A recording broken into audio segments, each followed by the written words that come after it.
down. If they can get another one, that will be 2 kills. Very good situation. 3 members of Gang Taking a FTY lot of damage out. and the whole team. Oh no!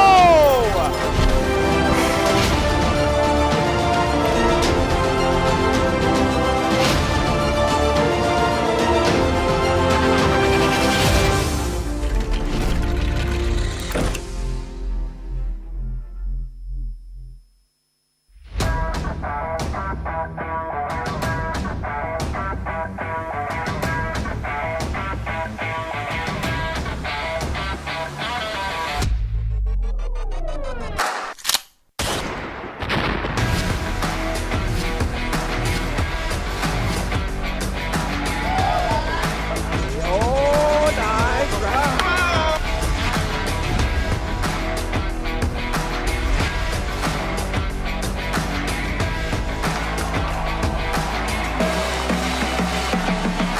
Gonna be able to clutch it. No!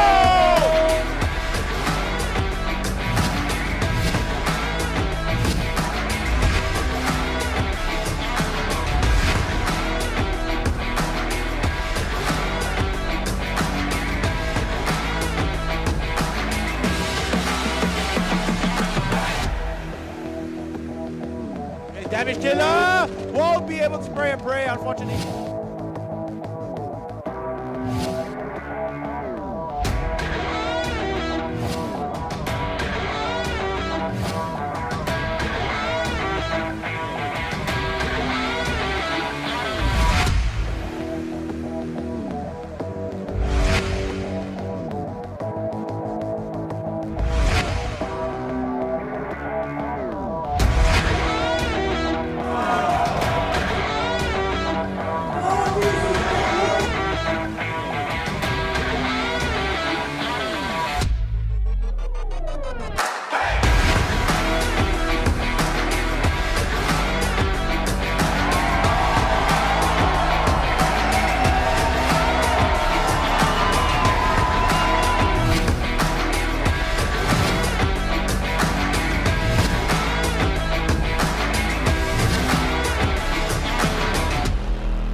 Ladies and gentlemen, welcome to the PUBG Mobile Malaysia National Championship 2018.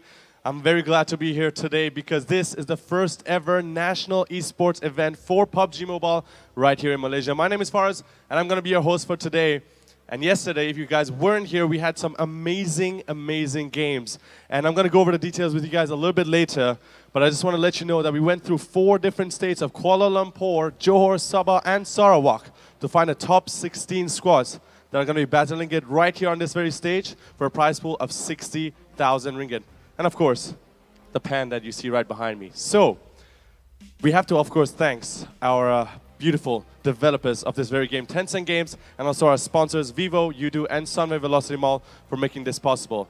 I'm going to go over a brief introduction of what happened yesterday at the very end. We finished off with a bang. If you look at the charts, of which our casters are going to talk about in a bit later, Team Arov and Gang FTY actually managed to top it off with 1,890 points. However, Team Arov had a slight advantage with 43 kills, and that made them the champions of day 1. But that's not it, because today is actually the finals. They're going to be playing in a different map, and all the details the casters will give to you. So I'm going to pass it back to KBC Sensei and also the Hound. What did you guys think of the games of yesterday?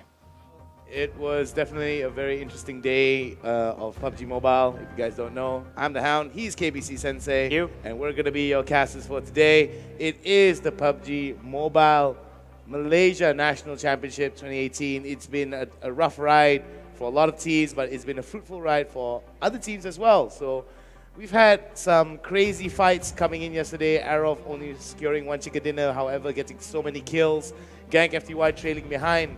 But yesterday, they didn't do so well though. They did get eliminated pretty early on yesterday, so that's all right. They can always recover. Today is like a fresh start for everyone, isn't it, KBC? I mean, that was a great day yesterday, but today is going to be a better day because right now, this is the Grand Finals Championship Sunday right here at Sunway Velocity Mall. And you know what? Speaking of the latest map, you know, we have Erangel beforehand. We have 3 TPPs, 3 FPPs, and today it's going to be a vast map, an even bigger map comparing to Erangel, and it's none other than Miramar itself. All right, the desert jungle, a lot of verticality as well as big open spaces. So let's take a look at the format before we go through. Just to introduce to you guys how this is going to go down. This is what happened just as KBC Sensei was just saying to you guys, but visuals always helped for those that can't hear KBC Sensei's silky smooth voice. And as you can see, yesterday's format was a TPP, third-person perspective for Erangel, and then first-person perspective for Erangel as well. 3 games each as we go over to the next page.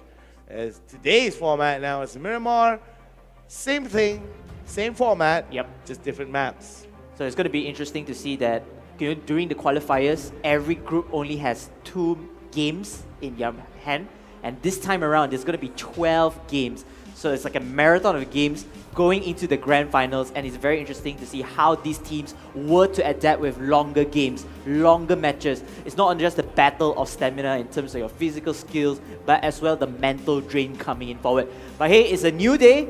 We have a total of 6 games. Anything can happen, and it will switch the balance of the tides. Now let's take a look at the point system. These are your placement points. 300 for chicken dinner, 225 for second and third. It's going to be 190, and it goes down and down the charts. Not going to bother you with the mathematics. And 1 kill is worth 20 points. So not only placements are very important, we've also got to think about the kills as well. That's why Arov is still in contention. Yep, I mean, I've been talking to this backstage with you along. You know, having the kills, having it like a very high score is very crucial if you want to keep the game exciting and aggressive as possible. So the teams will continue to push all their momentum, not only getting a better placing, but at the same time continue dominating with the kills. As you can see, the participating squads over here. Let's just take a huge shout out to the X Kill squad, Arov, RQ Regular MY, Sakuding, Kingsman, VIP squad, Gang FTY, Matt Chicken, and why not you continue the rest? Yeah, Ozu Gaming Crew, Panda Crew Bravo, Hype Esports, Langar, Psycho Riot, Panda Crew Senior Campus, and SHH Star, which is short for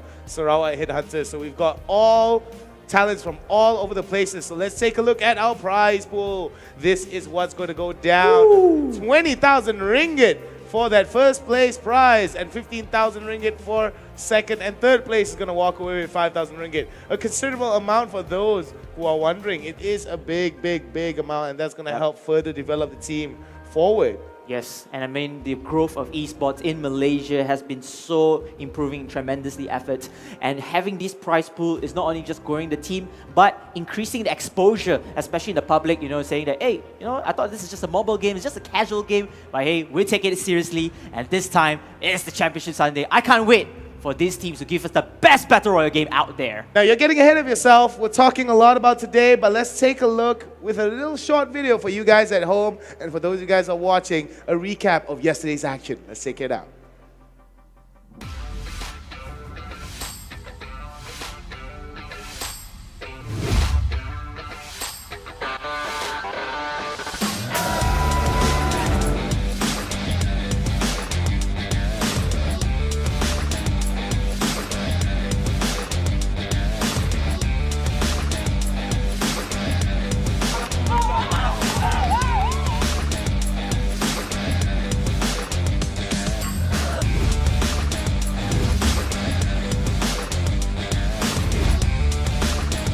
Be good here.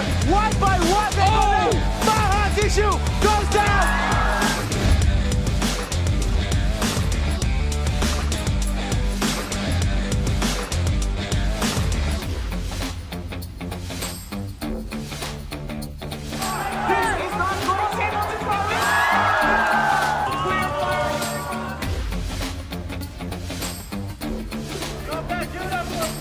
And he goes into a boom explosion.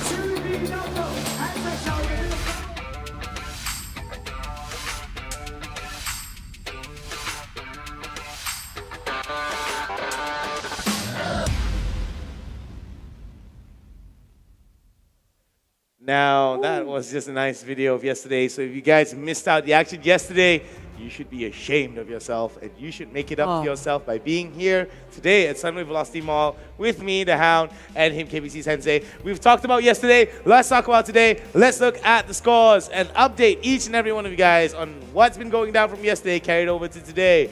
Arov still at the top of the list. Gank FTY, despite the 3 chicken dinners, trailing behind, but it's still a tie between Arov and Gank FTY. Panda Crew Senior not too far behind. X-Killer Squad as well, still hanging on to the top 4 slot, whereas top 5 is going to be RRQ Malaysia. And KBC, tell us about the rest of the ladder. So on 6th place, we have VIP Squad, 7th place, Mac Chicken, 8th place, Ozu Gaming Crew, 9th place, Psycho Riot, correct me if I'm wrong. Yeah. Number 10 will be SHH Stars, number 11, Panda Crew Bravo, number 12, Hype Esports, number 13, Kingsman's Gaming, number 14, Langa, 15 will go to Sakudeng, and last but not least will be Campus. Again, anything can happen today. We still have that 6 maps in a row. It's going to be a game changer. And let's take a look at the team queue right now. This is going to be what has been happening. These are the kill rankings thus far. Arov with an average of 7 kills per game spread across 6 rounds. Gank FTY also an average of 6 kills. That's just insane looking at it. As we can see, Arov still leading the trail in terms of kills. However, will it be enough for them to secure that top place as Gank FTY is nipping at their heels? I mean, this is going to be very challenging for those who are especially not chasing up for the kills. Because if you notice that the scoreboard itself, the chicken dinners don't really matter that much compared to the kills. The kills are the ones that kind of break that score and break the placing in hand. So for Gang, if they really want to go in for an all-in warfare, they have to start being more aggressive. I feel like they get 38 kills is still fine, but a little bit more aggressive and then getting a better placement. Yeah, that's the thing. I mean, the dynamicness of PUBG, PUBG Mobile especially, it just doesn't allow for some high traffic fighting. So I do think that, yes, I may agree with your point that they need to be aggressive, but they also need to think about the placements as well. Despite the fact that placements does not have that much high kill count, does not have that much high points, you still got to think about both of the things. I mean, what's stopping you from getting the best of both worlds? Arov seems to be doing it pretty well despite only having 1 chicken dinner, and I think that with consistency, we will be able to find out who will be our champion and who will be named the top PUBG Mobile team here in Malaysia, because this is the first ever National PUBG Mobile Esports event of its kind in Malaysia. It's an exciting day, KBC. Yes, indeed. And of course, for those who don't know, if you miss out day 1, you can come by here to Sunway Velocity Mall again, drop by here, watch the games. This is, of course, the final day before we announce who will take home that championship pan over there. I was about to say trophy, but I still remember it is called a pan. Yes, I definitely know. I mean, that's a pan definitely to be proud of, and I'm pretty sure you can cook some mean eggs inside there, isn't it? But anyway, eggs and breakfast all aside, hope you guys are fed and well. Never come to an event hungry and looking for the food, because we've all got all kinds of action here, because I believe we are not going to be moving from our seats. It's just going to be non-stop action. As you can see, big smiles, big cheers coming in from a lot of these players. Still fantastic hair, impeccable hair, by the way. Yes. There it is. And of course, some of them are getting into the zone, as we can see, staring off into the distance, trying to get a little bit of inspiration to bring that aggression into the game.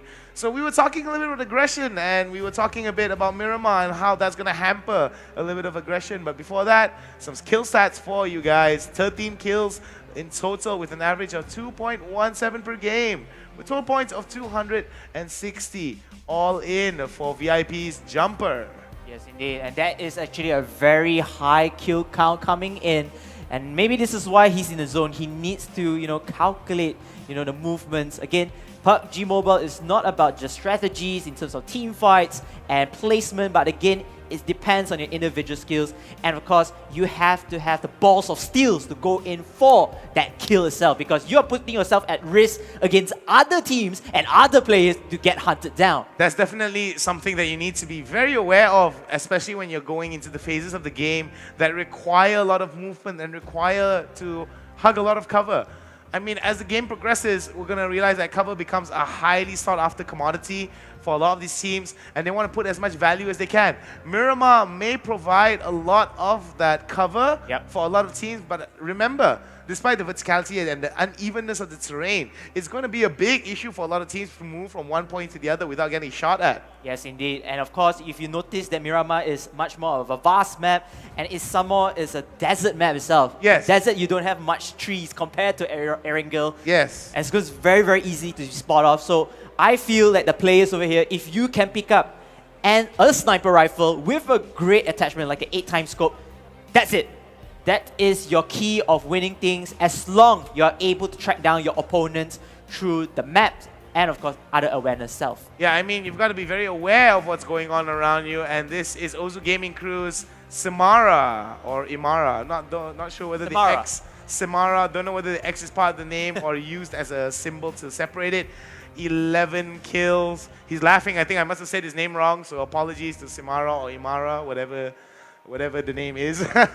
Excuse me. And of course, we're going to have lovely smiles here. A little bit camera shy, but he is getting into the zone. Some of his players looking directly at the camera, just having a good time.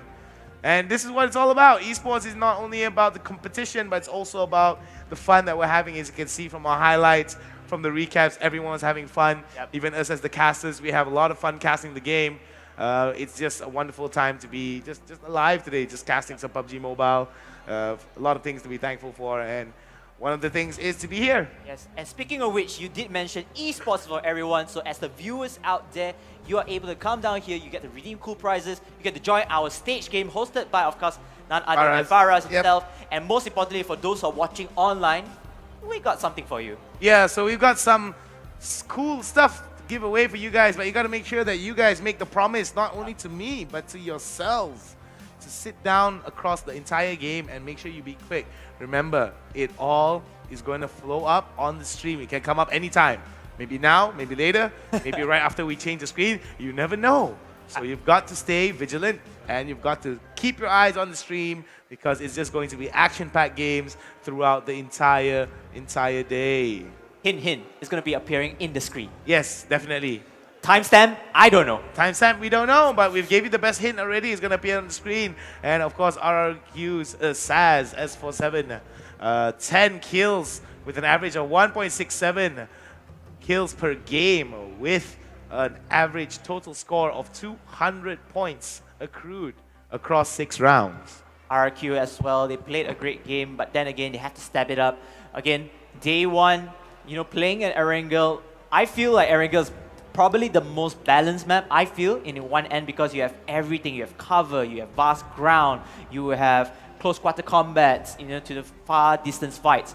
But at the same time, when you're moving that momentum, whatever you have for Erangel to Miramar, is going to be a whole different ball game. Everybody is going to play it a little bit more carefully. Despite, however, I did mention that Miramar has a much shorter match time or duration comparing to Erangel in my previous encounters in tournaments like these. And coming in with Miramar, the mindset has to change a bit. You need to have vehicles, you need to travel around, you know, get loot as fast as possible, and hoping to get a great position going into the final few circles. Now, when we look at Arrow's competitive style, I do agree with you. I mean, we were talking a little bit about it before the stream started, that there's a possibility that we're going to see much more aggressive teams, like you saw in your experience in the qualifying rounds. However, that could be maybe a few isolated incidences, and maybe today might be a little bit more, may require a little bit more caution for a lot of teams, mainly because, I mean, there's a lot on the line. 60,000 ringgit total prize pool, 20,000 ringgit going to the grand final, to the grand finals winner, that #1 spot right there, and 0 with 6 kills, total average of 1 kill per game, 120 points accrued thus far. Not bad. I mean, that's pretty good. That's a pretty good average. I mean, I won't get 6 kills anyway, so I'm not going to complain. Yeah, I mean, definitely, definitely. But touching on to a little bit about the entire event and how it's been thus far, I mean, to watch almost like, what, close to 500 different people across hundreds of teams come together just to play some PUBG Mobile and get a chance not only to walk away to get a chunk of that prize pool, but also is to just get that bragging rights done. You know, they want to be known as the best PUBG Mobile team in Malaysia, and I'm thinking that this event right here, the PUBG Mobile National Championship for Malaysia 2018, is the best platform for them to showcase their skill. Remember, this is the first event of its kind, as we can see. Fredo with 9 kills, averaging 1.5 per game, 180.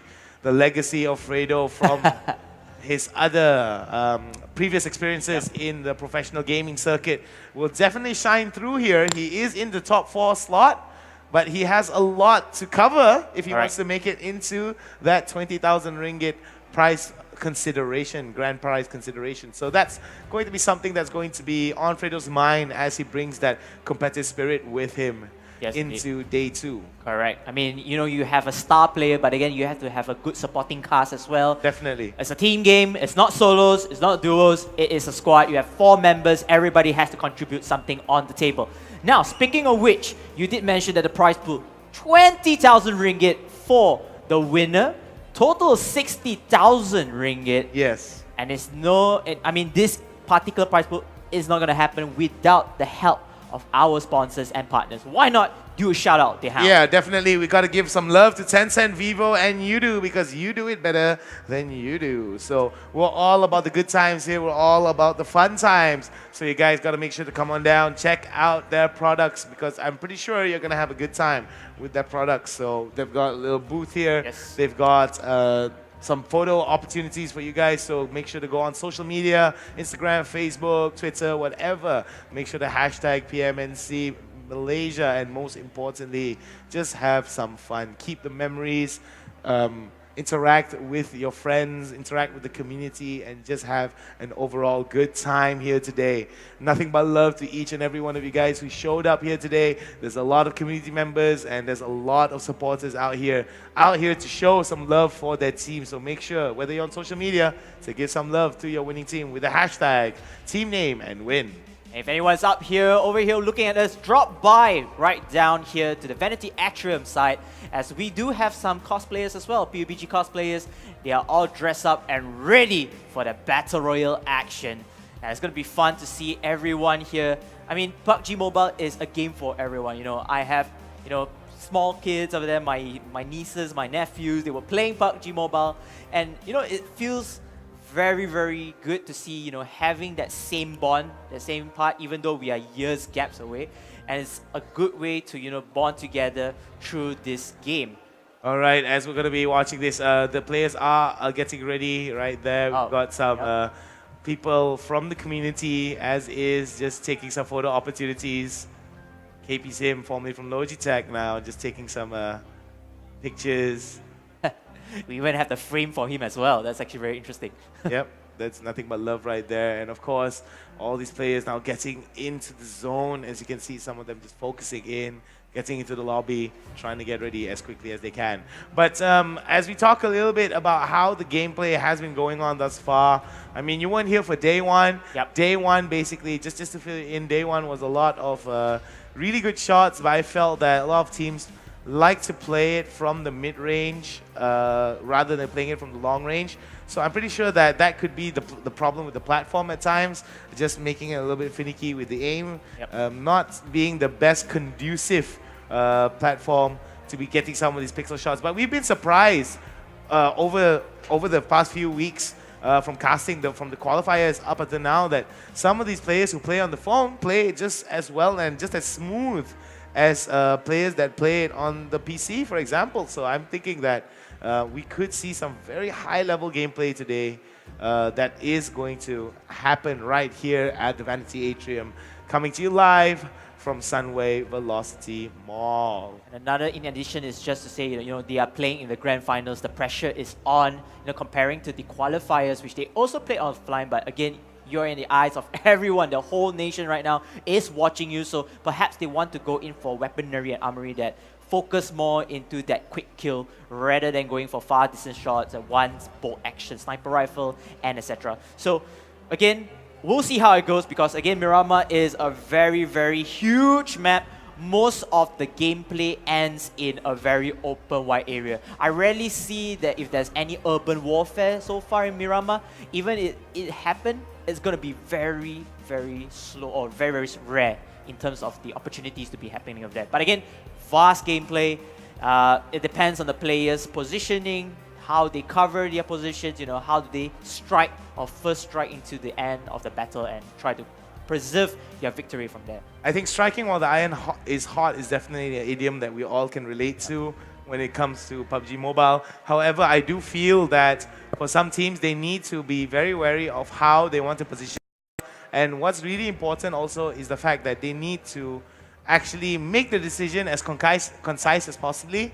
And the thing about decision making like this, it's high pressure situations. Correct. There's people firing on you from different angles. Yes. 20,000 ringgit grand prize on the line, and it definitely gets to you. So I've always thought that being able to adapt to a situation and just getting that right amount of clear-headedness, but at the same time following up with the decision making is definitely something that they need to be very, very aware of, because at this stage, I mean, if you, for the lack of the better word, koyak, you koyak for good. Kalau mental koyak, mental tetap koyak. I do agree on that, and don't forget that PUBG Mobile's mechanics in-game, you know, where every time you fire a shot, everybody's going to know around that map vicinity. You're going to reveal your position to everyone here. So it's going to be like a responsibility. If you're going to fire that shot, is it going to be a good shot?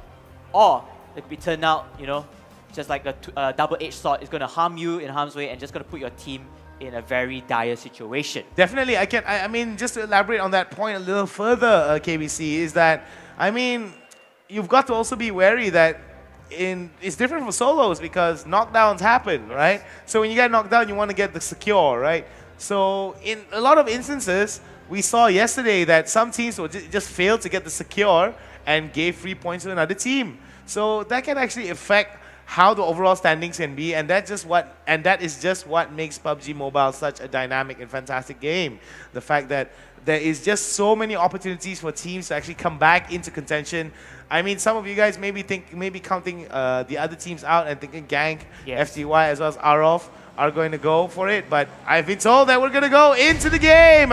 Ladies and gentlemen, this is round number 1 of the Grand Finals. Round 7 of the third person perspective, a Miramar matchup. Let's go.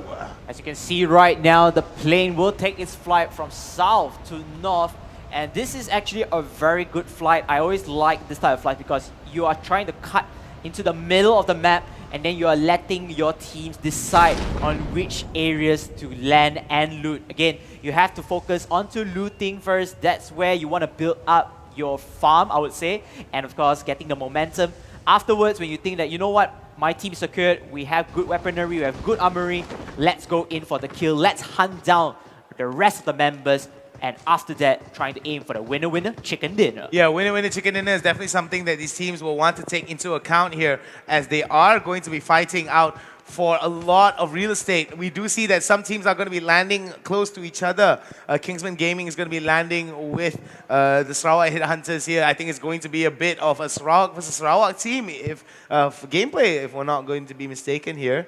Sarawak Headhunters as well as Kingsman Gaming. They might be going up against each other here. What's really interesting to note is that one of the members of Kingsman Gaming is with one of the members of Sarawak Headhunters as well. Oh, so that's going to be Sakudeng as well. It's going to be nearby. This is going to be an all-out Sarawak Borneo game fight here. Yoshio trying to go out the shots onto Isking. Isking now moving up. He's going to try to go for that push up onto Damage Killer. Damage Killer runs. Oh. He gets knocked down. Will he be getting the secure though? As other members are looking to push onto him. It's going to be an early fight here for the Sarawak standouts of Kingsman Gaming as they get the first kill of the game. But Muhammad Akmal Afi now looking towards getting that Tommy gun, reloading it out. He might actually go out onto it. There goes the push. Oh. Akmal Afi goes down on his knees. Tadakashi now looking towards getting it. There goes the Molly and KBC. What do you think about this action? It's just non-stop thus far. I mean, if everybody is just coming down to the same place, they are going to get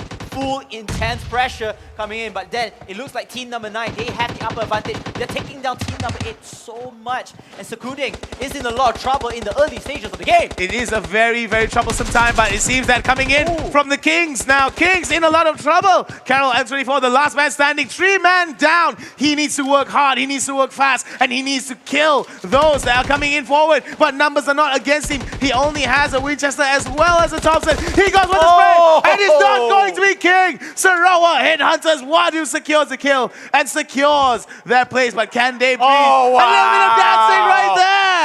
Oh, a little bit of manners, sir. Karma showing it hard, showing it fast. A little bit of friendly rivalry And you know what? between these two players. It's the grand finals. Why not? Why not let it fly? Guys, we've got something big for you guys. You guys got to make sure to go over, like, comment, and share the post. Make sure it's public, and you might stand a chance to win a Vivo phone. It's as simple as that. Though the message has been done, it's going to show only one time, so you're late. It's not too late for you to stand a chance to win other prizes, so make sure you stay tuned. So as we see, no! Buddy goes down, the pump gun. Tadashi taking him down now nicely with that spray, with that pump gun shot. Tadashi now down, and it seems that Wadu will be able to avenge Bunny. It was a very fantastic start here coming in from the Sarawak Headhunters, putting Borneo on the map here. The standouts from Kuching Sarawak looking towards showing them what Borneo headhunting is all about. And 4 heads in their pockets as is. We're going to be watching here coming in from the side of Arov as well as the team Campers. Campers going up against Arov is going to be a very interesting fight here. Arov known for their aggressive flanking. Will it be a very, very aggressive fight, or will it be a very passive one as Campers try to take their way in?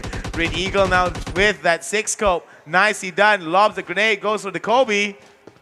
Will he be able to push it out?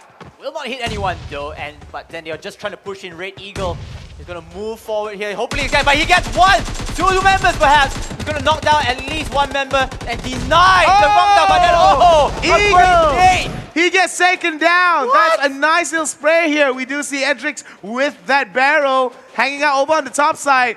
Members of them down for the count.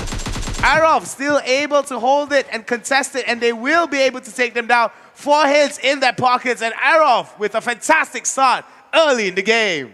And Arov played that really well, but we have to give credits to Mr. Steele from Campus. He was doing really well with the grenade. Unfortunately, the rest of the team got eliminated, and Arov is able to save 2 members, not losing 1 member in this fight. Yes, it's a very, very good start for Arov here, whereas we saw it on the flip side. 1 member from Sarawak Headhunters was taken down. Yep. So that wasn't a very good start. Arov showing their efficiency as well as their effectiveness in these situations. We're going to see VIP going up against Panda Crew Senior right now. The standouts now looking towards fighting against one another. VIP looking towards moving towards better positions. Broda, shooting off with that M4. Shouts of the UMP between VIP looking to return fire. VIP looking for the flank movement. Jumper, one of the top fraggers in the team, moving with the M4. He does have some good healing utilities. What do you think about the situation here, KBC? I mean, I like this. You know, having TPP perspective is just helping out teams to kind of see where their opponents are with the 360 view. So that's one of the advantages of having third-person perspective in hand, and they can use this to advantage. But then look at that, Bill is going to knock down Jumper already with the M16, and Jumper just crawling for his dear life, as the rest of the members will have information, and VIP had no choice but to push in to save this particular down member. All right, so this is going to be interesting now. Ben V taking some of the shots onto Palex. Palex in a little bit of trouble, looking towards moving this situation here. Ben V looking towards pushing this spot onto Palex as well as Brada. So they got to be very careful on how they approach some of these situations. Like VIP is going to take down Pale over here. So this is going to be a tough situation that Panda Crew will try to salvage on, at least get a trade kill. If not, if they're not feeling that confident, they might want to bail out. But then again, brother, he's alone. He's alone without any backup as well, because everybody is dead. And this is a smart move. You know what? Let's just run away. Let's just live to fight another day. There's no point trying to die early on. We want to get good standings. And the best way is to run. He does have vehicles as well to try to escape. Panda Crew Senior right now doing the only legitimate option, and that is running away from this particular battle. And VIP squad looking towards getting that nice loot that they're able to get for themselves, securing that compound. And that push was just good discipline being shown by VIP, as they're going to be going on to RRQ Malaysia right now. We do see that They are over onto some of the edges of the circle. Circle now moving out. Only a few teams on the outside here. Gang FDY as well, one of the few teams that is, interestingly enough, a bit split off compared to all the other teams. Other teams maintaining a bit of a tight formation. We did see some early matchups here, and I think that we might see a lull in the action pretty early on until we reach the mid stages of the game. So this is very interesting. The supply crate dropped on from here, and it looks like RQ is gonna, take these rewards coming in from this area. So they're gonna increase their weaponry. It's gonna be fun, as well as they are alone around this area for the time being. So a lot of opportunities going in for the loots, getting the armory right. And it looks like this airdrop will have an AWM and a Groza, including some other super armories such as a military vestry and spec dance lavatory. So if the players really want to take this long-range distance fights, they should take the AWM, because AWM is guaranteed a one-hit knockout at any part of the body. Yeah, and it's going to be RRQ that is able to take that away and take it safely without being punished. But however, we are going to go over towards Team X-Killer Squad. That is Fredo's team that is going to go up against another team here of team number 6, and that is going to be the Sarawak Headhunters, down now by one man. It's going to be very interesting. It might seem that the members, some fire shots that are coming in, so it's going to be very interesting to see how TXS is going to take on SHH. Will it be Headhunters that take away their heads, or will it be TXS that drops them down? I mean, SSH has the high ground. They are just looking for TSX to just push in. As TSX, they do have 2 members around here. Maybe they want to survey as well before going in for the shots. And it's fun to see that we have another 2 more members on the downside of the map, so they can try to compound them. Pressure from every angle. As SHH loses 1 member, it's going to be a little bit detrimental for their positioning. Yeah, it could be very detrimental for their positioning. However, we do see Fredo right now on that minivan. Is this going to move away from that position? I think right now it's going to put them into a bit of a spot of bother here, mainly because that I think they have spotted out Wadu and maybe have a rough idea of where Quintao is. So this is going to be a 3v3 situation, as Fredo will go off to another side. So it's up to the squad of TXS to self-sustain without their main guy, Fredo. I mean, they should have Fredo inside there because, again, they have the numbers advantage. At the same time, they could always benefit from that one-man plus point where they can come in with the return fire, or at least, splitting up 2 by 2, playing the buddy system. If one of them got knocked out, another one could revive, or could just give information to the rest of the team. So I feel a little bit strange, Fredo just going away with Scooby-Doo Van, and he's just going to run away and just trying to scout other maps in this particular gameplay. Yeah, all right. As we're going to be seeing how this is going to go, checking out the overhead view, is going to be a little bit of movement here between TXS as well as SHH. Headhunters now moving into it, and we might see some action here happen out. So this is going to be very interesting. Wadu right now moving in. Wadu with the AK-47, one of the meta guns that you did mention before. Very powerful, although the recoil kicks a pack of a punch. Yes, it does kick and pack a tremendous punch. Oh my goodness. And it seems that Hanks took him down, and this is going to be bad here. Hanks right now looking towards getting it, and Wadu looking towards the push, and it seems that Hanks messed that grenade up. As you can see that the push is coming in close from Hanks. Will it be good enough though? As the push is coming in from both sides, it's going to be AG that takes out Karma. And Wadu gets taken down as well, and it seems that it has been turned around. Quintao looking to be the last member here. Hanks right now bleeding it out slowly but surely. Fredo finally coming in, but they almost lose Hanks here. So this is going to be, they almost lose Boy. Boy, one more shot away, and just before that, ouch. Hanks right now feeling pretty bad about himself, considering that he knocked his own teammate down. That's rather unfortunate. I'm thinking that that could have been not planned. We were not in that situation, so we don't know for sure what happened. But hey, mistakes happen in the game, and hopefully it will not cost them.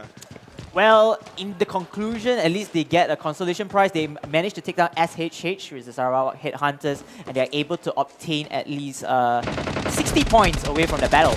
All right, 60 points in SHH. However, there's going to be another fight here coming in. Hype Look at that spray with that tree scope going down the range as the follow-up fire coming in from Hype is going to be good. And it seems that members of Mad Chicken now looks to be the chicken that's not so mad as it is. They are in a lot of trouble as they are getting pinned down with the concurrent fire that's coming in. Fruit Tails. Oh! No, he haven't hit him down yet. Baby, that was a beautiful, beautiful pixel shot there coming in from Fruit Tails. Not enough to knock him down though. But the Hearty has dropped down already. Hype. They started off as being the aggressors and now they are in a pinch over here. The Hearty will be taken down. And now this is going to be very tough. Hype started out the fight as the aggressors, the offenses. Unfortunately right now they are losing members and it's not looking too good. They are open in this area. They are definitely open, but they have options here. I mean, in terms of Hype, they don't have ability to push on the left side. So it seems that coming in from the side of Team Mad Chicken, they have this opportunity basically just to hold on to this position, mainly because that big wide open space does not allow them to push out. So it seems that Hype is going to have problems against Mad Chicken every time here. And because Mad Chicken are just able to just slow down the fight just a little bit, they're just saying, you know what, let's heal up, let's bandage out. Members of Hype right now dropping out smokes, trying to deny line of sight as the push is coming in from Zero. Zero trying to take this. Playing the dancing game over here, baiting out the shots. Shots now coming in onto 0-0. Looking towards getting some of those shots. Erpang's looking to blind, not to say blind fire, but pre-fire onto 0-0. Heals up now. Could be a good time for him to run across. He does get to better cover. Erpang's decides to go for the shots as other members are now pushing out. Fruit Tails being the sneaky one, trying to get a better angle onto Poloza as well as Hasif. Asif trying to revive his fallen teammate, and this will be a war of attrition. You know, the players are trying to trade blows as much as possible, waste the utilities that they have. And it's going to be a very, very slow, but it's going to be intense once everybody starts to push forward. Yes, it's going to be intense. How much ground can Hype actually give out towards Mad Chicken? There goes another smoke coming down.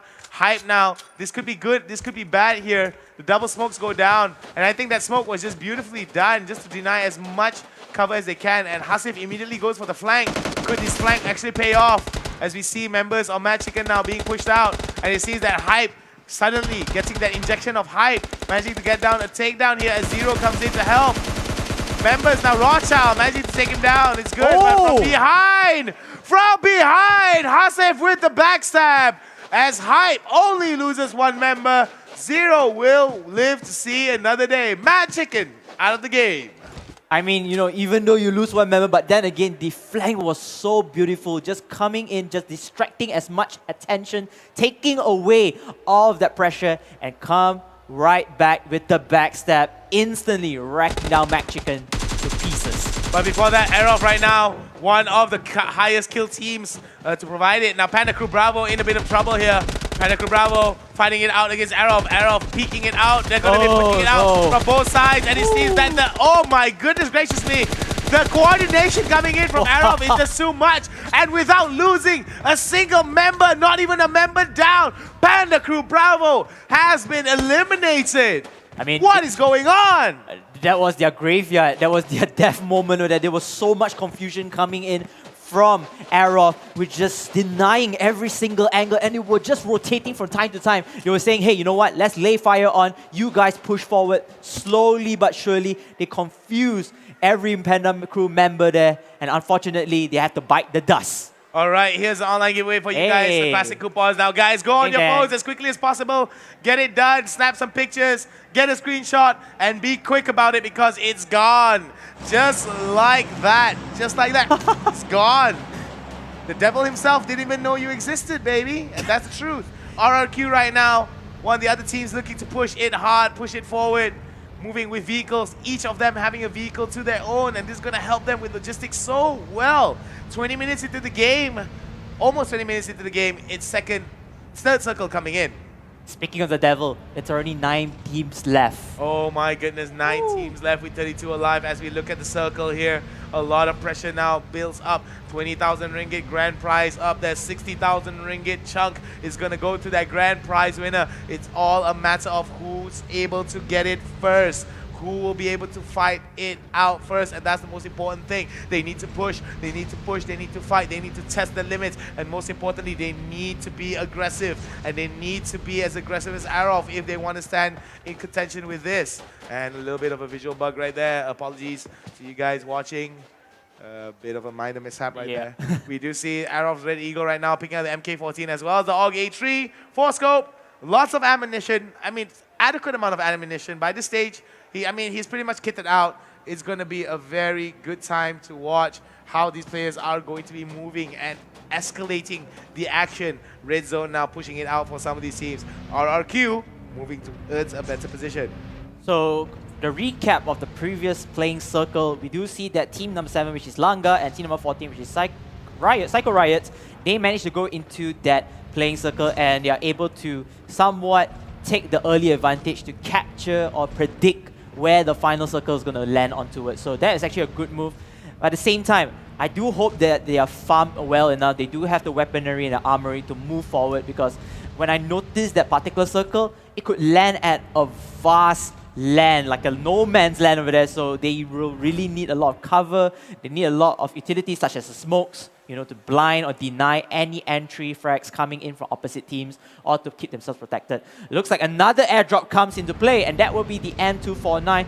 Speaking of which, the M249 isn't as popular as I would expect coming into play. Maybe because it's a full auto weapon, and especially when you're coming to the late end circles, you want to take that medium to far range fights. So the M249, more like a spray and pray weapon, is not going to give you the accuracy burst that you need. Well, I do agree with you to a certain extent, mainly because that it is a loot crate weapon. So these are the squads that have been eliminated thus far. All these teams are sitting this out for this particular round. So we are going to look to see whether or not your favorite team is still alive. It's green. If they're not, then it's red. So that's easily done for you guys. Easy visual indicators, color coordination, and Arov right now looking towards getting it, and look at that drive-by mechanics here coming in. Red Eagle now getting those takedowns, and look at that Arov again, and a bursting flame of explosion. Arov seals the deal to Ozu Gaming Crew, and they do not lose another member again. 12 kills in the pocket. Is there stopping Arov? You know why they lost? They took the Scooby-Doo truck. The hippie truck. I love hippies. Hippies. I mean, my dad was a hippie growing up in the 70s. You gotta show some love to the hippies, baby. All about that peace and freedom. But freedom is not on the line here, as Gang's Manparang now leading the charge here on the motorbike, as other members of Gang hightail it into the safe zone. Safe zone coming in here for Gang. They're gonna have separate vehicles. A great choice as well, so you don't need to clutter everyone in the same vehicle, and if you were to take fire, everyone would have a higher risk of getting eliminated in that one particular vehicle itself. As we move on to team number 13, Panda Crew Senior, the last remaining member, which he ran away, he ran all the way there, but he might have to face adversary against team number 3, VIP Squad. What is his game plan? If you look back, you're going to remember that this particular player ran into VIP. It could be a chance for them to survive. It could be a chance for him to go, and oh my goodness, Gang now coming in. And you see that VIP in a little bit of interesting spot here, as they're going to be taking down members of Gang. Jimboy now gets taken down. Geek gets taken down, as well as Drax. Geek now finally down for the count, as Drax looking towards moving to a better position. Doesn't seem very good for Gang FTY. But brother, what's up, baby? We've got vengeance. We've got cold, sweet vengeance. And brother is serving it in spades. And it seems that VIP is a bit aware of his situation, and Panda Crew Standout might not make it if he's not aware of his situation. Manparang, the only surviving teammate of Gang FTY, looking to carry on the legacy and try to steal it away. I mean, their only mistake was they were outside of the blue, they were in the blue zone. They were taking damage of the round 3 to round 4 circle, and they were unlucky enough to meet up with Team VIP. So sad to say, that's the rules of the game. It is the rules of the game. Panda Crew Senior now in a lot of trouble here, as he's going to be taking fire upon. That might be a grenade that goes for him. There goes the flash. Oh, it's going to be easy pickings for Jumper as he comes in with the spray of the M4, taking down Panda Crew Senior. It's been nice. They're going to bow out for this round as we continue on. 7 teams, 23 players in the game.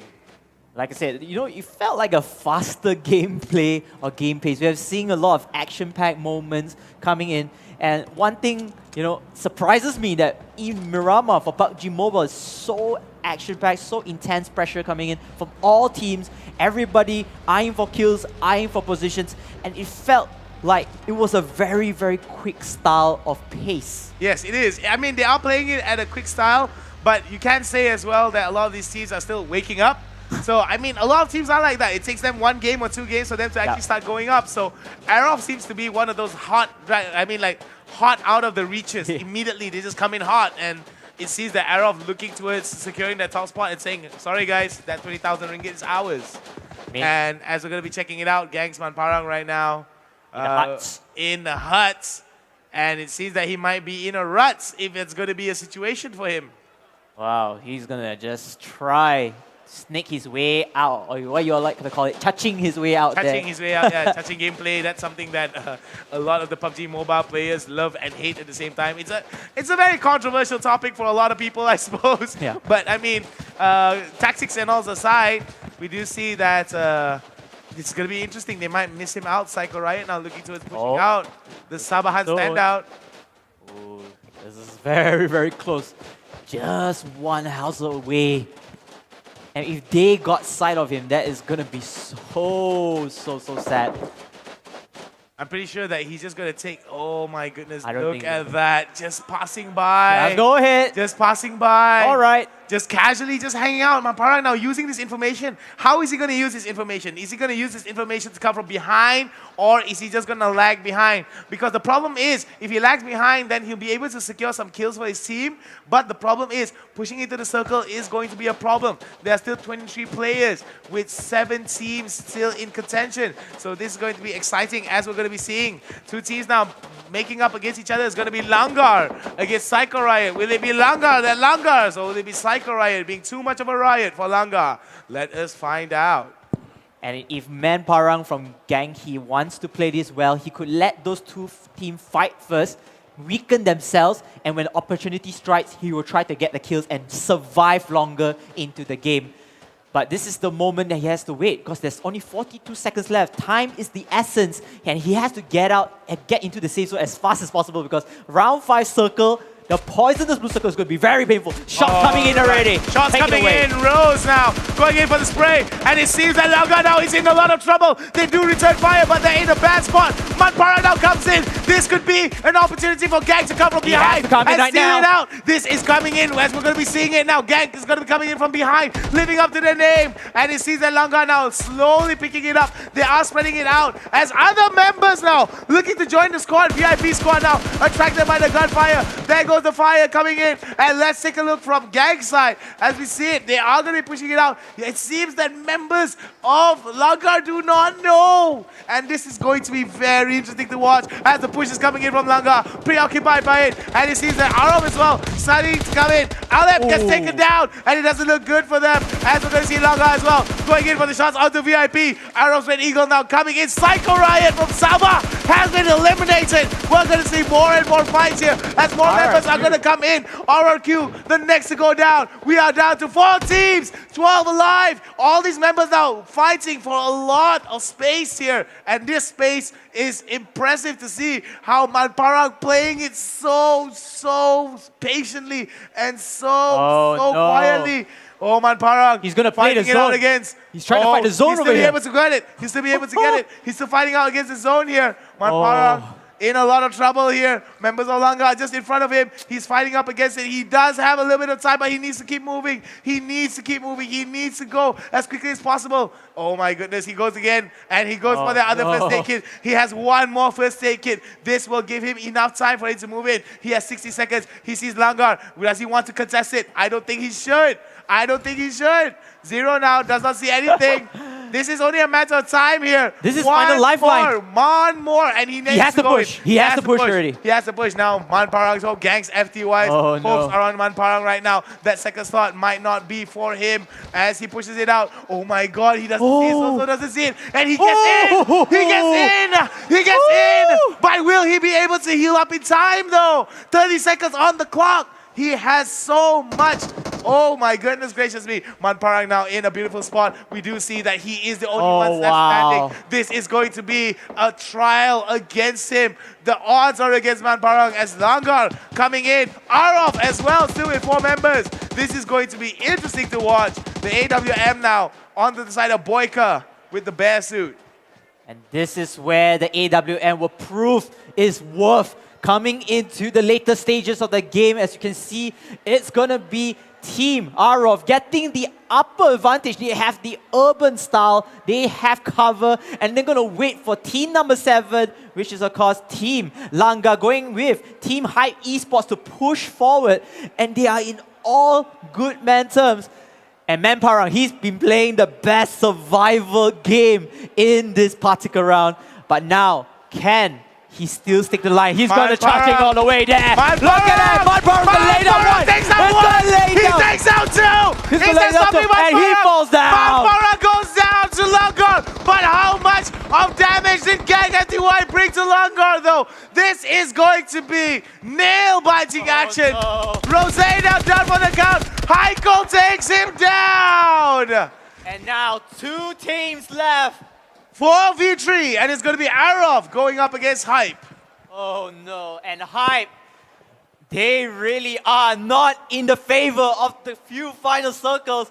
Arov, what is this? Is this Godsend having cover, having circles in their favor, and man advantage? This is not looking too good for Hype Esports. This is bad for Hype Esports. Arov has so many options here. Man. They are able to push it out on either side, going for the flank. There's so much open terrain for Arov to push out. The only miracle that Hype Esports can do is basically hope that the circle pushes in onto them. But that is almost done. That is almost over and done with here. Arov has all the advantages. This could be an easy win for Arov. The only thing that can go wrong if Hype contests them in such a way. Smoke's now being tossed down. Utilities. This is just going to be a waiting game for Arov.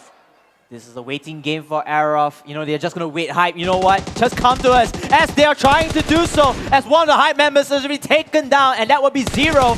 Paloza, he's trying to save Zero over here, but he's going to take down a lot of shots. Coming in for Arrow, Red Eagle. And Red Eagle's going to say, you know what, team members? They are over there. We know their positions. Let's just play the waiting game. They have to push to us, and we will take the fight later onwards. They will definitely take the fight towards Arov here, but Hype in a lot of trouble. Boyka looking towards getting that sprays down. And look at that with the Sayer taking it down. Red Eagle is a Red Eagle himself. He goes for the spray. And it's going to be Arov again. Second time, chicken dinner. Most kills. So many heads in their pockets, leaving behind dead bodies as they work their way through all these teams and secure their second chicken dinner of this entire 2-day tournament. You know what's more deadly, Hound? With positioning advantage, with the circle in your hand, with cover, the last that they have is the individual prowess. Everybody was laying shots after shots. They had the upper ground in terms of individual skill, and their team coordination was on point. So everything was laid down to them. Everything was given to them. And they managed to take that winner-winner chicken dinner of round 7, Miramar TPP. Is there anything stopping Arov? I'm not sure. Gang FTY was close at the heels. However, that particular fight put them behind by so much, mainly because that they weren't able to get the secure placement kills, and as well as getting not enough kills to actually push them forward. So this is going to be a problem. Let's take a look at the highlights of that previous match, and let's talk about it as we watch it. So as we're going to be seeing it here, there were some crazy fights early on. The Sarawak standouts were able to bring some of the action towards each other. A little bit sad, and of course... the highlight of the day. The highlight of the day. A little bit of dancing, a little bit of rivalry here. Some very good flanks being shown by a lot of these teams. Red Eagle coming in beautifully, but gets naded by his own, on his own accord as he pushes it in. We do see that more and more that the teams are just getting better at getting the kills, and they are securing a lot of these fights a lot better than compared to yesterday. But Arov definitely is one of the standout teams with a performance like this, and they keep consistent. they will be able to steal it away from everybody because not only are they efficient, they're effective, and most importantly, they minimize their losses. They never lost a single man or got down Yes. for that entire round until that final few circles. Alright, I was about to say, you know, they haven't even lost a single man. They were so good in keeping their members as healthy as possible. But the one thing I would like to stress out, the style of play coming in from every individual member.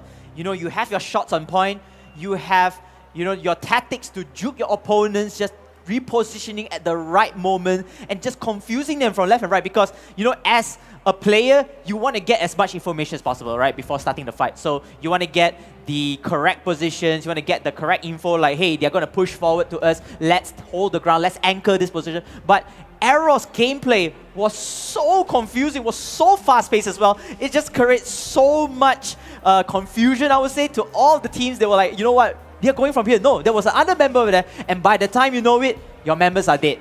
And exactly that's my point. We were talking about Arov, as we can see from the highlights as is.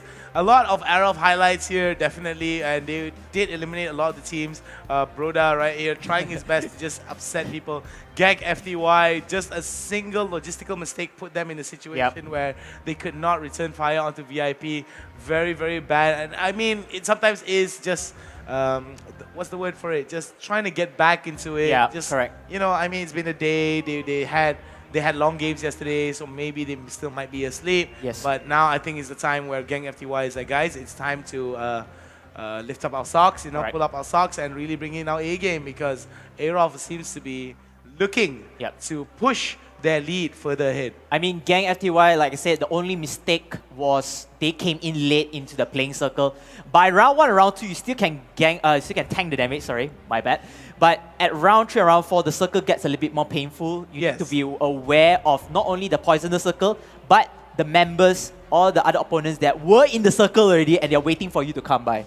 I totally agree on that. And like when we look at these kind of situations that a lot of these teams are not very wary of how they want to make some of the decision making, and the problem is time is also a commodity in the game, and it's a resource in this game. Time is of the essence, as he said, and it's also something that teams need to be very wary of. I mean, you can't be spending too much time waiting on it. You need to be quick and ahead. Manparang there, beautifully done with that 6x scope. Infamous touching gameplay. We can see already that some of the viewers are already laughing and smiling when It's legal though. It's legal. I mean, it is legal. Right? It is part of the game, so it's definitely there for a reason. It's a very viable option, but considering how kills are definitely a high point and a high commodity, it's definitely something that we could actually explore for a lot of these teams because we've said it time and time again. It's not only placements, it's also the kills. Correct. But however, that's enough from me, the Hound, and him, KBC Sensei. We're going to pass it on over to our lovely host, Faraz, and take it away, Faraz. Have a great show over on that stage.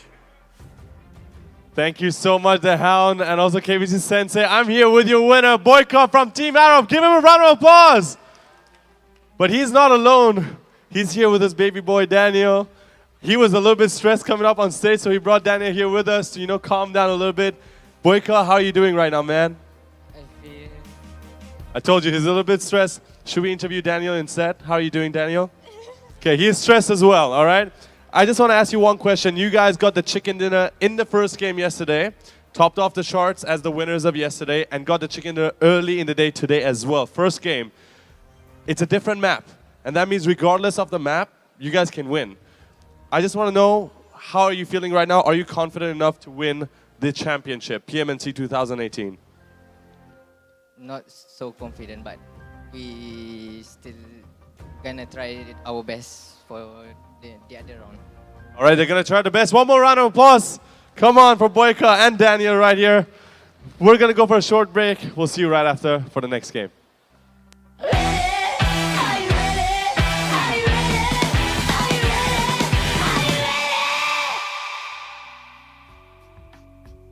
Kami dari kumpulan Psycho Riot. ID in-game saya PR Alip, kawan saya PR Jipun, dan yang nomor 3 Sik, nomor 4 PR Eti. Kami jumpa waktu kami masih di college, jadi kami gabung sama-sama, kami main sama-sama.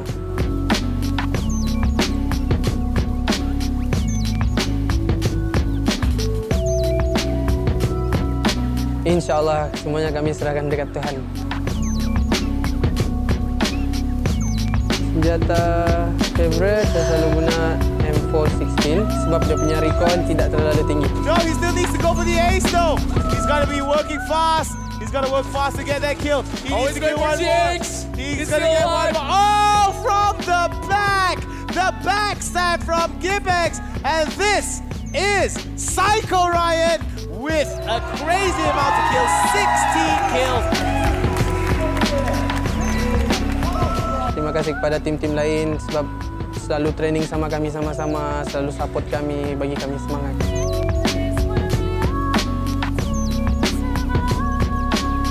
Good luck tim, terima kasih untuk semua. Semoga berjaya dunia dan akhirat.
we're back. Ladies and gentlemen, boys and girls, children of all ages, and players known and unknown from all over the world. This is the PUBG Mobile Malaysia National Championship 2018. We're coming to you live from Sunway Velocity Mall. And we'd like to thank our sponsors, Tencent, Vivo, and Udo, because they do it better.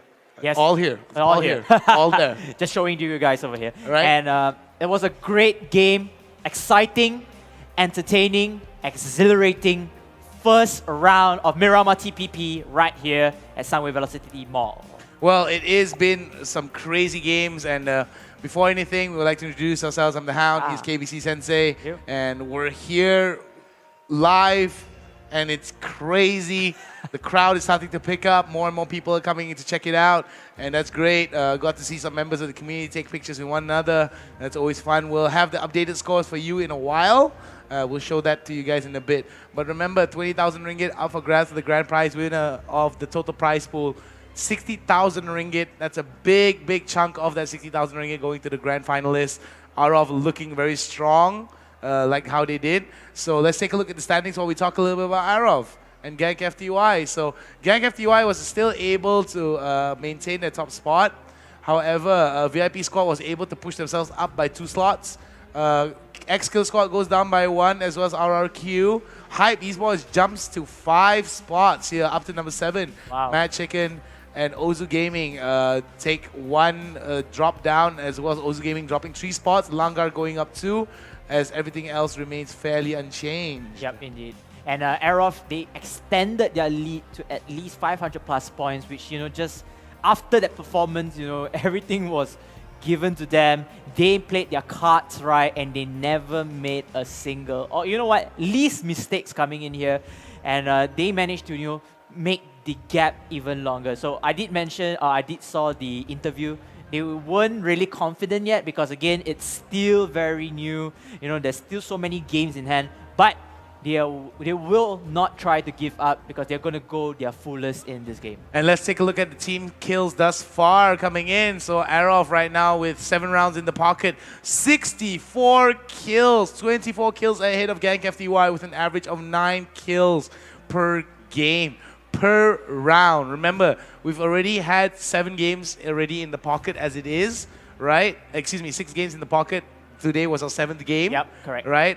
We have 6 rounds today, so 1 round already in the pocket as well. So we got a total of 5 more games left. And this is just insane here watching in from Gank FTY as well as Panda Crew Senior. They do have the same averages, but it seems that placement points are the difference here between Gank FTY as well as Panda Crew Senior. VIP Squad as well as X-Killer Squad not too far behind in terms of kill averages, whereas everyone else will get a solid 4 kills per game. So that's going to be very interesting to see. That's a kill per member, or maybe like 2 kills on a member and 1 more utility score for the support. So that's something that a lot of these teams want to consider here, getting some of those kill numbers up and making sure to confirm those kills as quickly as possible. Yes, indeed. And you know, you have to not only knock out the person that you aim for it, but you need to secure the kill as well, because in this game, kill stealing has happened a lot of times in a row. And you know, losing 20 points is gonna be very, very painful. If I were to knock down somebody and the 3rd team came in with a Mexican standoff, he's gonna knock down her, gonna take my kill, I'll be super salty, you know, seeing the kill away and then the points going into his favor. So the teams out there, if you are playing or you lose in this, you have to secure the kills, because a knockout isn't a kill confirmed until the person is dead. Yes, definitely, and that's something that a lot of these teams want to consider here. They do need to make sure that they want to secure those kills as quickly as possible. As we pan around on the camera here, we'll be seeing some of the faces, some intensity in some of the players' eyes here as they get ready for their 2nd round of the evening. Round number 8 in total of the 16 rounds across 2 days.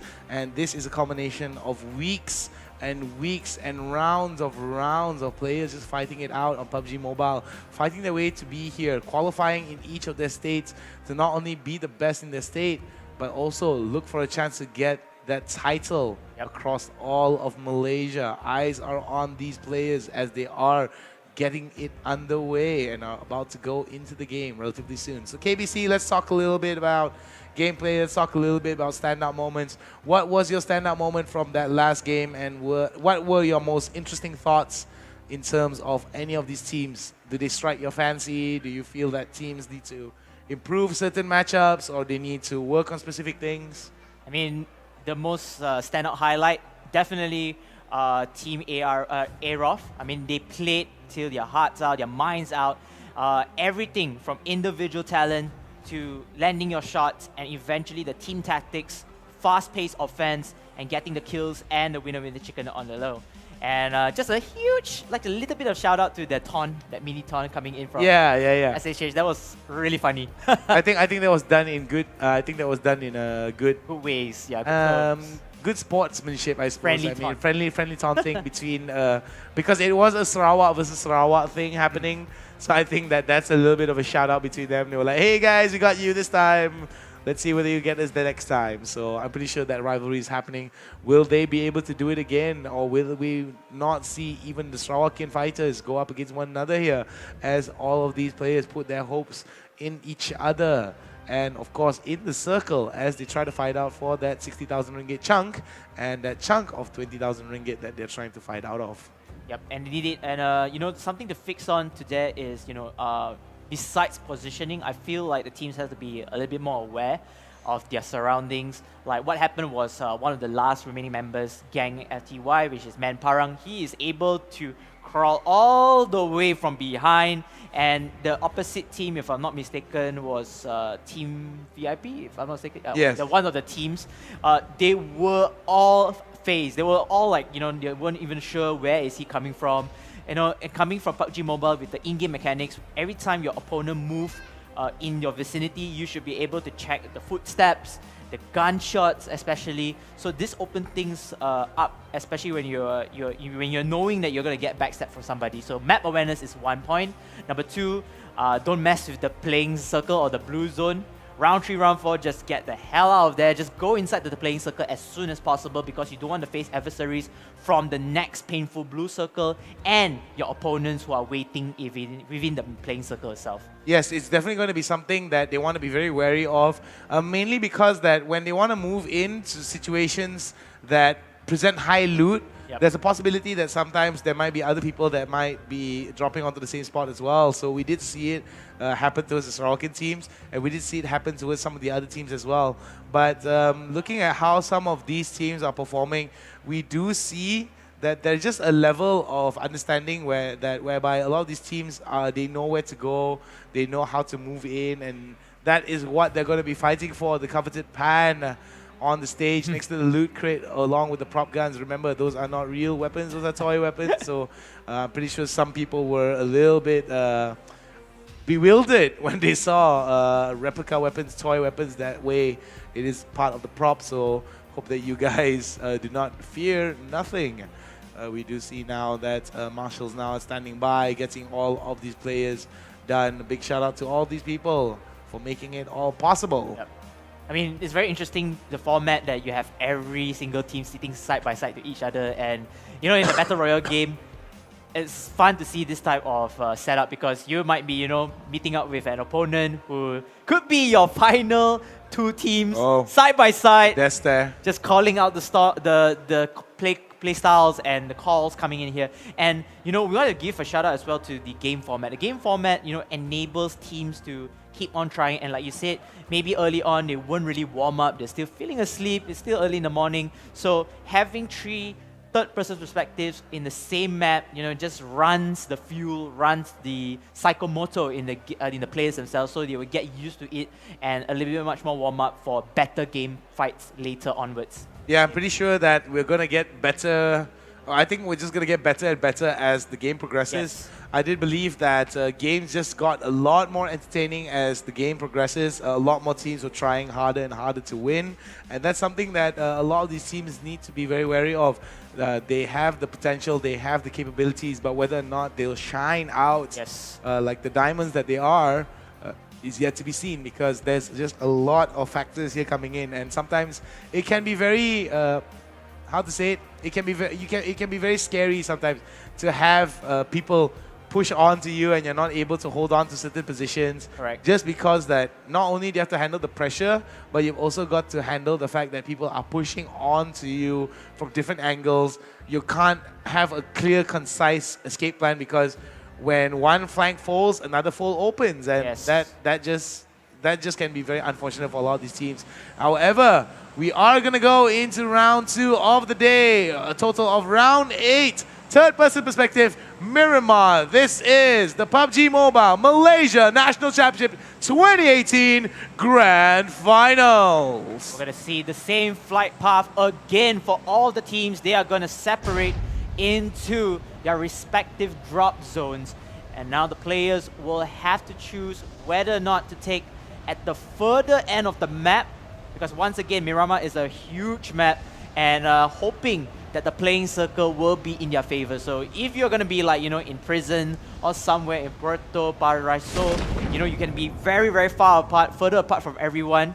But then again, when the playing circle were to happen, maybe perhaps in the north side, then you are going to have a tough time to travel all the way up to that respective playing circle. So the teams, as we all know it, go around, search for loots first, come back stronger, and then start off the fight. Unless, of course, we do have round 1 scenario where we have 3 teams fighting each other and killing off. Yeah, that's definitely something that a lot of these teams need to be very wary of. When we look at this situation And here, of course, here you go. all right, so OGC right now looking towards getting some of these kills onto Campus. Campus right now going to go down. Ajax D in a lot of trouble here. Excuse me, Ajax D being able to get that kill with the M416. Very good stuff here being shown by OGC. Ozu Gaming crew right now chasing a lot of the bottom of the leaderboards here, looking towards improving their position. Sai Handsome now gets taken down, and it seems that Mahatishu as well as Edrix now is going to get taken down. Sai Handsome as well gets taken down. I'm Ara, the only one down in this situation, so this could be a very good start for OGC as Campus gets eliminated early on. Wow. First team getting eliminated in the first few seconds of round 1. I am very, very... I pity them because of that bad luck situation. Because again, the game has a little bit of RNG factor. You have to find the weapons every time you drop by here. And unfortunately, the weapon loots are not in your favor. Yeah, it definitely isn't in your favor, and it's something that a lot of you players need to realize that when you drop, you need to drop onto a building as quickly as possible, get that weapon, and just immediately act upon it. The more you delay, the more issues you're going to have here, especially towards these early stages of the game. It's really important for you to loot as quickly as possible and move to a better position, mainly because you want to gatekeep for other people, or mainly because you want to try to set up a good position within the circle. So from the perspective of RQMY, it looks like they're going to have Hype Esports as well. Just side by side with them, I think they know where they are. I think they kind of spotted out already, since we have a little bit of ding coming in from one of the members of RQ and one of the members of Hype Esports. If I were them, I feel like, let's just go collect all our loots first. And when you are confident enough to take the fight, then you take the fight. But then it looks like team number 10 and team number 11. Fredo's Going team, onwards. TXS now in a lot of trouble here as he fights against Arov, and it seems that X-Killer Squad and Arov now looking to face off against one another. Fredo looking to read the charge here. Red Eagle now looking to push very aggressively, and it seems that TXS now goes for the fight. Arov's Red Eagle goes down for the count, and Fredo goes down for the count as well. Boy, looking towards getting some of these kills, closes the door, but behind them is going to be Arrow standouts here. Arrow's Boyka now gets taken down. Boy, going for that revive onto Heikel, and it seems that now it is where the fight is going to be. Arrow's place at the top could be at stake here with Fredo's TXS getting that kill onto Red Eagle. One of the strongest members of the team now gets taken down, and we do see X-Killer Squad looking to hold this position, but no, they decide against it. Hanks and Fredo now go for the push. Fredo now almost taking down Boyka. Boyka goes down to the ground, but Fredo almost losing it out. One more shot, he gets taken down. Fredo as well gets taken down. This is where AG and Boy try to turn this situation around. AG now coming on to the other side as well. Could it be enough though? Boyka might actually get shot down. No, it's not. AG gets taken down instead. Now it's all left to Boy. Boy now not having the numbers advantage here. This does not look good for the side of TXS. TXS now losing one member and losing another member as the revive is coming in from Arov. Boy now looking to getting it. They both both cook the grenades. They're going to go for the Kobe. Kobe goes down, goes long. Heikel now looks to go for the push. It doesn't look good as CSX now decides, nope, we're not going to have anything to do with that. They're going to go for the bandage up. And this could be a problem here as Arov goes for the aggressive push. This could be end for X-Killer Squad. X-Killer One Squad down. will end that one. Oh. Oh, unfortunately, not enough as the X-Killer Squad is eliminated in this round 8.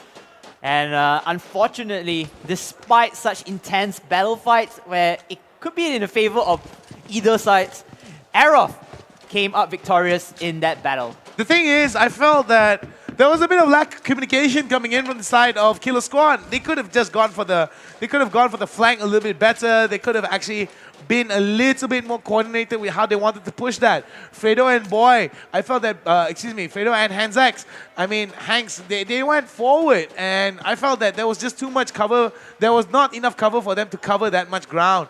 And mainly because the members of Arov are just so good with holding on to angles like this, it was just a problem. And it seems that they could have just done a lot better. I felt like the better option or the better alternative is get all your members up first on your feet, because they were in the process of reviving and you're just bandaging up their wounds. And then take the flank away. Have two members, Fredo and Hanks, at least to take some fire or take some attention away. And the other two members, if not mistaken, Boy and AG, going across the flank and doing the backstab like what most of the teams are doing. Unfortunately, they're out of the game for this round yet, still not out of the whole tournament. Perhaps they can take this painful experience as a lesson moving forward. They definitely have to take that painful lesson as an experience, that's for sure. I mean, it's not enough for them to be performing as such, so they need to be pushing it out as hard as they can. We're going to be watching from Langar here. And man, oh man, does it have to be a far, far spot here. Langar still relatively into the circle here. They're going to come in from Impala. Los Leones still looks very clear for a lot of these. Trailing not too far behind them is Kingsman Gaming from Sarawak. It looks like my predictions turns opposite, since I did mention that, you know, if they had a playing circle at the north spot where all the teams were predicted or drop down to south, they had to travel upwards, but it looks like it's going to be the opposite side. The north side teams have to drop down to the south side here. Hopefully they're able to find good vehicles and a plentiful of loot, because again, they have to be careful. They have to fight through the blue zone and the adversaries later who are waiting across the maps. Yeah, they have to be very wary of how they're going to be pathing into the situation, mainly because that they have to be fully aware that whatever losses that they have is going to be a problem here. So we do see that there's going to be a 4v2 situation here coming in from the side of RRQ. RRQ having 4 and OGC doesn't have the same amount of people, so that's going to be a bit of a problem. Ozu does have actually 4, excuse me. So yeah, we didn't see that properly. A bit of a UI problem here. And it seems that Cool Daddy now getting shot at. As you can see, Ozu Gaming Crew now, buddy system, they're going to go for those long-range shots here. Oh, wow. I'm Ara taking down Saz with a headshot with that Mutant. That's always a nice shot to go down. What do you think of the Mutant? I think the Mutant is a great weapon to use in terms of long-distance fights, especially in the mid-range as well. The only downside is the fire rate isn't as positive comparing to the M4A1. Nonetheless, it's still a great weapon. A weapon is better than without a weapon. Definitely. And they got that good kill. I mean, good knockout. Well, they got a good knockdown onto Saz right now. Jack D gets taken down again. So Ajak D gets shot down for peeking. So RRQ looking to punish members of OGC. OGC right now looking towards getting the push. And it seems that more and more grenades being lobbed into the side of RRQ. RRQ, Cloudy as well as Cool Daddy. We're looking to hold on. Saz has been revived already, so the losses have been minimized here. But how many utilities do members of RRQ have if they want to survive this onslaught, though? As OGC looking towards getting the flank onto RRQ. I mean, Ozu Gaming clan or crew, they are actually in a better spot because they have so many angles to flank with. They can try to confuse Team RRQ, who is all stagnant in one building. But then again, they have to play their cards right, use their utilities, try to push forward, and go in for that momentum push. Jack D now taking that hit of the grenade slightly from Joko. Not a very good start for him, but it is what it is here as Joko looking towards getting that push with the UMP. Members of OGC now scoping towards the general direction of RRQ, was able to spot it out. Ara now going for those shots with the MK14, managed to ding Saz a little bit in the body. And this could be a bit of foreshadowing of the explosive fights and explosive action is going to be coming as the red zone is going to be popping on to members of OGC. There's going to be a problem here as RRQ is going to be safe, whereas OGC has to mobilize just a little bit to hide behind that wall. I mean, you know, they can still pray. Hopefully they don't get blasted down by the Micah Bay explosions. But again, I feel like they're probably safe. Oh, okay, very, very close to Amara. Yeah, Amara almost got the best of that explosion right there, so I think that moving is going to be a very good option for them. Yeah, but they're still fine. Anyhow, they're outside of the next bombing circle, so it's all good. As well, they can replan or re-strategize, trying to take down RRQ if they want to. Now they have 2 members across the flank. Just a moment of time, whether or not they can execute it perfectly. Yeah, I think that's a very good observation on your side, KBC.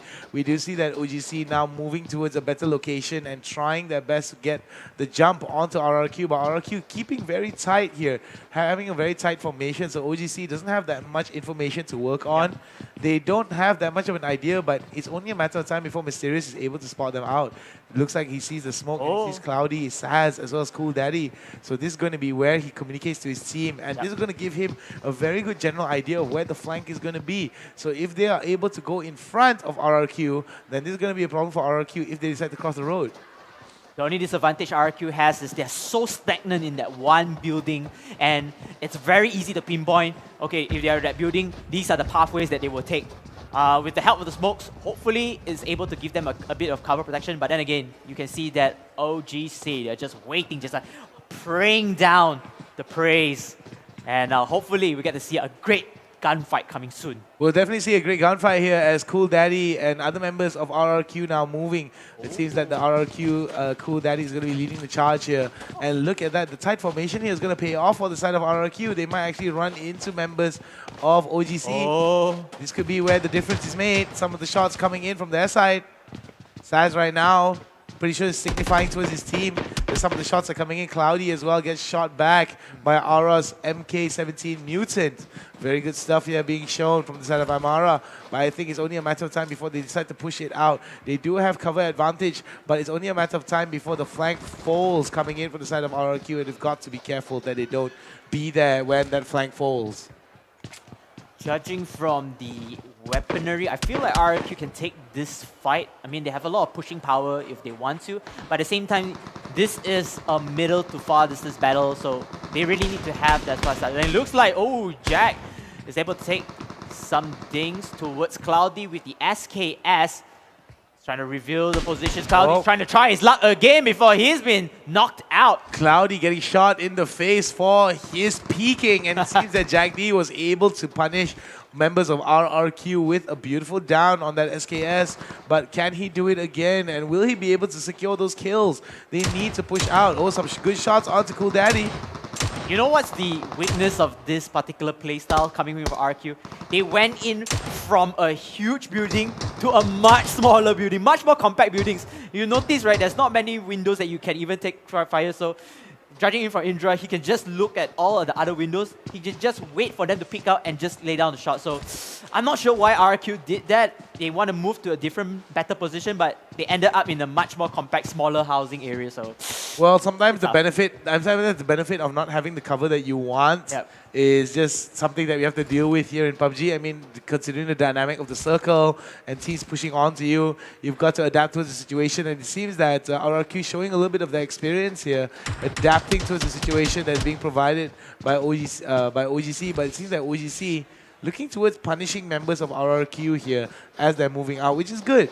The more they punish members of RRQ, the less likely that they're going to go for it. But it seems that Jack D might actually run into members of Saz. Oh, Saz now being able to take down Jack D is going to be a bad here. There's going to be one secure kill going in for Cool Daddy. Excuse me, for Saz. Saz right now looking towards holding it out. Switches over to the AK. onto the side of Cool Daddy. They might actually go for it. OGC now in a lot of trouble here as Cloudy will be able to take all of them down. OGC, clean wipe again. RRQ not losing a single member. And that was like a satay shot coming in. Everybody got screwed over there at one angle, skew it down. And that MP5, I haven't been talking about the UMP45 for a very long time. That weapon in PUBG Mobile, that is like the most balanced weapon. I would say like the most OP weapon as well. I mean, despite the damage, the fire rate, the recoil is all so low that you can actually spray and pray with this weapon, and you have seen a double kill coming in. And it wasn't looking too good as well. I thought RRQ would be losing the fight, but unfortunately, Ozu Gaming, they're out of the game. Yeah, Ozu Gaming lost that mainly because I felt that their lack of patience could have not paid off for them. I felt that if they waited just a little bit longer and tried to push it out a little bit more effectively from blind spots that members of RRQ couldn't see, then they could have actually gotten the drop on them. But sad to say that is all in hindsight here, as we do see members, we are following the side of VIP as they're going to be running into members of Mad Chicken. Oh, this is going to be fun as well because the supply drop is in contest. So the players, if they have their hands on it, that would be nice. It looks like Rothschild has it. Rothschild was able to take it away. And will he be able to get to safety though? That's another issue here. Rothschild gets shot. That's going to be a big issue, and that's going to be a big problem for him, as there's going to be some shots coming in. So it looks like he's able to take down the AWM, and of course the level 3 helmet and armor. I feel like the vest kind of saved him a bit from that particular scenario. Ooh, Yakuza now trying to go for the shots onto Fruit Tails with the AWM screaming and echoing all the way across Miramar. That's either going to attract a lot of attention or get him a nice little knockdown. So it's a matter of time here. Yakuza on the side of VIP looking to scoping members of Mad Chicken. Mad Chicken holding it out, holding the fort. Mad Chicken, I think they do have the upper advantage, all thanks to the church as well. You know, they have higher buildings, they have the high ground. VIP, it looks like they have the skills and the pronouns. They are looking at different types of angles or positionings, and hopefully if anyone were to a little bit greedy or overgreed, they will pick it out and they'll try to pick off some knockouts from there. At the same time, they want their team members to actually push forward. Again, this is a middle to far fight. I think most of the members are pretty much stacked up for this particular fight. It all comes down to the individual proneness. Whoever able to land the shots, they will go for it. Oh, you know what? They can just run away if they want to. 3 teams already eliminated on the team tracker just now, as you can see. Remember, red signifies eliminated, green signifies they're still in the game. So that's going to be popping out every so often. We're going to be watching from the side of Sarawak Headhunters all the way from Sarawak. Kuching Sarawak calling them calling Kuching Sarawak their home, looking to call this tournament their home as well, as their hopes to carry that Borneo flag high up into the sky and represent their state gets harder, actually gets more pressure as the tension builds up. They're actually very close to team number 12, Panda Crew Bravo. So it looks like Panda Crew could hear the vehicle noises already. They're not going to strike forward. I think that is also a good move if you are not confident taking the shots, because again, you're going to reveal multiple positions. But it looks like we're going to have another team skirmish coming in forward. Team number 13 going against team number 1. It will be RRQMY going up against Panda Crew Senior. A different Panda Crew battle instead. Like Shafri, he's going to start off with the fight. He knows where the positioning is, brother.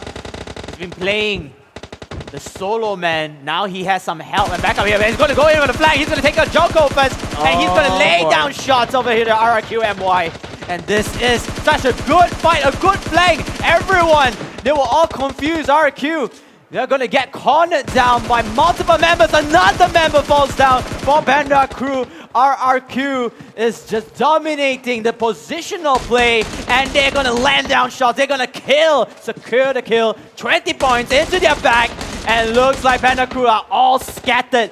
They have nowhere to go. They have to play into the hands of RRQMY.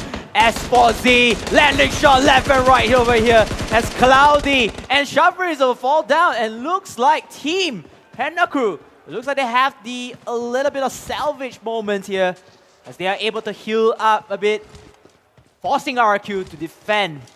And who knows there, As for Z, he's very, very close to Pubg.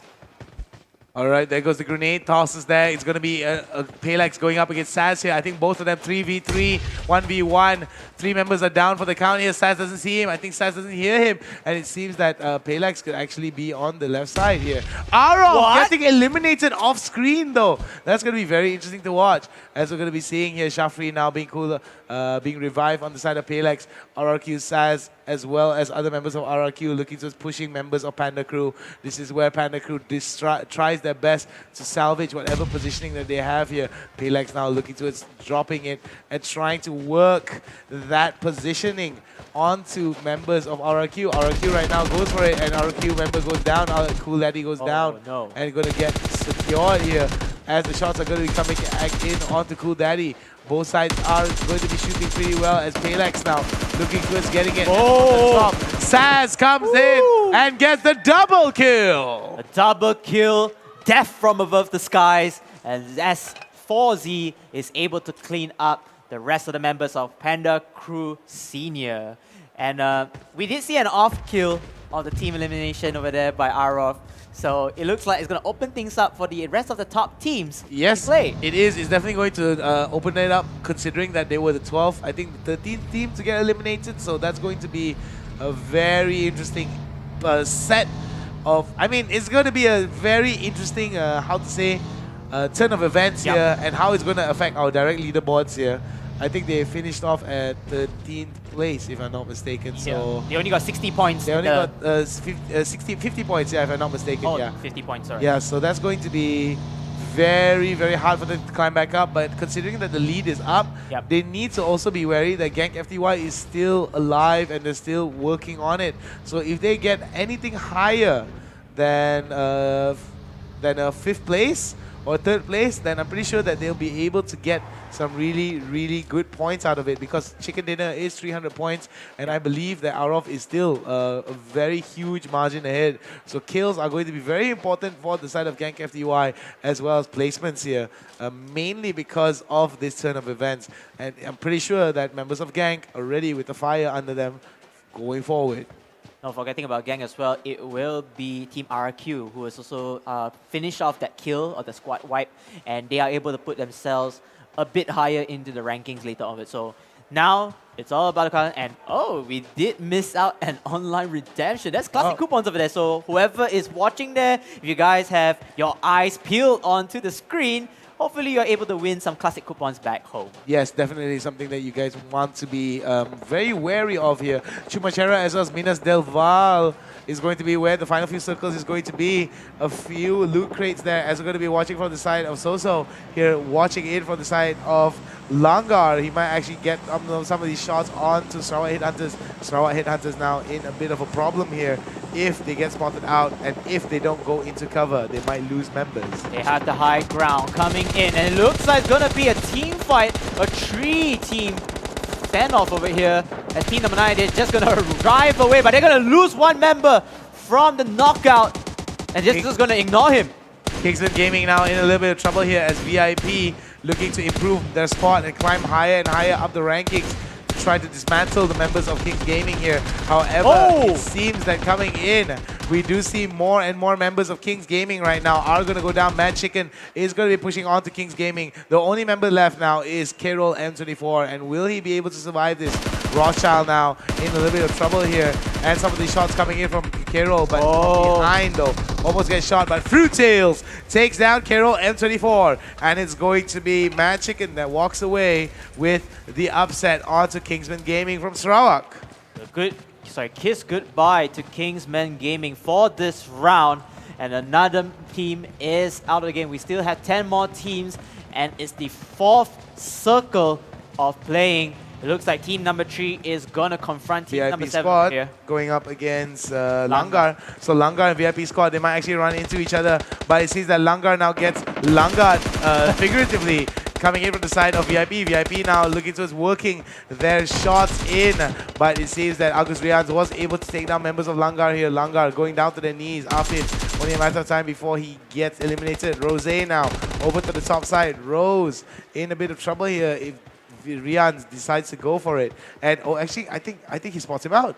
he doesn't spot him out. They're both on both sides here. Oh, this is going to be tough though. He wants to get the squad wipe. He's trying to decide where the options are. The rest of the members have fallen to the ground already. This is not really good for Team Langa, who actually had the high grounds. They actually have the upper advantage, and unfortunately, they just got wiped out from there. I mean, it is what it is.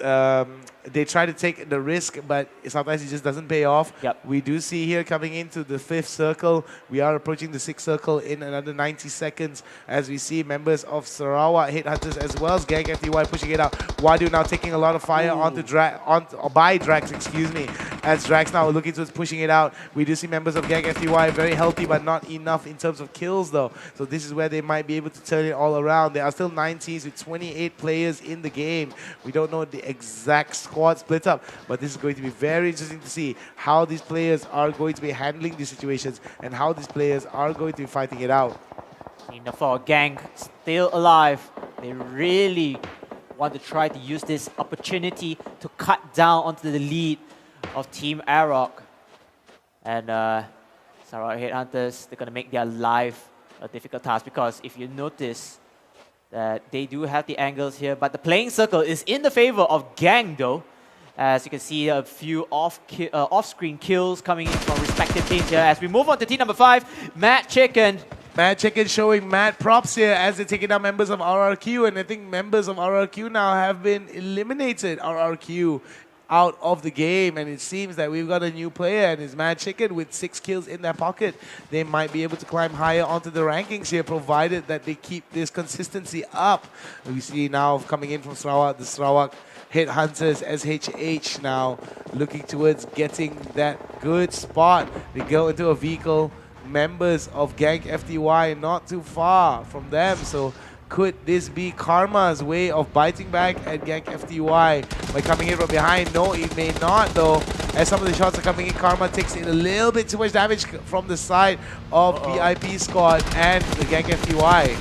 Oh, and then another fight comes into play as well. Gang continuing the shots onto VIP. VIP running for the dear life because they're in the most of the circle. But then it will be not enough unless one member of Gang has been taken down, which is you have seen right here. The rest of the member of Gang will follow up onto VIP. Can they do it or not? They can't do it because you want to know why? They've got to believe, and will Gang believe in this power? We've seen them crumble time and time again, and we've seen them with man disadvantage here. Drax now getting down low and will not be able to survive this encounter as Langa gets eliminated off screen. We're going to be watching from the perspective of Gang here, one of the favorites to win of this team, but we do see Scooting as well taking in a little bit of elimination pills there going down onto them, as we're going to be seeing more and more shots coming in from Airpanks with that SKS trying to take down members of Panda Crew Bravo.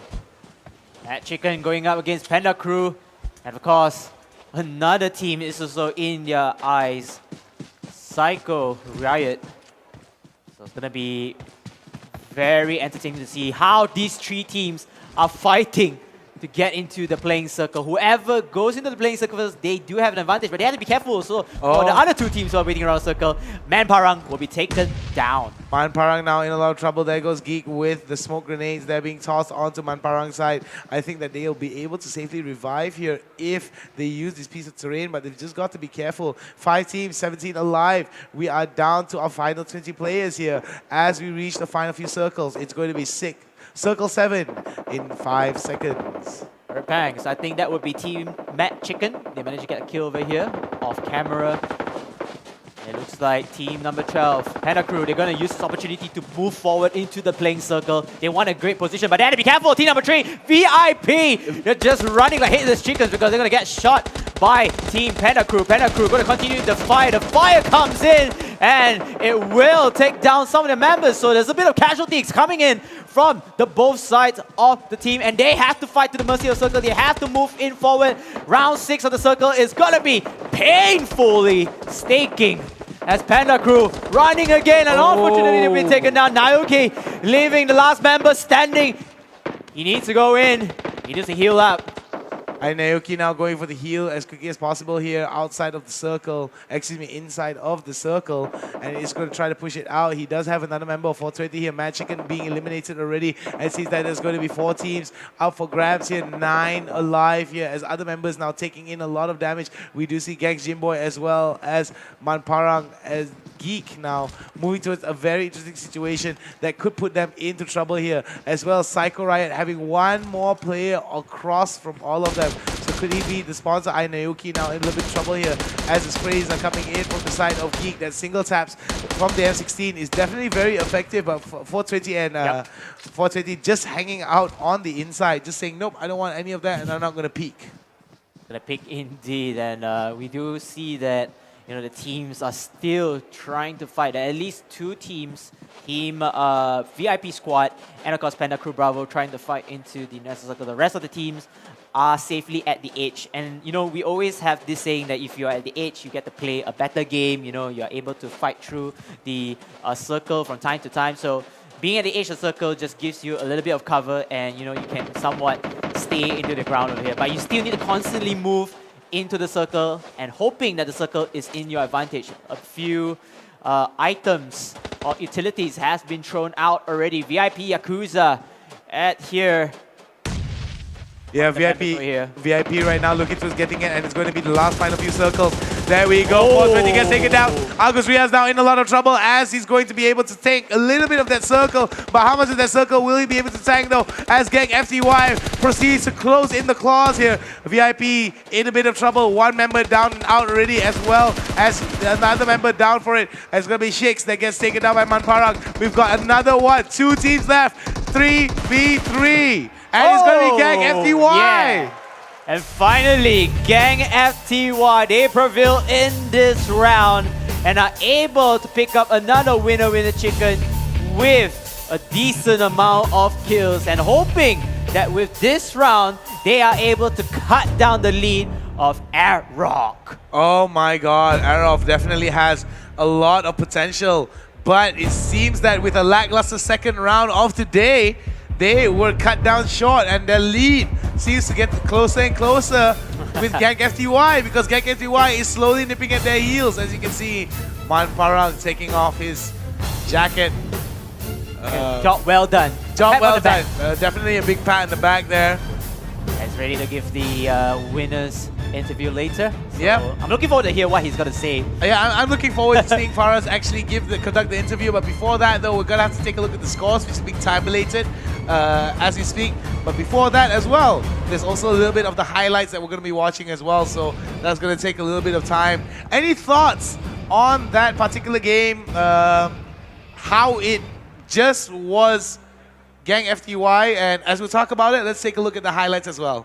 I mean, first off, Gang FTY positioning this time around is on point. They didn't kind of attack, or they didn't get into troubles like what they did in the first round. The first round, again, the mistake was they were playing around the circle for very too long at the blue circle. They thought that, oh, you know what, we have vehicles, we have utilities, but you all have to know that when you get damage from your opponent, and as well in the mercy of the blue circle, you can't just heal there. You don't have the luxury of time to heal. You have to think of the next attempt of action. So this time around, they're playing it pretty much safely, because I don't think they got into too much action. They do have their moments of actions, but not as wild compared to Team Aerof. And I think Team Aerof's mistake was they were too overly aggressive. They want to go in every kill, which is good, Don't get me wrong. But again, you have to be calculated. You have to be calculated to saying, hey, can we take these fights? If we do take these fights, what are the risks of us getting eliminated? And unfortunately, they didn't take the calculation correctly, and they got eliminated very early on. 13 placing, only 50 points. And I don't think they get much kills as well to follow up on that. So Team Gang, they played really well. They played the final circle into their favor. They were mostly around the edge of the circle, waiting for opponents to reveal themselves and going in the kills. So the final one was really, really well played. They took down wounded members and finished it off properly. Yeah, it was definitely something that they did really well. However, it was not Aerof's game today, as Gang FTY, as you can see on the highlights right now, were the ones that were able to pull off some really good kills. They were managing to eliminate some a little bit unfortunate that some members of Gang FTY were not able to see the final circle, but hey, in a perfect world, we'd have everyone meet each other in the final circle. So that's definitely something that a lot of these teams need to take into account, whether or not that they're able to put in a lot of value for them in the long term. We did see VIP as well. Slowly is going to give them a lot of advantage, a lot of confidence as they approach into the later stages of the game. So we're seeing that VIP is slowly building up, but it's just Gang FTY's game for this particular matchup. So I like what I'm seeing from Gang FTY. Arav, I think that you might have some good competition waiting for you. So before that, I think that's enough from me, the Hound, and him, KBC Sensei. We would like to say goodbye to you guys for now because we're going to be passing it over to the hostess with the mostest, Faraz. Take it away, Faraz. Thank you so much, the Hound, and also KBC Sensei. I'm here with your second chicken dinner winner from Gang FTY. It is not that Mang. Give him a round of applause, everybody. Now, it seems as if today is an absolute repeat of what happened yesterday. Team Arab getting the first chicken dinner, you guys getting the second. And looking at the charts yesterday, you guys were second place because of the number of kills. I want to ask you, since it's sort of a repeat, how are you going to change things up to beat Team Arab, specifically because they're looking like the strongest opponent for you guys at the moment? We just take the positioning. Arab is a good team, so I don't know that we can fight him or not. So, but we try. We're gonna try. All right, they're gonna try. Now, one last question before we say goodbye. You guys are playing in the map Miramar today. How different is it for you guys? Do you feel more confident here, or is it more difficult? Miramar is a hard game, a hard map. Not like Erangel. Erangel got many cover more than Miramar for me. Because Miramar too many reach or slope that people can camp, so that it will be harder. All right, I totally understand that, but I wish you all the luck. Now, yesterday on camera, I saw you and your team dab. So we're going to dab our way to goodbye for the break, okay? We can do it together on my count, okay? 3, 2, 1.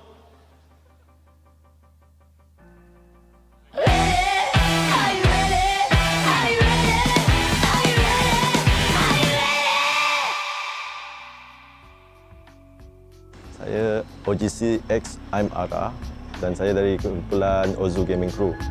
Tiga lagi ahli kumpulan saya ialah OGC Ajax, OGC Indra dan OGC Mysterious. Kami bermain klasik dan automate secara random lah dan kena dari situ dan jadi satu tim.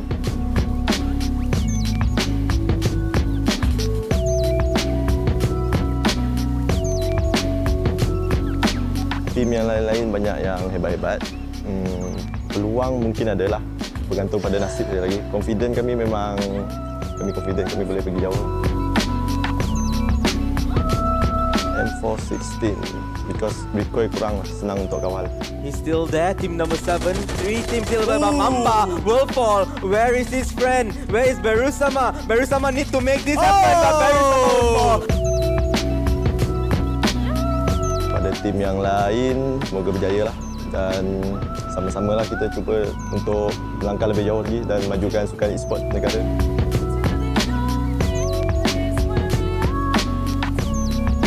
Jangan cepat puas lah, confident tu mesti ada. Lepas tu kena usaha lebih lah.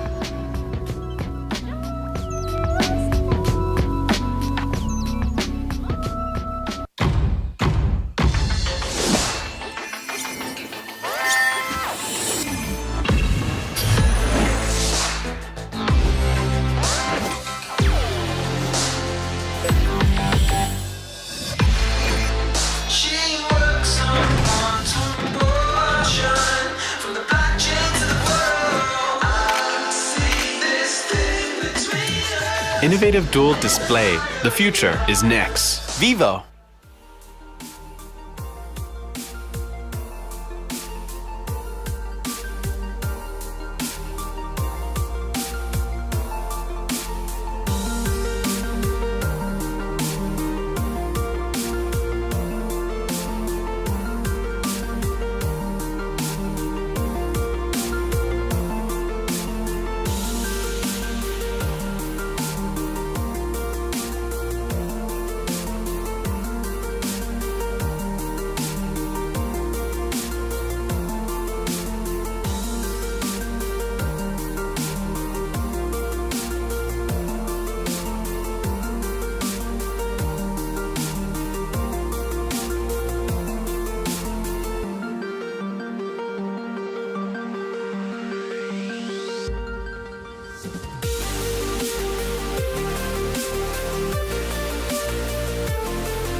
And welcome back, ladies and gentlemen, boys and girls, children of all ages and players known and unknown from all over the world. This is the Pubg Mobile Malaysia National Championship 2018, coming to you live from Sunway Velocity Mall. I'm the Hound. He is KBC Sensei, and we would like to thank our sponsors, Tencent, Vivo, and Udo, because who does it better than you do? So man, oh man, it's been insane. We've got 2 games in the pocket. We're heading for a potential 3rd game. We've got 3 more games lined up after this.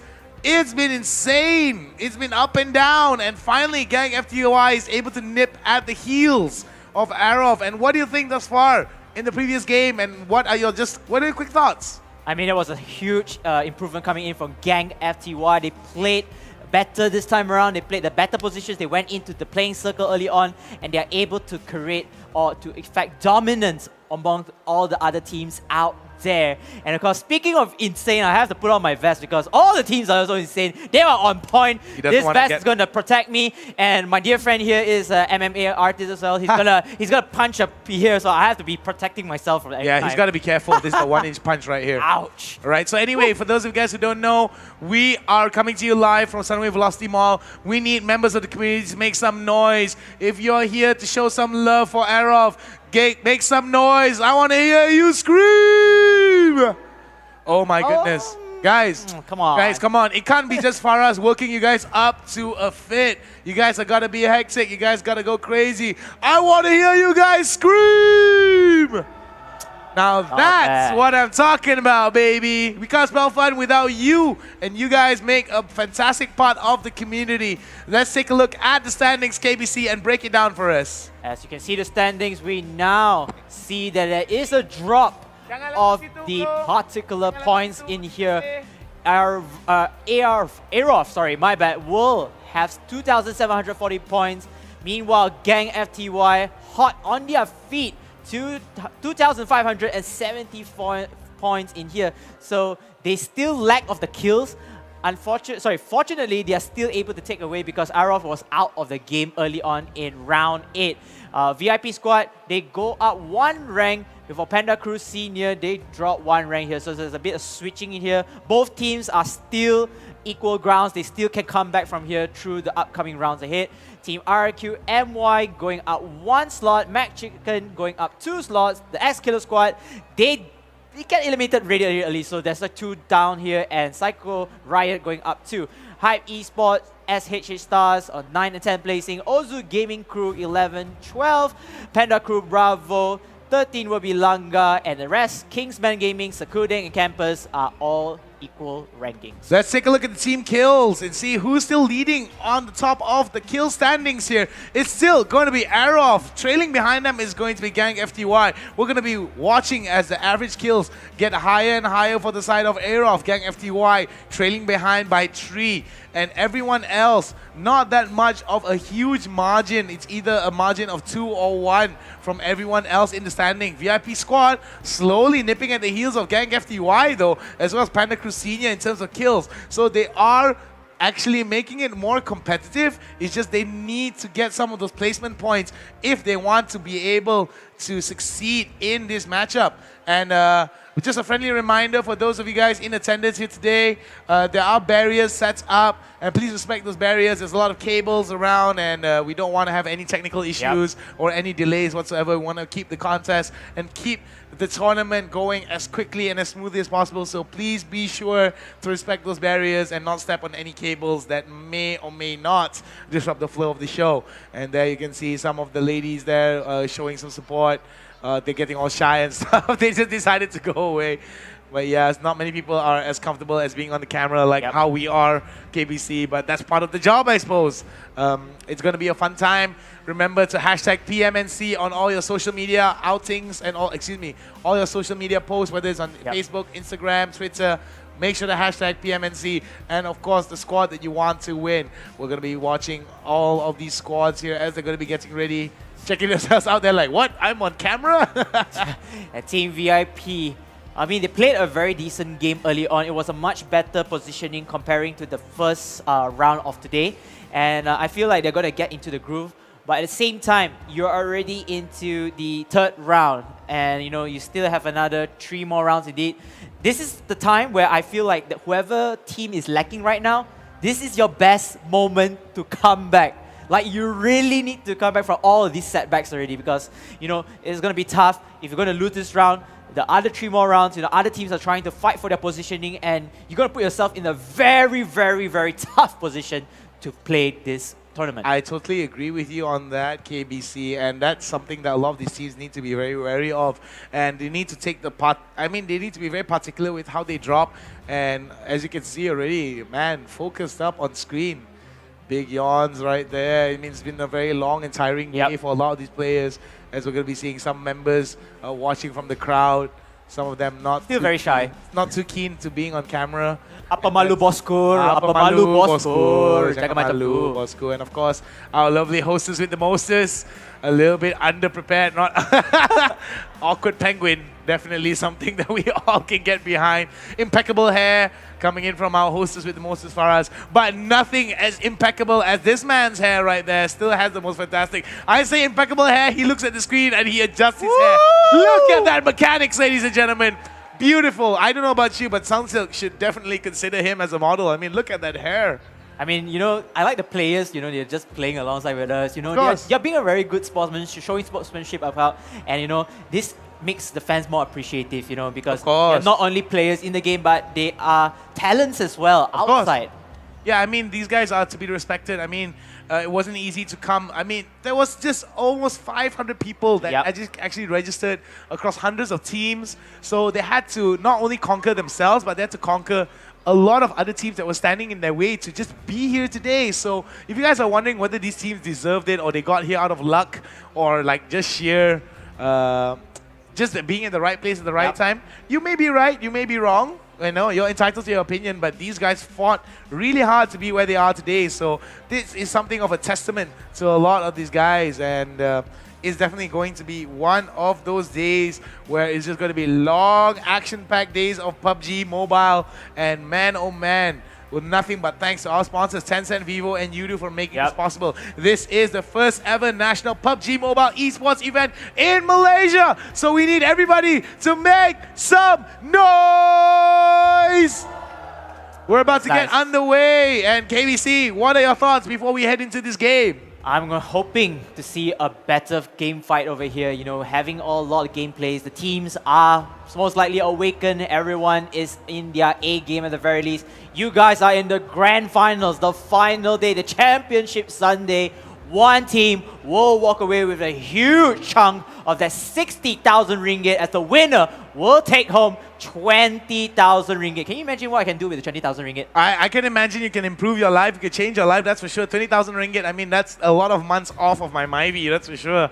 But anyway, I mean, that's a small little motorbike for someone, you know? I mean, that's 20,000 ringgit is definitely an amount not to be trifled with, and we do hope those teams will use that money for great causes like developing themselves and getting them better equipment, or just basically handling their day-to-day. And I hope that these teams will bring us pride when they flow up that nicer Jalur Gemilang overseas when that time finally comes. Remember, not only 20,000 ringgit for the grand prize is up for grabs, bragging rights is also something, as well as the coveted pan, as you can see it on the stage next to the loot crate. Beautiful stage, beautiful setup, nothing but the best coming into you guys here. Remember, Sunway Velocity Mall. That's where you want to be, KBC. That's where you want to be. Yes, indeed. And of course, we're still waiting for the players to come on board into the map. Again, this will be Miramar, the final mode, which is TPP being played here. Later onwards, we'll be moving to a different perspective,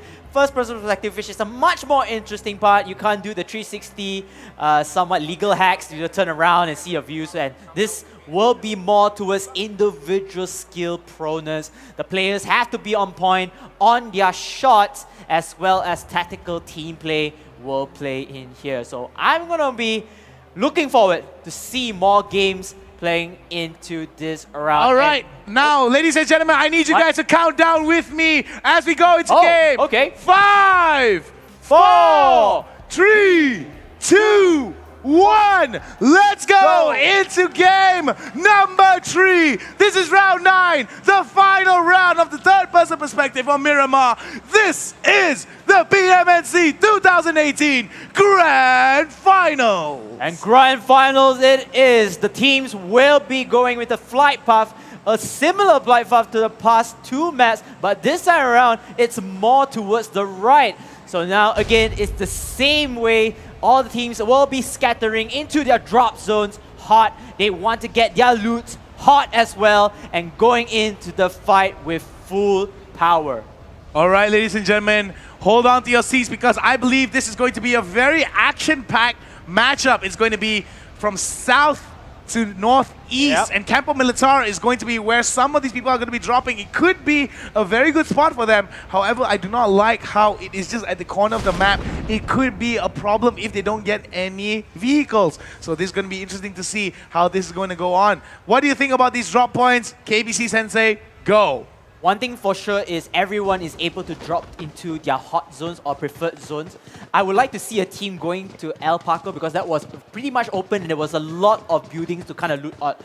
The downside is the teams are so close to one another that we might be able to see another team wipe early on in this game, just like round 2 and round 1 for today. So we will see how it goes. It looks like this will be team number 6, which is SHH, Sarawak Headhunters. Honestly speaking, they had their moments, but they kind of fall short. Yeah, they did fall short a couple of times. Hopefully, they will be able to redeem themselves as the game progresses. Remember, this is the final round. We are halfway through for the third person, for the entire matchup, and this is the last match of the third person perspective before we move over to first person perspective. So no more 360-degree field of view for lots of these players. So we shall see how they adjust later on. But now it's going to be some TPP action as we're going to be watching on Fredo's side of TXS. But early on, we're going to be seeing coming in from the side of Panda Crew. Panda Crew Senior now shooting on to the side of Ozu Gaming Crew, and Ozu Gaming Crew seems to be in trouble. A running theme that has been haunting OGC throughout the entire tournament. OGC trying to loot as fast as possible, getting the better weaponry in here before taking the fight. You can see I'm Ara. He's picking up the AK-47, back the choice of weapons, but then it looks like Brother is going to open things up over here. And OGC, they will start the wars as well. Oh, Mysterious in the reloading time zone. Not going to be looking too good as I Am Ara will try to fall back. He's using the Uzi, which is a hyper fire rate, as Palak's gonna fall down as well.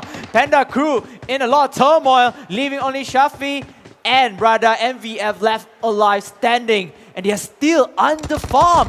They're still under farm. They don't have enough resources for them to fight this out, and it seems that this could be a bad start for the side of Ozu Gaming Crew. Will they be able to try to make a difference here as members of them one by one get taken down? Kim VF now taking down one of those shots. Indra, the last man standing, tries to go down for their revive here, but it's not going to be enough. Kim VF with the elimination on the side of Ozu Gaming Crew, and Ozu Gaming Crew, the first to be eliminated in this matchup. Doesn't look good for the side of Ozu Gaming Crew.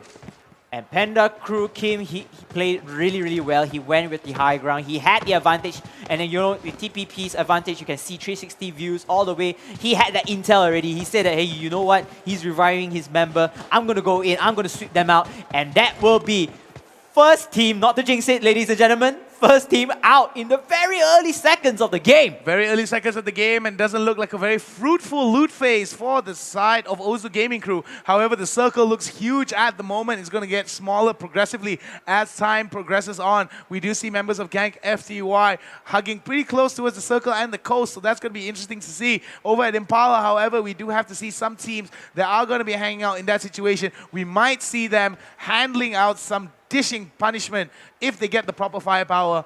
Arov, unsurprisingly, in the middle of the circle. In the middle of the circle, they can try to take this advantage, you know, to just camp around, just circle around, and then wait for whatever the offense gives to them. But judging from Arrow's gameplay so far, they're not gonna wait. They're just gonna go in. You know what? Let's just go hunt down people. Even if it's outside the circle, we're not in the circle. Let's just go hunt them down because they want every kill, and every kill costs 20 points. Yeah, every kill costs 20 points, and that's going to be a big motivator for a lot of these teams to play a lot more aggressively. Dehati right now dropping that 4x for one of his members on the side of Hype. So that's why we were talking about, I mean, being able to push out some of those resources for the goodness of everyone. Looks like we're gonna have Hype over here. They will try to locate and trying to find all the other items in this particular area. So this is actually a good placing. You know, the map is actually very wide. They can go in with tons of loots, but they have to be careful though. Hype Esports, they are very close to VIP as well. Very, very near the vicinity area. And whoever picks up the better weaponry and whoever spots them first, I think they're just going to go in for the fight. Hype Esports and VIP, they had decent starts, they had decent placings, but able to take down one adversary early on in this game will not only give you that momentum booster, but 80 points in total with, of course, dropping down one team's just going to be open things up for your respective team as well. All right, Hype Esports right now, they're looking towards getting some of these loots. VIP squad hanging out pretty close behind them, so this is going to be a very interesting spot. They are going to be looking towards setting up some very interesting cover here, and it's only a matter of time before they discover one another as they're going to be moving into very safe spots here. VIP decides to go against it, and it seems that they're going to be heading into opposite directions. But it's only a matter of time before they spot one another. Who will be able to spot who first is the question in this round. This is round number 9 of a total 12. We are halfway through. We've got 4 more rounds to go. Ladies and gentlemen, excuse me, 3 more rounds to go, ladies and gentlemen, as we progress into this game. And this is going to be the first circle closing in. And we're going to see more and more people mobilize quicker and faster into the safe zone. Into the safe zone they will go, and I kind of like it. You know, we had a lot of action-packed games already, so let's just take a breather. You know, the teams don't really need to commit anything at this moment, but you can see from the rest of the members of teams, they are going to pick up as much weaponry as possible. You can see that HG Kuntal from SHH is going to pick up the M4 and the Kar98, a little bit of balance between close to middle and to far distance fights. You can see Karma here with the AK-47, something that a lot of the teams are running for this tournament, which I was quite surprised because initially it was more of the UMP-45 weaponry in hand. But hey, this could be a different turn, you know, different tournament, different play styles in hand. And it looks like RRQ, they're gonna start the fight onto SHH. And it looks like SHH, they don't really need to take the fight, but then they kind of push it forward.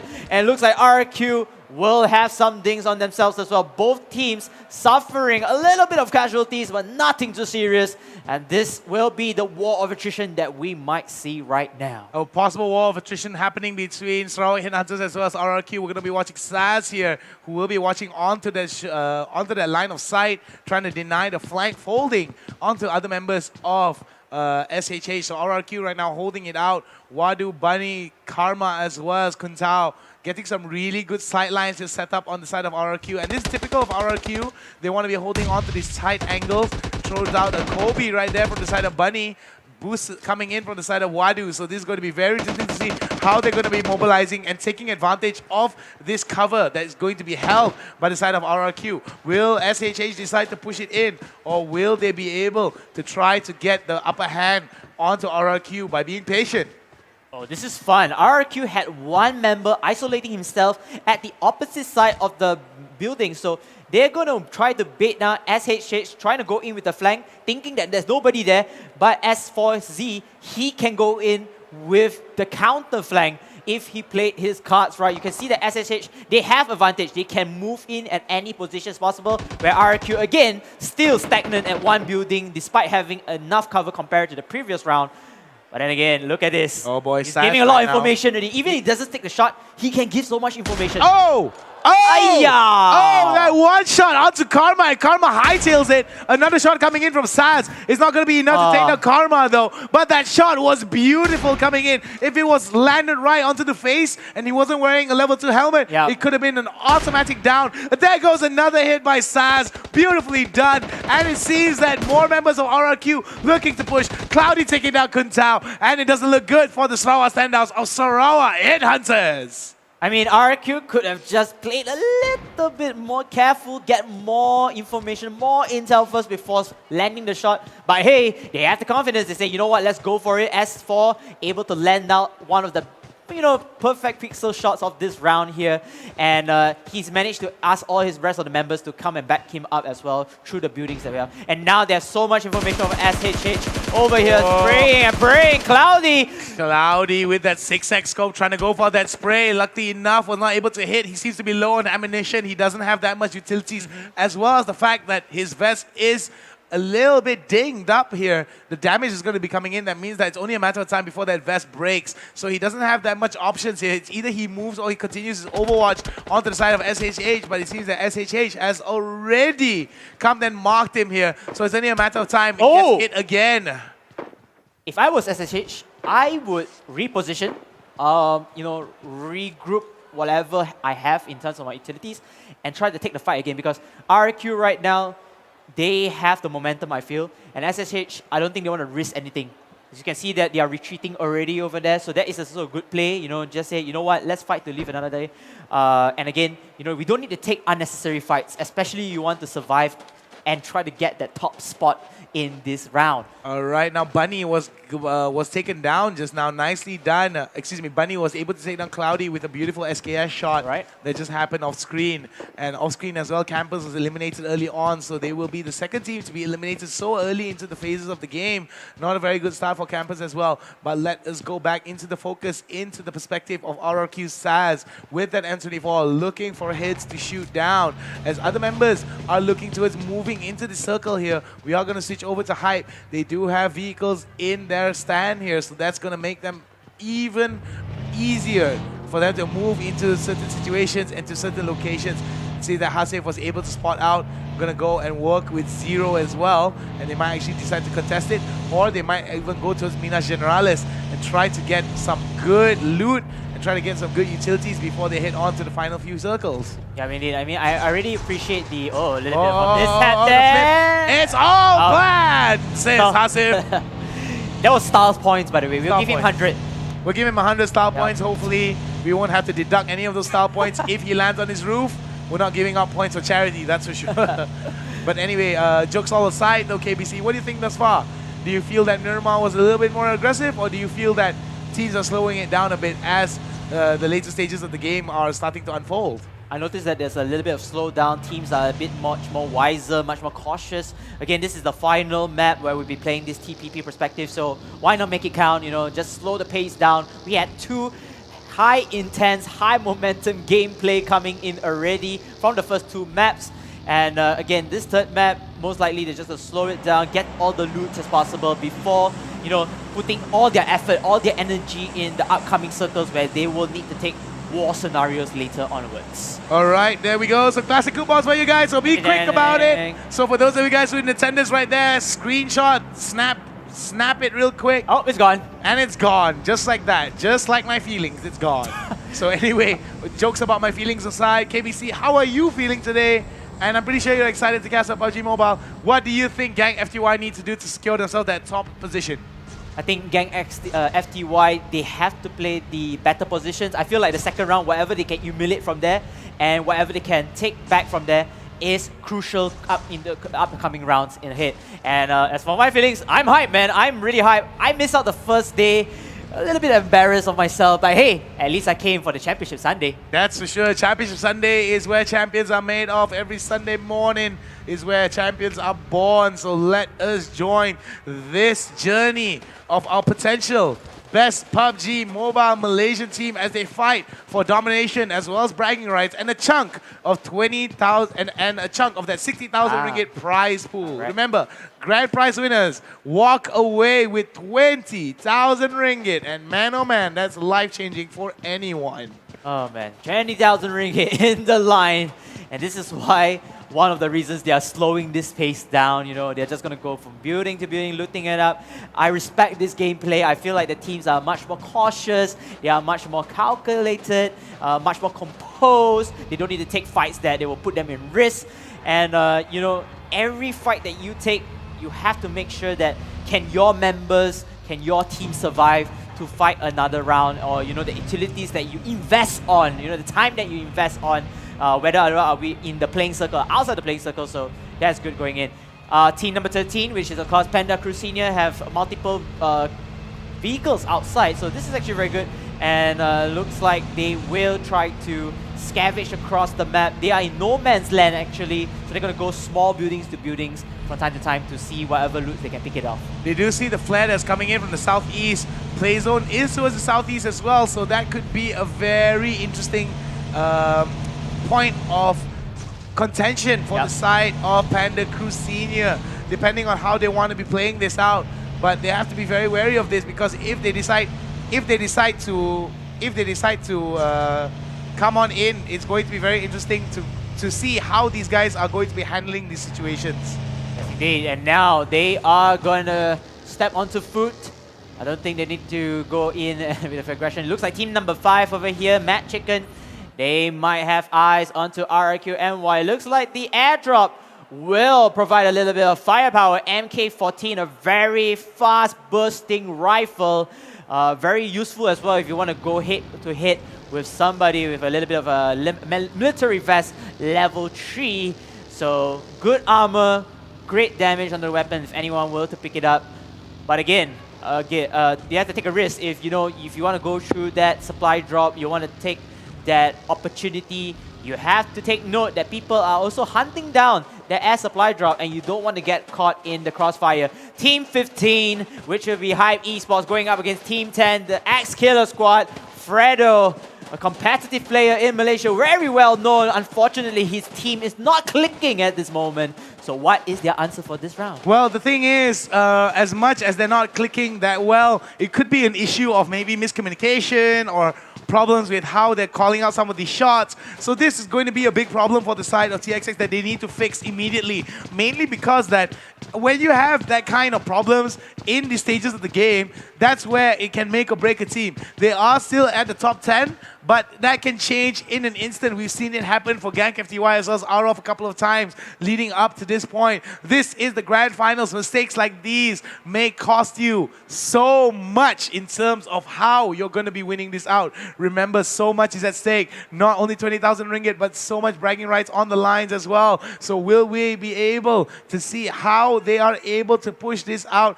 and try to get that victory? We have yet to see how these teams are going to be making it though. Fred over here using the 360 advantage from the TPP side. Is trying to scout out any unsuspecting wanderers over here, whoever is going into the plainlands, and good luck, have fun for them, because they are going to get caught crossfire over here. Hans, okay. I see you, bro. Right. I see you. I see you. We all see you. Can we get some cheers coming in from the crowd? Yeah, at least giving some dance move motivation, just go keep it groovy. Yeah, I mean, guys, come on.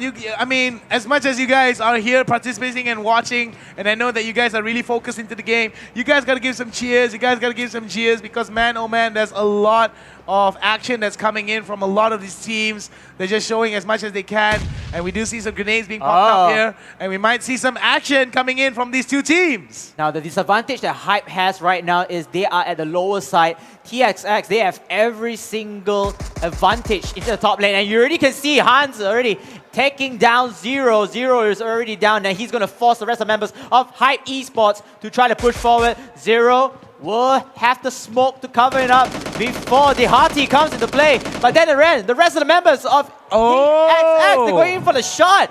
They're going to take down members again from Hype. Hype, they are not looking too good over here. They're getting cornered from the high grounds, and this is not looking too good for them at all. The RT as well, 0 now. The only 2 members surviving coming in from the side of Hype. And it seems that TXX are going to be enjoying this advantage here. High ground. And he looks to the sky. Hanzak showing that he has the ability. He has the dance moves as well. Throwing in some blind shots into the smoke. But it seems that it's not going to be enough to get nothing onto the side of TSX as Hype now under fire from all angles coming in from the side of TXS. Hype only has 3 members into the game. Excuse me. Paloza is the only one that has been taken down and killed confirmed coming in from the side of TXX. I mean, Hype, I feel like they should reposition themselves, but at the same time, you're already down with not many utilities. And again, you have all of the members of TXX. They were all there, looking eyes, just eagle-eyeing on them. And anytime they make a move, the members of TXX will make a counter-reactive move as well. It looks like they know that where Hans is. Hans didn't use the perfect weapon for this, and Uzi not going to reach at that position. He can try to do a parkour move. He tried to jump all the way to the building, although he's going to take some damage. But nope, he's not going to do it. Oh, he's going to spray and pray again with the Uzi. Got a little bit of a dink towards one of the members of Hype, but then again, it's not that effective. He should change back to that Mini 14. Unless, of course, he doesn't have much 5.56 bullets. I mean, that is something to consider right there, KBC. However, considering the fire rate that is the Mini 14, not exactly ideal for holding down angles like this. I think that the micro Uzi use would be very much justified. However, the lack of damage means that they may be able to get shot for this. Hands right now going in. Oh. Here comes the goal. He's going to spray and pray onto Zero. Zero's going to run away in safety. And now this is going to open things up for the rest of the members of Hype because they know that Hans just did a parkour. Oh, he's going to jump in again. He's going to go over here. He's going to say, hello. Hello, it is. I know he's going to miss the angle. But then he's going to go tap from the bomb. He's going to spray and pray down there. The sucker is over here. But then Hans, he has 3 members over there. He's going to be taken down. TSX boy, he needs to push forward. They need the members in here. TSX, you can't let Hans die like this in vain. This is not the end. This is more than just a game. Oh, Hype, push it out. Oh, and Hype has finally been taken down. TXX finally playing the best game of this round. Hype Esports eliminated and the Hype train has been derailed. TXS showing up and they're going to lose Hans X in the middle of this to the play zone. That is okay. However, they managed to get 4 kills as well as an adequate amount of equipment. But they've got to be careful though. Right at that coattails is going to be team number 3, VIP Squad. Wow. I mean, that was a great setup coming in from Hans. You know, playing it to his core. He was a bit unfortunate to meet up with 3 members before taking his final breath. And TXX, right now, they only have not only 2 teams to beat, at the same time, they are at the mercy of the blue circle, and this blue circle, the next round, is going to be very painful. Yes, it's going to be very, very painful. It's going to be very, very, very, very painful indeed. As the circles get closer and closer, it's going to get painful and painful. The more pain is going to come in, the more utilities that you have to spend on it. So you have to be very wary of these situations. You have to be very, very wary of how much utilities you're going to be spending if you're going to be on the outside of the circle. And we've seen it time and time again that the circle can be one of those things that just undoes a team. But Gang now looking to get a kill. And it seems that they are trying their best of their abilities to maintain that top spot and try to unseat the king of the leaderboards. And that is Arov. Looks like Gang has the high grounds again. They're able to sandwich down team number 12, which is of course Panda Crew Bravo. Panda Crew Bravo are in a little bit of turmoil over there. Their vehicles are out, so they cannot escape. They have to use utilities such as smokes or at least grenades to flank out Gang. But Gang, they're just waiting again. They are eagle-eyeing again onto them. There's no way they can try to push it. And it looks like team number 9 decides, hey, you know what? Let's join in the fight. Let's just do a crossfire over here because Team Kingsman Gaming is going to show who's the king over here. PC taking down left and right. Gang FTY right now coming in, and there's going to be a lot of action here as Gang being able to secure some kills. Jimboy now getting up, and there goes the kills coming in. Kingsman Gaming now gets taken down as well as another member of Kingsman Gaming. This is where Gang FTY sees the shine. RRQ getting some of their kills as well as we see more and more members of Kings Gaming get taken down. RRQ nicely eliminated Kingsman Gaming. And RRQ are on their feet. And again, this is the third placing team over here. But then let's move on to Gang.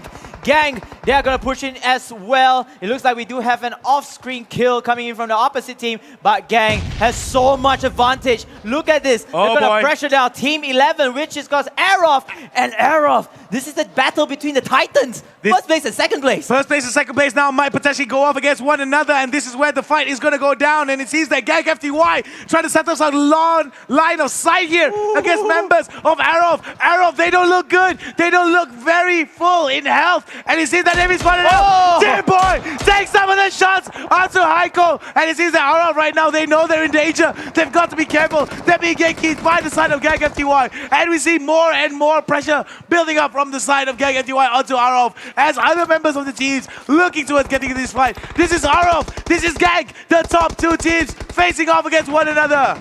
Oh no. And Gang continuing to push in. Team Aerof not looking too good over there. Only one more member standing. Smoke's now being pulled out, and he sees that Smoke's now being thrown out by the side of Heiko. They don't have the numbers of location. Here comes back. No! Team Boy eliminates Aerof, and this is not going to be good for Aerof. And he sees that Gang FTY may be able to steal it as the crowd claps and cheers for Gang FTY. They're going to get the revive. They're going to be able to push it out. 45 seconds. X-Killer Squad is now eliminated to the dismay of the crowds. A lot of fan favorites here coming in for Fredo's team as more and more competition just keeps building up between all these top teams. KBC Sensei, I am losing my mind. What is going down?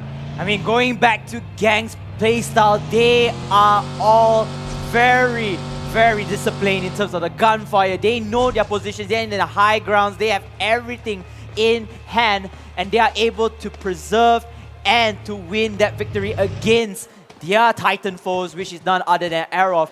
And again, going back to the previous interview where Faraz did mention about Manpower said, yeah, our positioning is very important. We're not confident whether we can take down Aerof, but again, they still play the positioning game, and this is the summary of it. A good positioning game, able to knock out your members of adversaries over here, and then it just creates so much opportunities, and finally you're able to do the impossible, which is of course take down your main foes. Yes, it's going to be something that they want to be taking down, and this is going to be a very big victory for the side of Gang FTY now. They'll be able to rest a little bit comfortably as they feel the lead closing and closing and closing between one another. We're going to be watching from the side of Panda Crew. Senior Panda Crew Senior now being able to get one of those shots down to Gang FTY. Geek now on his knees and down on the ground. One member down for the count coming in from the side of Gang FTY as members of Panda Crew now turning on the pressure, but you see that Joko will be taken down as well. Langa's XOXO gets taken out of the count here from the side of Play Zone, and here comes Drax. Langa now eliminated again, and this doesn't look good for the side of Langa. However, we look at the side of Panda Crew. They are doing pretty well. They are doing good, but they have to be very careful on how they take some of these fights because Gang will punish them. This is the final few circles. 20 RQ. alive, 6 teams in play. RRQ in the middle of everything.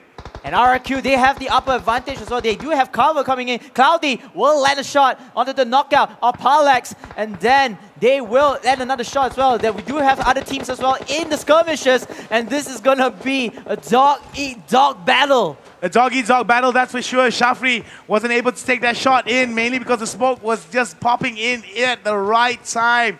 Wrong place, right time. They're coming in from the side of Shafri.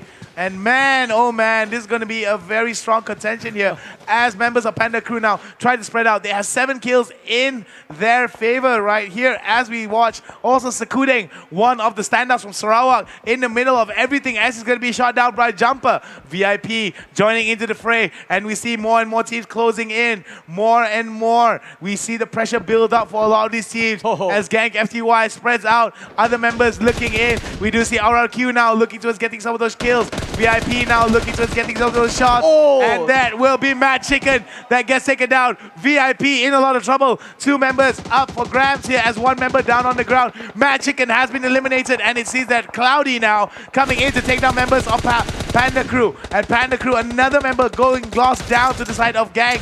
And Geek now will take that kill credit, but will not be able to secure it yet. Smoke's being popped out everywhere, left, right, center, back, as RRQ just hangs out. Beautifully done from the side of Geek to take down Panda Crew Senior. And that is so many crossfire battles coming in one singular map. Oh, wow, And look before at that, gang. Man Parang, He's able to take down Yoshi over here. the man himself, looking towards getting that med kit. Will he be able to hold it down though? Other members of his team looking towards giving the support. There goes the push coming in from the side of Jimboy. They're going in hard, they're going in fast, and he sees that the shots are good, but it's not going to be enough. Jimboy securing one kill. Jimboy securing another. Will it be enough? Jimboy jumping, and Jimboy is in the middle of it.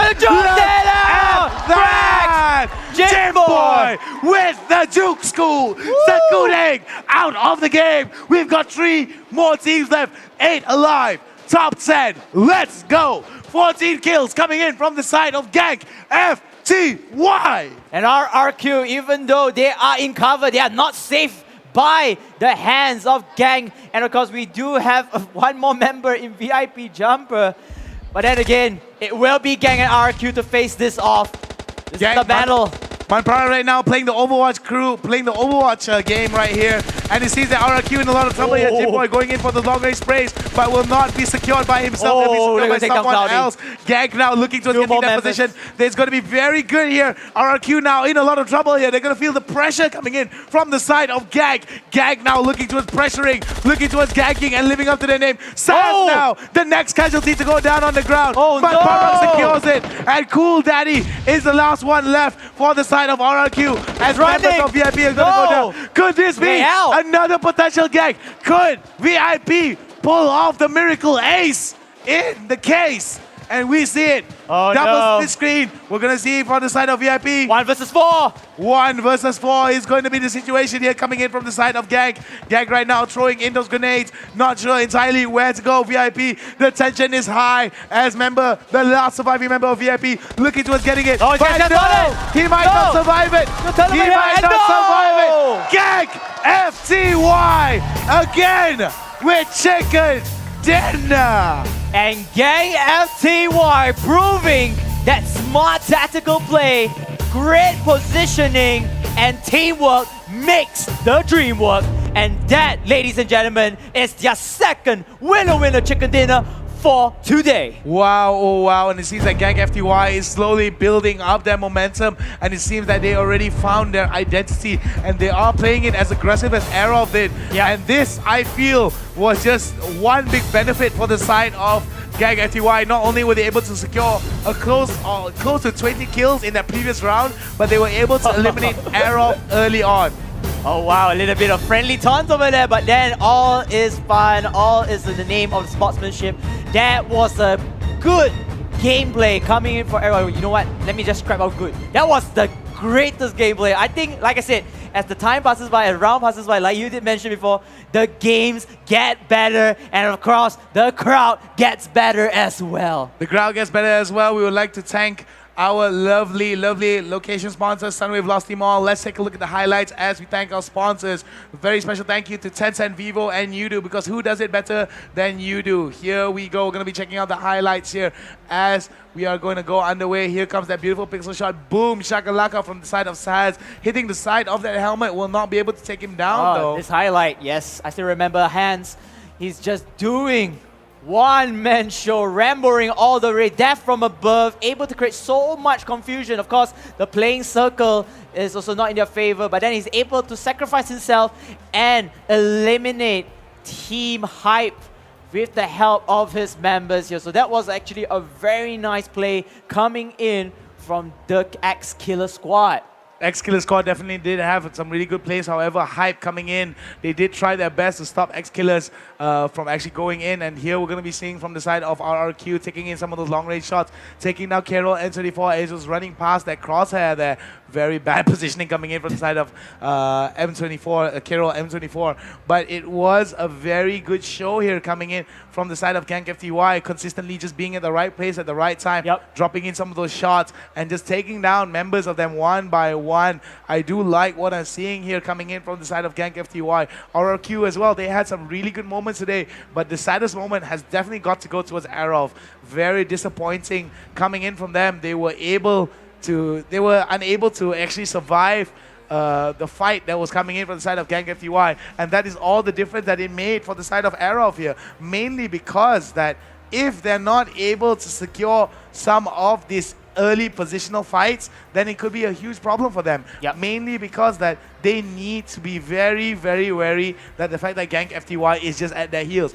Arov needs to play safely, they need to ride on their lead, and they need to make sure they get more kills compared to Gang FTY if they want to maintain their top spot. I mean, Gang FTY as well, you know, speaking of positioning, their positioning was so on point. Like, if you notice that even though they have a great position, they don't go in for multiple fights. They focus onto one team first. Let's just focus on this squad wipe, and then we move forward to fight another battle. And despite, however, RRQ having all the cover, Gang managed to move all the way to the high ground, and they are able to snipe down every single member of RRQ. RRQ had no answer whatsoever to defend because they were all confused. They were deciding, yo, we should revive our teammates, but their location was totally exposed, and Manpower and Drax, we are going to give it up to them. Crossfire, left and right, just pressuring teams to force them out, and finally taking them down together. Definitely taking them down together here, as we're going to be seeing the final fight here coming in for the side of VIP. Jumper was the last surviving member, but it was not. It was just futile coming in. I mean, there were numbers that were coming in for Gang FTY, but the coordination was just too much for him. I do like the fact that a lot of these teams tried their really hardest to fight against some of these teams, but maybe the lack of coordination or maybe the lack of just pulling that trigger was a factor here. Well, that's enough from KBC Sensei and myself, the Hound. We'll see you guys in a bit, but before that, we would like to throw it over to the hostess with the mostest, Faraz. Let's go, Faraz. Thank you so much, The Hound and KBC Sensei, for that awesome casting over the last game. I'm here with your winner once again, Drax from Gang FTY. Give it up for him. Come on, everybody. Now, Drax, you're here for the second chicken dinner of the day. 5th in total if you mix it up with yesterday as well. But this time, I keep on mentioning this because it's so important. You guys are playing in a different map, less covers in Miramar. How do you guys position yourself? Because yesterday, almost the same thing happened. You guys were on the outside. One of the teams was camping on the inside. This time around, it was RRQ. But you had no cover, and you still managed to still take them down. We saw a lot of that. How can you explain your positioning of the team that helped you guys take this chicken dinner? If you can see how we play is, our cover is only a slope. You know, we just take cover from the slope. And then, so we position ourselves with 4 angles. We have four people, and then we see each one have a 1 angle to watch, to cover. And then we don't want to push and let them fight first. Then we third party them. That's how we play. That's how they play. Give it up for him one more time. Drax from Gang FTY. Now, Drax, we're going to be having some goodie bag redemptions at the side over there. For all of you guys watching at home as well, make sure you come down to Sunway Velocity Mall. We have a lot of stuff happening right here. Drax is selling tracks. Tell them. Yeah, come here, boys. See your champion here. He already knows he's a champion. All right. We're going to go for a very short break. We'll see you soon. Hello. Selamat datang ke Sabah PMNC. Di sini kita ada tim The Farmers. Dia orang datang, mak, ayah, anak semua datang support. Tapi yang paling best sekali, ayah dia dengan anak dia main sama-sama dekat tournament ni, tapi anak dia duduk kat belakang ayah dia support. So sekarang ni kita nak tahu cerita pasal dia orang ni sikit, kan? Macam mana korang berdua boleh main sama-sama? Okay, first ni game invite daripada kawan-kawan lah. Jadi kawan bila anak saya tengok saya main, bah ini game apa? PUBG. Mau main? Okay, saya kasih main dah. Jadi dia pun main, dia seronok main. Dari situlah permulaan dia. Dia minat dengan yang ini PUBG lah. Ya. Okay. Adik macam mana? Rasa ayah terror main PUBG tak? Terror ya? Dia selalu ajar main PUBG tak? Ya. Kalau mak ajak makan tu, adik dengan ayah memang lambat nak turun makan? Ya. Ya. Kena sound dulu. Mak selalu marah lah ni? Memanglah. Sebab makanan sudah kena hidang, masih lagi dengan sekejap.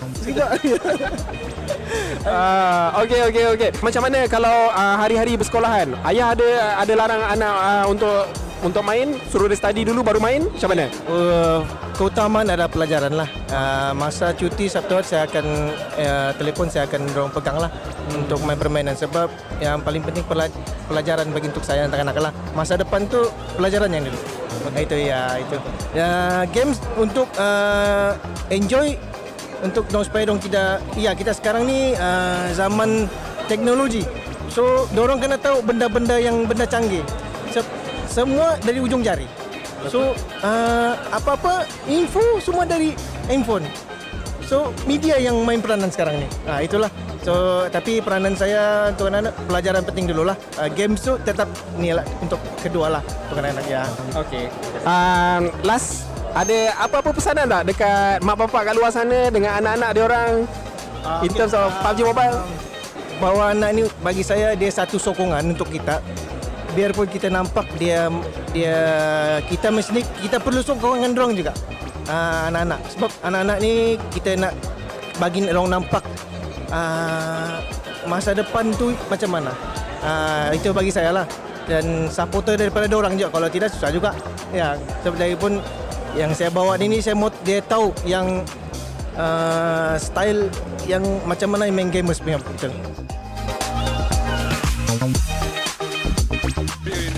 Oh no. And now they're gonna shot easy. Rasanya sampai di sini saja. Nampaknya diorang tim The Farmers sudah placing lebih kurang top 10. Top 10. 13 tadi first and then kedua kita orang nombor 7 lah. Nombor 7 top 10 lah. All kill kurang lah. Okey, kalau ada PUBG Mobile National Championship next dekat Sabah, tuan akan masuk lagi tak? Kali ni dengan anak sekali tak? InsyaAllah saya akan bawa dia. InsyaAllah. Tapi macam cuti sekolah lah. Tengok masa cuti sekolah lah. Kalau cuti sekolah, saya boleh bawa dia. Okey. Itu sampai sini saja. Terima kasih kepada tim Farmers. Ayah nama? Nama saya Muhammad Faizan. Muhammad Airil Zakwan. Muhammad Faizan dan Muhammad Hairi Zakwan. Terima kasih banyak-banyak sebab datang tournament ni. Semoga berjumpa lagi. Bye-bye.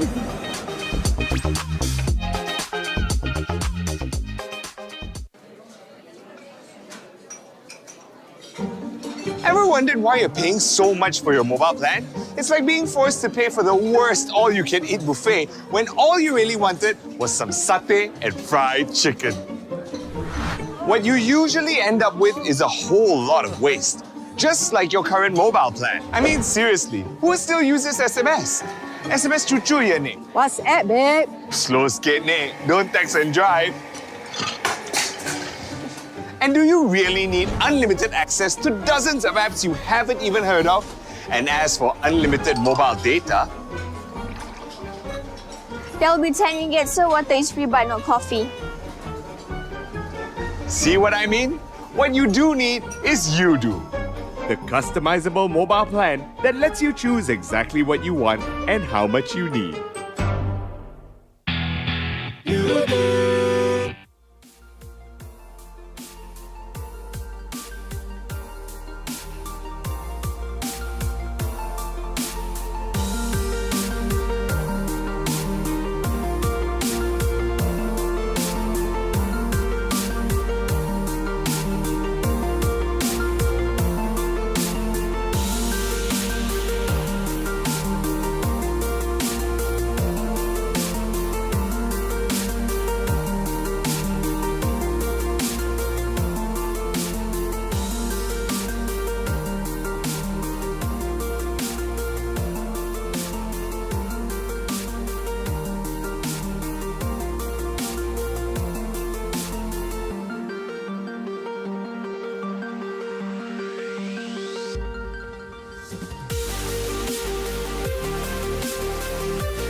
And welcome back, ladies and gentlemen, boys and girls, children of all ages and players known and unknown from all over the world. This is the PUBG Mobile Malaysia National Championship 2018. I am the Hound. To my left is KBC Sensei. Before we begin, we'd like to thank our sponsors, most importantly Tencent, Vivo, and Udo, because who does it better than you do?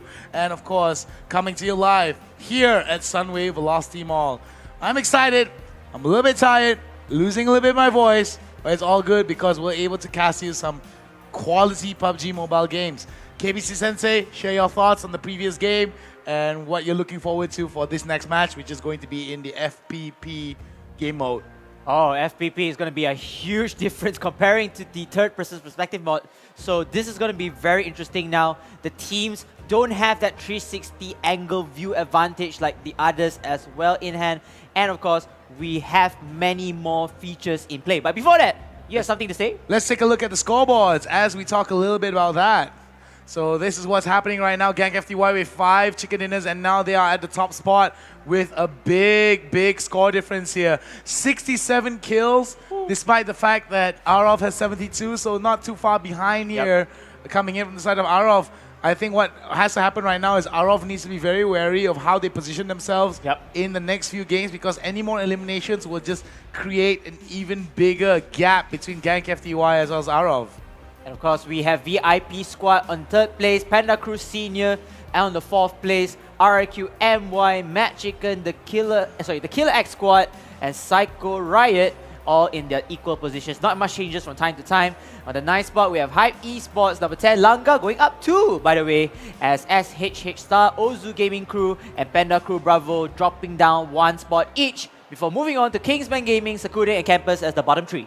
Yeah, very unfortunately coming in from the side of Skuding as well as Campers, not enjoying that much of an early game fights here coming in. And let's take a look at the team kill ranking here, despite the fact that Arov is at the middle of it, is at the top of the standings here with 72 kills in total, with an average kill rate of 8 per game, means that Gank FTY has managed to not only close the gap based on position points, but they're also closing the gap in terms of kills as well. 5 total kills ahead is what Arov is, and Gank FTY needs to update their average kill per game if they want to stay competitive with Arov. They don't want to lose this lead after they just got it after a very hard fight. So these next 3 games are going to be exactly that. Very important to see how Gank FTY is going to be managing against Arov, because at any given time, Arov can just switch it up, be aggressive, and just get a crazy amount of kills, and it could spell doom for the lead that Gank FTY was able to build for themselves. Yes, and as for Arov, you guys will have to be very careful as well with your positioning game. I feel like you guys are very aggressive in the sense that they are super duper offense mode all the way. It's just that I feel like, you know, maybe perhaps you can aim for a better position. So try to balance things up. Yes, you still can continue with your high aggressive playstyle, but at the same time, try to get a better finishing. Maybe top 5 to, you know, for starters at the very least, and then you climb your way forward, because right there, you need consistency in your placing. So we have 2 sides of the story right now for both Gank FTY. Gank FTY has to hunt down for kills. At the same time, Arov needs to hunt down for better placement. Yeah, it's very paramount that Arov as well go for the placement, and the fight between them and Gank FTY is just going to get even more, how to say, elaborated on after this video that we're going to show you guys. Hope you guys enjoy this video.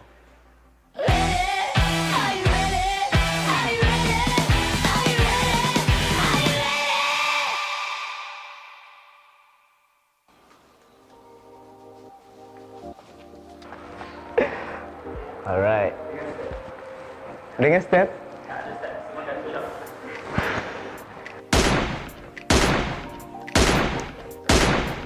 Sniper ni.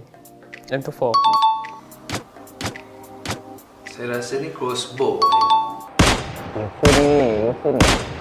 Adik. Ni paling easy. Ni car. Okay, car. Wait, burst. Sound like burst. M146. M146 M6, M164. M4, M116. Wrong. Maybe sniper M4 Mini 14. Oh, my favorite gun, M4. Yes. UMP.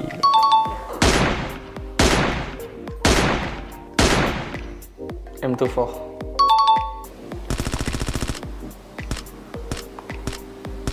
Easy. Pizza person. Mini 14. Macam car. Car 98. Okay. SKS. Vector. Salah. Thompson. QBU.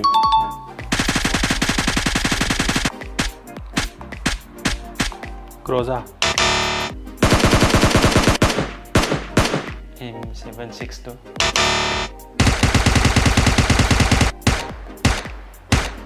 UMP.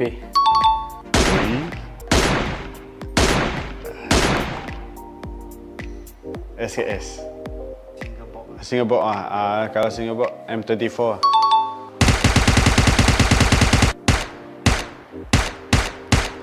M416.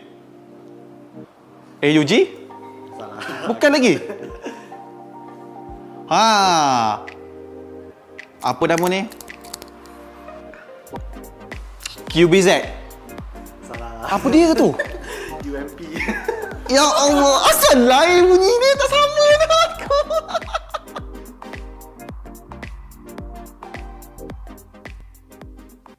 And welcome back, ladies and gentlemen, boys and girls. That was a really fun thing to see some of the pro players trying to guess the weaponry. The final one, man. I mean, not a very easy one. I think that was from the Sarawak Headhunters. I mean, a guy that just looks like he has a lot of fun, you know. Yeah. Wasn't very happy that he couldn't get the UMP right. And there was definitely like one of the players that was going, Thompson, you know, like that skepticism in his voice. I do appreciate that, and I like that kind of content. It's always great to see some of the pro players actually, how to say? Yep. Interact with Correct. each other the way they did. I mean, it's very unique to watch it. But if you guys just joined us, this is the PUBG Mobile Malaysia National Championship 2018. Remember, this is the first time ever you're going to see a national PUBG Mobile esports event, first of its kind, here in Malaysia. So make sure you check it out here. Follow us all on Facebook. Make sure you follow that as well. We're going to be, it's now about 2:52 in the afternoon right now. I mean, we can see the local time right here. So you guys can at least know it's a nice little afternoon right here. Shoppers now are stopping to just check out what is the action that's coming down, and I'm pretty sure a lot of people have been exposed to PUBG quite a bit. So KBC, what are your thoughts here? Any particular takebacks you want to talk about before we go into the game? I think overall, I feel like playing the position game is number one, and the number two type is the skill awareness of each individual and the team tactics coming in forward. So, speaking of team-wise, I think positioning as a team, coming in, just making sure that they have the right positions, getting the flanks right, able to create shots or play calls which is appropriate at the right timing, because you don't want to expose your positioning to everyone to hear and to reveal your your position itself. And of course, for individual fights is how well you land those shots towards your opponents. How well can you take them down and go in for the kill? Because every kill costs 20 points. And we just mentioned beforehand, both teams right now, Team Arof and of course Team Gang, they are fighting in different respectives of the play. Team Gang, they have to aim for more kills. That's the story of the day. But for Team Arof, they have to aim for better positioning, better placement, maybe a little bit more cautious this time around, not just going all full Rambo mode, just gunning down everybody, at the same time putting them at a huge risk of getting eliminated every single time early in the game. Well, for those of you guys here who just joined us, we've got a short little video for you guys to go. So if you guys are a big fan of the survival horror, here is something from the original survival horror.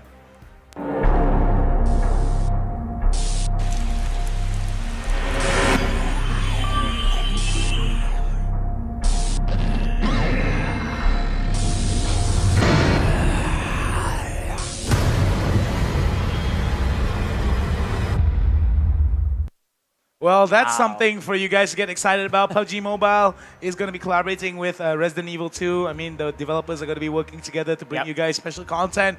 I myself, a big fan of the Resident Evil series. I managed to play the new Resident Evil 2 that just came out. It's a lot of fun. Yes. Graphics were amazing, and I'm really excited to see how this is going to actually bring more attention towards PUBG Mobile. I mean, this is going to be the nice crossover event. I mean, PUBG Mobile is no stranger to other crossover events. They had one is Mission Impossible, the previous movie or the latest movie series, and now they're going to have a game crossover. I think this is the very first time they're going to have two games crossovering with one another. And I've been told there could be a zombie mode coming into PUBG Mobile. So, hey, I'm looking forward to that. That's going to be very interesting as we're going to be watching here OGC, Ozu Gaming Crew, not enjoying a very good day today. One of the first few teams to get eliminated early on in the previous rounds.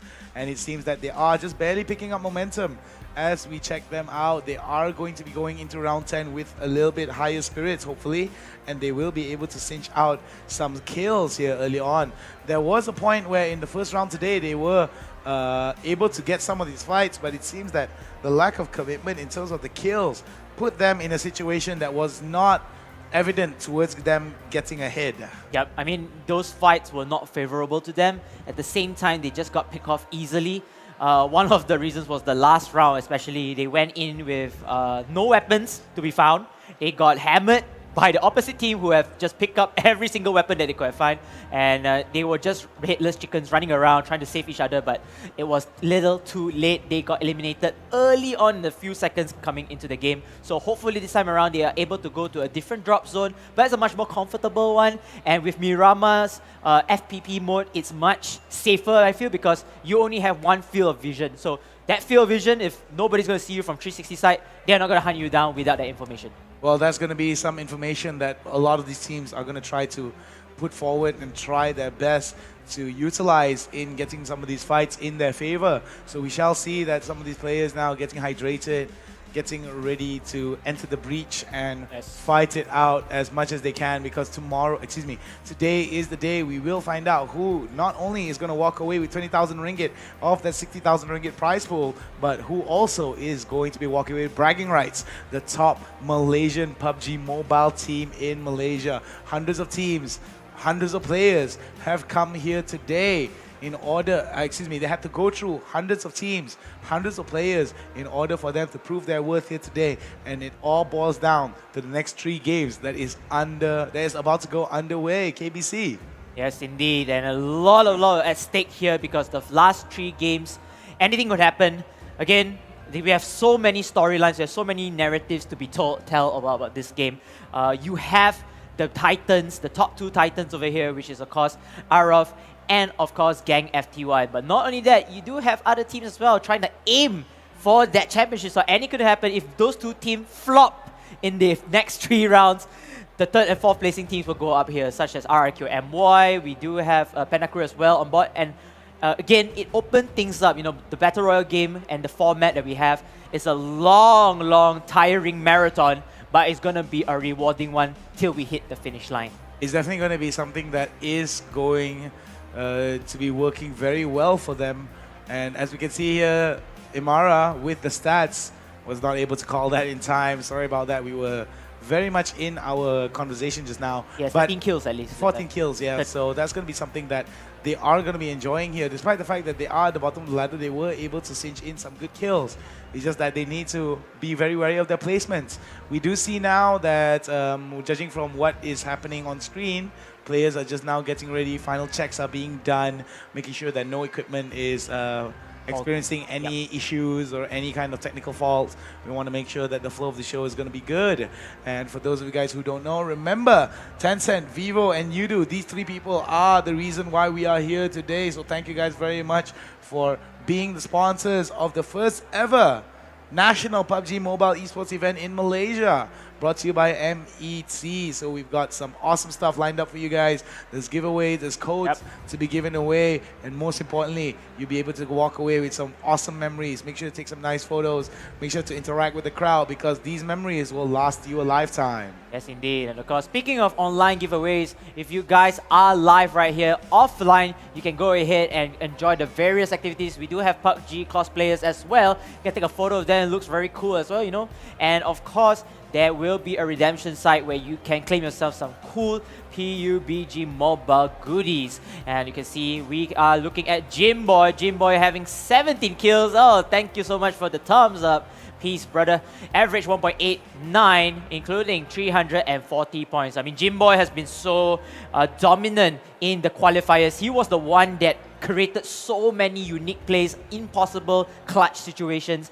And it's good to see him qualifying to this round and at the same time performing well in the grand finals. Yeah, it's definitely something that you want to be paying attention to. Jimboy was able to get some really good kills throughout the entire tournament, 17 kills in total there for the side of Gank FTY. Jimboy definitely a top performer here today, as we're going to be checking out this man with the mustache right here.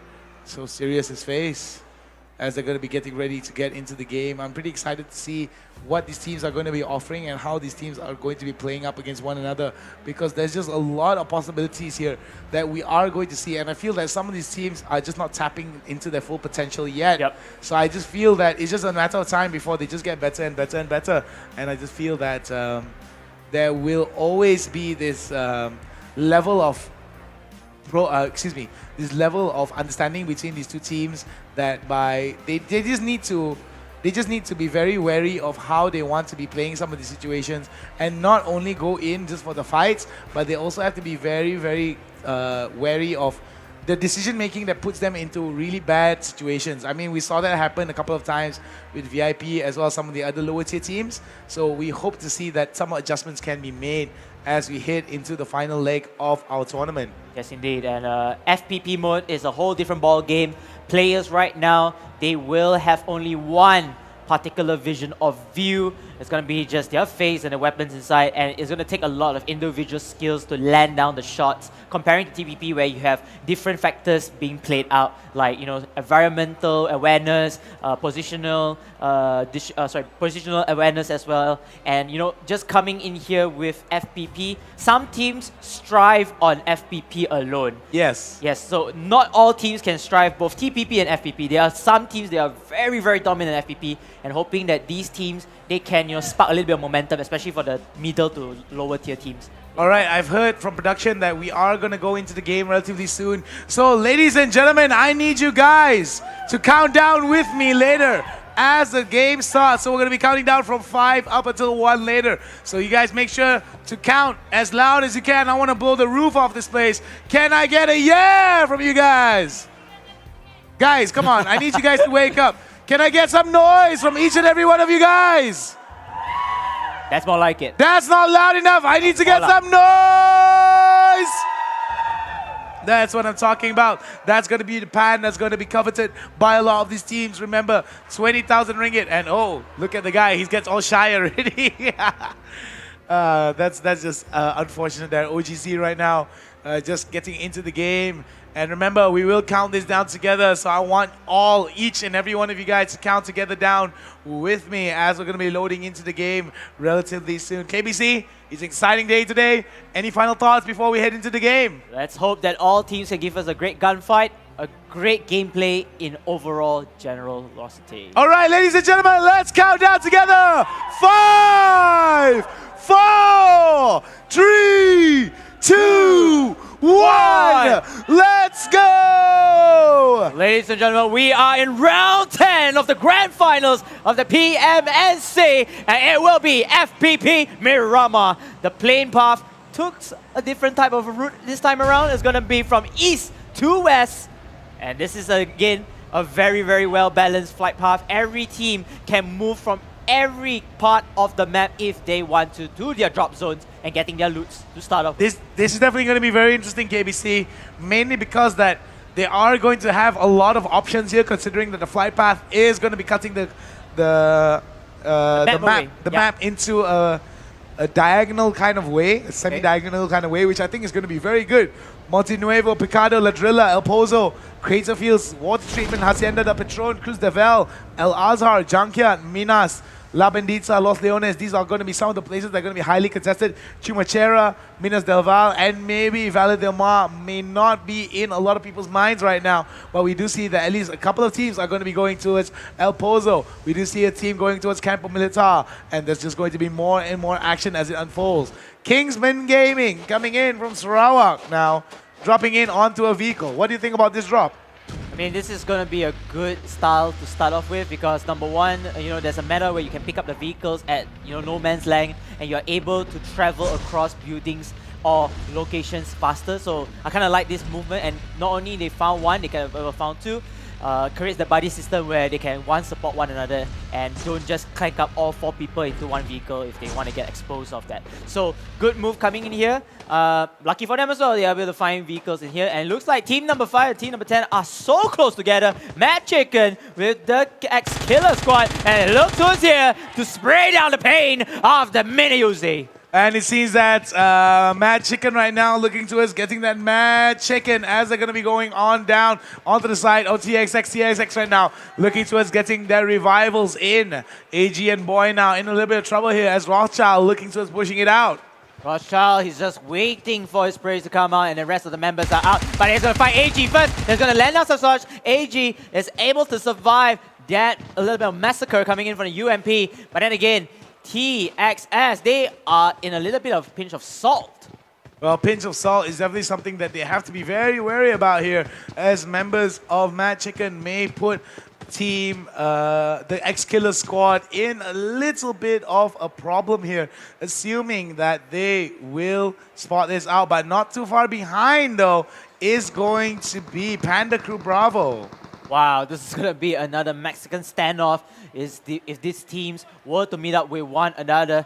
And it looks like team number 10, they're going to just bail out. I don't think this is a smart fight to take with. Just go in with your loots. Just go to safer grounds. Continue looting as well. And for team number 5, which is called Mad Chicken, they don't even need to take this fight because right now, everybody is under-equipped. They're under farm, they don't have much utility to run with, and taking a fight without much utilities in your hand or your favor is going to cost your team a lot of risk. It's definitely going to cause a lot of risk here coming in for the side of TXS here. However, TXS did not lose a single man, so this could be a very good option for them to consider.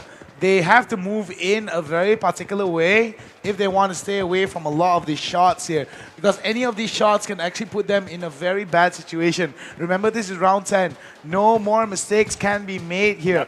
If not, it will just put you farther and farther away from that 20,000 ringgit grand prize. Remember, 60,000 ringgit is up for grabs, but 20,000 ringgit can change your life.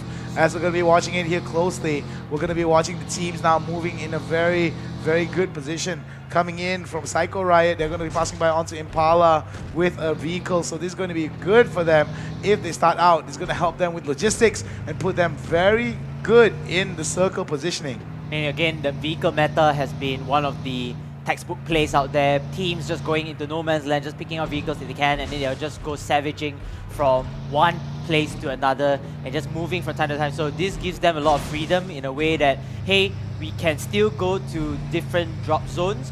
At the same time, we don't need to waste our time to go in and try to fight for the circle. So they have vehicles, they can bail out anytime, and if let's say they're catch off guard by other teams, they can just drive away from safety. Yes, it's definitely going to be the case here, as we're going to be watching coming in from the side of Panda Crew Bravo here. They are going to be held up at Chimichera here alongside with other members of Mad Chicken, so this is going to be very interesting to watch. X-Killer Squad now has decided to move towards La Drilla, and not too far behind from them as well is going to be Panda Crew Senior. So we've got lots of movement coming in inside the circle, but outside the circle as well, we do see quite a number of teams that are still very far away from the initial circle. Do you think that this is going to be detrimental towards them pushing into the mid game? I think so. I mean, they still can tank for round 1 and round 2 of circle, but they had to find a vehicle and quickly get into the positioning. And then I feel like teams right now, they are much smarter. They feel like, let's take the early circles and let's just play the position game. I mean, in Erangel, it could work differently, but in Miramar, it's a different style of tactic, and maybe this tactic of getting better positioning, get into the circle as fast as possible, and predict the next circle could be the meta of this gameplay. Yes, it could be the matter of this gameplay here. As we're going to be watching coming in from the side of Mad Chicken, this could be a very explosive gunfight here coming in from the side of Panda Crew Bravo. They are going to be pushing it out, so this is going to be a big option coming in for them. As I've said it time and time again, we could see explosive fights here coming in, and we do see that the side of Mad Chicken, they are going to be nicely looting it out, and it seems that Panda Crew Bravo may not run into Mad Chicken, but they may gatekeep for them if the circle allows it. I couldn't remember if Panda Crew came in with the vehicles so far. I think they are just riding with their own. I mean, they're just walking on their own or just riding over here. Yeah, Panda Crew Bravo, they were walking from the hills. I see. So I don't think they were using that much of vehicles, considering where they dropped. They didn't get any vehicles at all. So this could be a very good start for them. Gank FTY now with at least 2 vehicles in their hands. So this is going to be very good for them. Gank carrying out one. Geek, Scar. Scar, not really a great weapon to use, especially in far fights. But again, fast fire rate coming in here, it will be good for close quarter combats. And it looks like they'll continue just looting forward here. And again, weaponry is so important, especially in first person perspective, because you really want to get every single precision coming out for your weapon. So, best weapons to use, I would suggest the M4. The M4 has been one of the great weapons out there. Tons of attachments you can put in, making it an all-around weapon indeed. If you are good at mastering the recoil coming out from the AKM, that would be great as well. That would be another good weapon to use. But I feel like sniper rifles have a shot in this particular game mode because everyone right now, they don't have that 360 view. And you know, having a sniper rifle onto your hands, onto a master of the sniper rifle is going to be very, very pivotal because you're going to not only just get those shots, those pixel shots that you did mention before, but you're taking so much information, you're giving so much information. If you notice that, yo, look at that, if I scope down there, if I see few people there, that's extra vision already for me, for my team, and I can give them that information which help me think of the next move. Yeah, that's definitely something that you want to actually allow, and we do see that 16 teams, 64 alive, so it's going to be a very safe game early on here by a lot of these teams, mainly because that it is the grand finals, it is the last 3 rounds here. Oh my goodness. Come on, man. That's just tilting right there.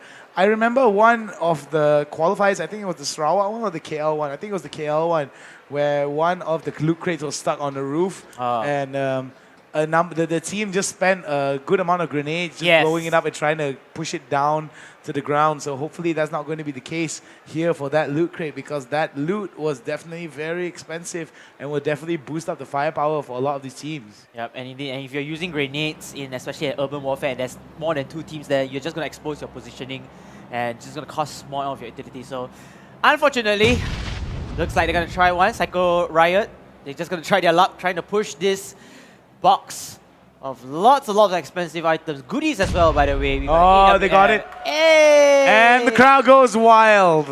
The little victory there coming in from the side of Psycho Riot. A much needed victory. The last thing they need to be defeated by is to be defeated by a loot box, that's for sure, KPC. Yes, indeed. I mean, that loot box itself, you know, we have so many weapons. The most important thing is you want to get your armory right. Level 3 helmet, level 3 military vest, and you're picking up the AWM. That is that one-shot, one-kill sniper rifle everybody's been yearning. And like I said beforehand, time after time, information is key, especially in FPP. You've been cut off with a 360 view. You don't have much visual perspective in hand. So the sniper rifle with a 4x scope, by the way, in that loot box just gives so much advantage for this team or whoever team pick it up. And it looks like we're going to have our airdrop here. It's going to be another AWM, and it's going to have the military vest level 3, Spec Knives level helmet level 3, and of course backpack level 3. This is like a full kit already. People were to sacrifice their time to take up the whole airdrop. RRQ running away by feet. I think they're just going to try the marathon game a bit, as we can see team number 15, which was Hype Esports, is going to drive out of there. Well, that's going to be something that is going to work out very well for a lot of these teams. But like I said beforehand, right, they need to actually be very wary of how they want to be making the logistical decision making. As you can see, RRQ now, they are going to be moving in a very tight formation. Not to say a very tight formation. Saz is going to be moving forward a little bit, and he's going to work as point man here, and they're going to play around it. We do see Hype Esports right now feeling a little bit of the urgency as the circle is slowly nipping at their heels. What do you think about this strategy here? I mean, hanging back a little bit, tanking a little bit of the early damage here, do you think is conducive towards giving them a winning position, or do you feel that this is going to be detrimental towards their aims of getting higher onto the kill points? I think for round 1 to round 2, it's still possible because you really want to try to survive as long as possible if that is your key of survival. By the time you hit round 3 and most likely round 4, that is where you have to kind of be aware. You need to make sure that you have enough utilities to tank you for this circle. Are you aware of the spots that you are going to drive through? Because right now, some teams could just camp there, you just wait for anyone who appear there, and you have to face double adversaries from the blue poisonous circle and of course the opponent. So it's very dependable of what the team's direction is going. So I feel like round 1 and round 2, not much of a damage. As long as you got the basic equipments, such as maybe the energy drink, the mats, and you have first aid kits just in case you're going down really, really low, it's fine. I think it's fine. Bandages as well is enough as well to keep you sustained, to tank the damage. But once you hit round 4, then that's where things get to be a little bit tricky, and it's best of you to get into the playing circle from time to time. Yes, definitely. That's something that a lot of these teams need to consider as we head into the later stages of the game. This is going to be a bit of a slow game today, as teams are going to be practicing a little bit more of a conservative approach. However, we do see the AWM now going to be picked up from the side of Panda Cruz Senior. Yep, and we're going to see the perspective of number 16, Ozu Gaming Crew. And in addition to what I mentioned regarding about the circles, it looks like, they have to think about the map as well they're playing. So if you notice that if they use the same meta in Erangel, great. Erangel is a well-balanced map, everything is possible. But for Miramar, when the map is so vast, early kills and early deaths don't really happen that often. I agree. Somewhat it's like it's like a twist of a situation. You have to, should we risk this so we can allow like 1 or 2 teams to be out of the game first, then we move on forward? Or sometimes it doesn't bail out, then you are just sacrificing your time and your utilities. And that's the thing. Now we can see that Gank FTY as well going to have to sacrifice a little bit of their utilities here to make themselves a little bit more relevant and a little bit more healthier in the later stages of the game. Oh, as we can see here coming in from OGC, double loot crates there coming in for them. MK14 as well as the Groza is going to be picked up from the side of OGC. And 1 loot crate that's going to be on the roof right there. That's going to be very, very annoying for a lot of these players. I saw them just missing out their grenades, weren't lacking down or weren't connecting with that loot crate over there. So I do hope they are trying to take down this loot crate because again, that's so much loot. You already see that the airdrop was there. There's an MK14 and the Groza, very high fire rate weapons in hand. And getting another loot crate is gonna be so much of an advantage moving forward in the game because you want to get as many level 3 or full complete sets of weapons, armory, and then that's about it. Then you already completed half of your game already, which is half your motor, which of course we finished looting good stuff already. And after that, you go in for the fights. You are much more confident to take fights, and you are able to play a little bit more aggressive going forward, rather than someone who has level 1 armor, level 1 helmet, and just going guns a-blazing. That is really, really not a smart move. And airdrops, this is why airdrops are very, very important. A lot of people sacrifice time, effort, even sacrifice positions just to get 1 airdrop because 1 can just change the tide of the game if you do it right. As long as we are looking at Hype Esports, and okay, going back to Gang already. So Gang is still going in with their vehicle meta. It's gonna look like they're gonna run with 2 vehicles at the very least, and they're going to switch out vehicles as well. This is actually a very good move in another way that you don't really need to worry on losing fuel, etc. But hey, it looks like Gang has a little bit of advocacy over here. It looks like they have a fight, and it's coming from team number 14. Psycho Riot right now pushing on to the side of Gank FTY, looking to end their very dominant spree here. And there goes one shot, the AWM coming in from AT, taking him down for the count. Gang FTY loses 1 member in that exchange. That was very unfortunate. I'm not sure what happened to Jimboy there. Was he somewhat caught in the fight, or was he at the wrong position when he was trying to run away? But any of that, Team Panda crew, they got, between Psycho Riot, they got the first kill, able to take down the first member coming into the second round of circles. So if you notice that compared to TPP and FPP, FPP has a slower pace of game because this time around we got only our first kill in the second round of the circle. So good move. Everyone's just trying to pace themselves. Again, once you are eliminated from the 360 view of advantage, you have to play it really cautiously. You have to play it very tactically.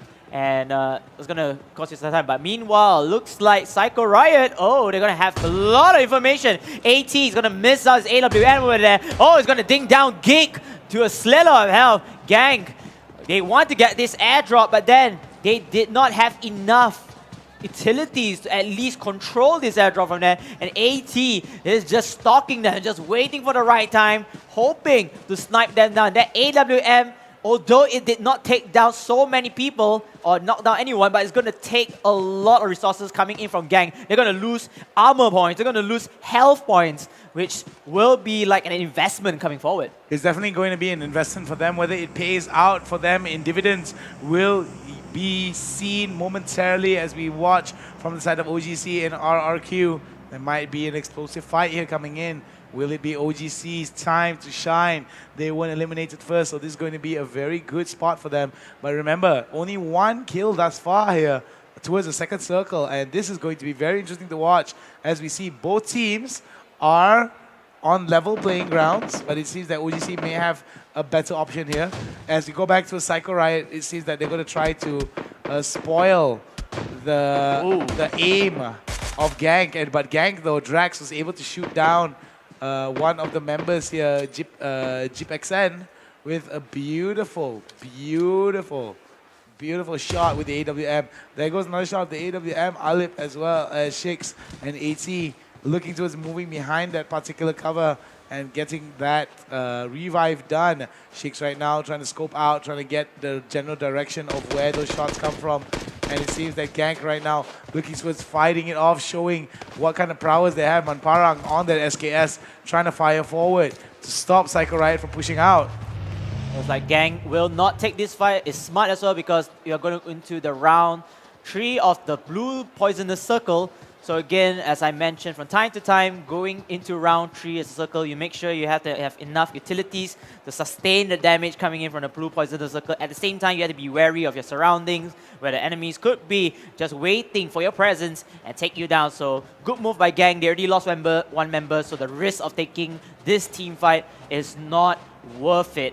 As RRQ right now, they are very close to Ozu Gaming Crew. Side by side, by the way. Oh, Cool Daddy is able to spot down here. And give it to Daddy. Yes, Cool is going to shoot down Spray and Pray the AK-47, but will not take down any knockouts.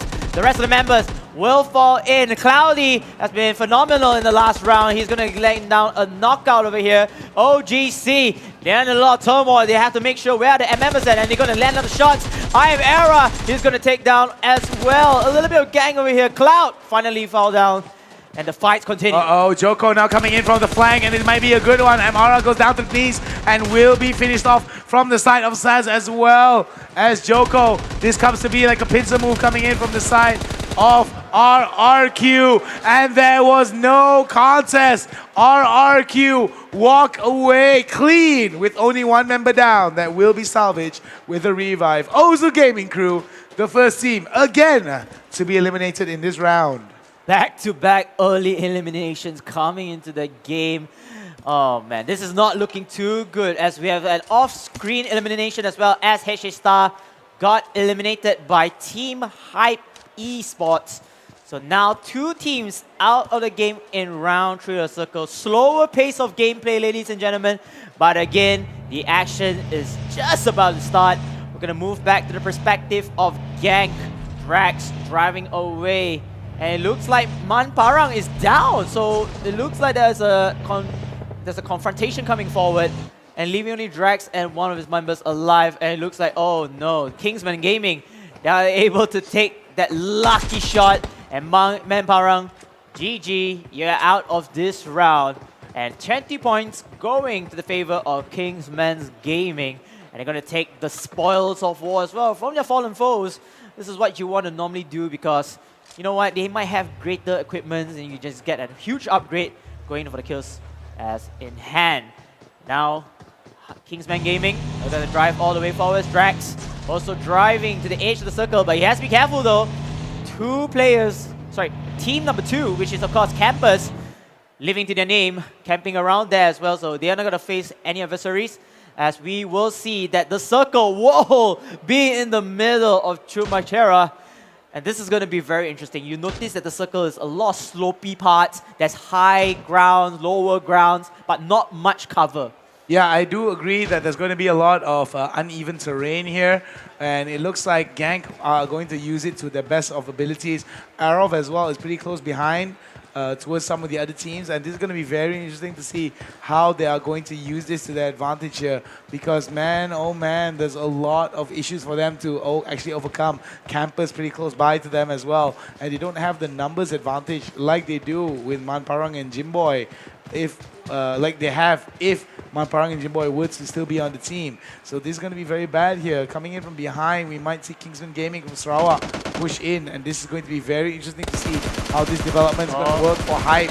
Nicely done coming in from Hype, but sadly Hasif falls down, and it's going to be the end coming in from the side of Hype Esports. Thank you for playing, but we shall wait for the next 2 rounds in order for you to fight your way back into the top side. We see now coming in RRQ with 4 members now pushing in, and it seems that they may actually consider contesting this depending on where they go or depending on how they're going to be doing it. We have to see. Oh, Sukudeng, a lot of trouble over there. RRQ is just going to march forward into the building, trying to get some kills. Cool Daddy with 2 knockouts already, and maybe wanting more. Cool Daddy will kill off Yoshi and Tadashi in hand. It looks like Akmal from Sukudeng is able to take down Joko. Joko kills off Damage Killer. Cloudy kills out Akmal, and Sukudeng, team number 8, has been eliminated. Sukudeng now sad to say that they are eliminated. Another team coming in from the side of Sarawak, a very talented team as well, looking towards making that play, but sadly it didn't work out for them. As we head into the final few circles, this is going to be circle number 5 closing in right now. And for vehicle warfare. Going to be Kingsman Gaming going up against Gank FTY. Gank FTY taking a little bit too much damage here in the situation, whereas Kingsman Gaming did not take that much damage in that exchange. We do see Geek right now trying to get some of the shots in, but it's got to be careful that he doesn't get re-peeked and spotted out. Kingsman Gaming, they have the momentum. Oh, nicely done coming in from Drax on that AUG, and we do see that he is going to be switching over to his AUG again and take him down. Carol N24 did not stand a chance with him, and Drax showing why he is one of the best, but he won't be able to pick up his teammate here. Oh, he has to get out. Oh, I think he'll be able to make it though. I hope so. He does have 3 bandages only. I hope he's able to heal up one first. Sorry, he has 1 first aid already from here. I think it was dropped by his teammate. So that was a good move coming in. And he gets it. That's was good, able to get that first aid kit right in time. Gank FTY now looking pretty good as they boost up, but not too far behind. We're going to be seeing VIP right now going on to the side of Campus. Campus Mahatishu now in a lot of trouble. Sai Handsome as well takes a little bit of damage here, whereas we can see that coming in on the side of VIP, they are going to try to get out. Look at how fanned out they are, covering all line of sight and making sure that everyone is covered as they progress. Very good stuff being shown here coming in, but we're going to see that Kingsman Gaming right now shooting on to the side of Mad Chicken. Mad Chicken now hanging out. Gank FTY has been eliminated, and this could be a chance for Arov to come back and shine through, shining brighter than the diamonds that they are as they're going to be pushing into the game. Looks like Langa Rose perspective here. Langa still have a lot of members to spare. They're going to try to salvage and try to spread out to get more information, because there are tons of teams still outside of the playing circle, so they have to move forward. It looks like Langa knows that somebody over there already, and it will be team number 5, which is none other than Matt Chicken. Panda Cruz taking a shot, able to knock down somebody over here. And Rose goes in with the taunts of the Rose, but unfortunately will be taken down by Fredo. And oh my goodness, what a twist of events coming in forward. Fredo will be able to take down the execute onto Rose here, and it seems that TXS still looking to stay relevant in this matchup. We won't be sure whether or not this will play out the way TXS wants it to. The push is going to be coming in aggressive, coming in from the side of Mad Chicken. They're going to be moving in as we see Fruit Tails as well as other members now looking towards getting that revive onto Achin Ellie. But it's only a matter of time before Achin Ellie gets taken down. Brada now takes down Shakes off screen. As we're going to be seeing that coming in from the side of Mad Chicken, they might run into VIP squad with their pants down. Oh wow, this is so much crossfire coming in from the respective teams. And it looks like Panda Crew will start it off first before Cloudy goes in for Panda Crew.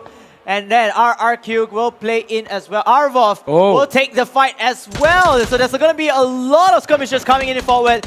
Hound, what is going on? Well, there's going to be snipes coming in, and it seems that we're going to be seeing 3 teams going up against one another, and it's entirely attracting a lot of the attention from different sides of the map here. VIP Jumper now going down, shooting down Fruitless. 420 now taking down Sass from the side of RRQ. Arrow's Red Eagle now looking towards getting more and more kills. As you can see his name pop up. VIP's Jumper now getting the kill on to Airbank from the side of Mad Chicken, and Mad Chicken is, Langar is eliminated from this game as Fredo will be able to secure some kills here.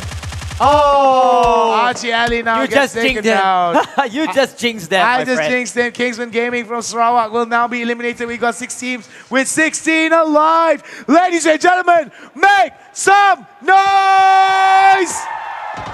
6 teams left alive, but then the battle continues forward. It looks like Arov, they are in a better position this time around. RQ will get eliminated, and VIP are going to hunt down the rest of the members of, if I'm not mistaken, the X-Killer Squad. I'm not sure whether X-Killer Squad is out. Yes, X-Killer Squad is out, leaving only the last 5 teams.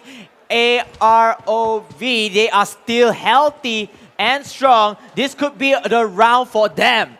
This could be the round for them to come back into contention here as Gank FTY was nipping at their heels for a very long time. Gank FTY immediately was eliminated early on. Whether or not they'll be able to make do with what they have is yet to be seen. As VIP right now coming in from behind. There goes one member of Panda Crew. And Panda Crew right now down on their knees. His brother now gets eliminated from the side of Agus Riyadh, from the side of VIP. And it seems that more and more pressure is going to be building up from the side of them. But they return fire. And the pressure has turned on the side of VIP as Panda Crew decides against this. Oh, Kim now trying to go for the shots. Jumper goes down to the ground immediately as other members now try to shoot down. The circle now closing in. Pressure is mounting. Tension is building as these teams are winning their way, are fighting their way to be called the grand prize winner, to walk away with a chunk of that 60,000 ringgit prize pool. Okay. You see Panda Crew now making a run for it. They're gonna go Kobe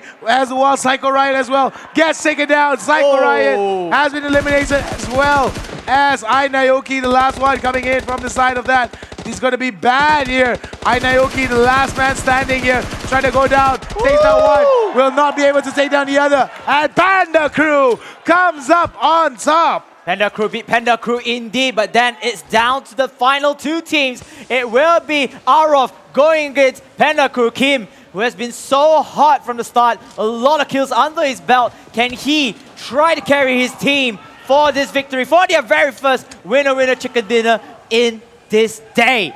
I need everybody to give some noise, ladies and gentlemen. Who wants Arov to win?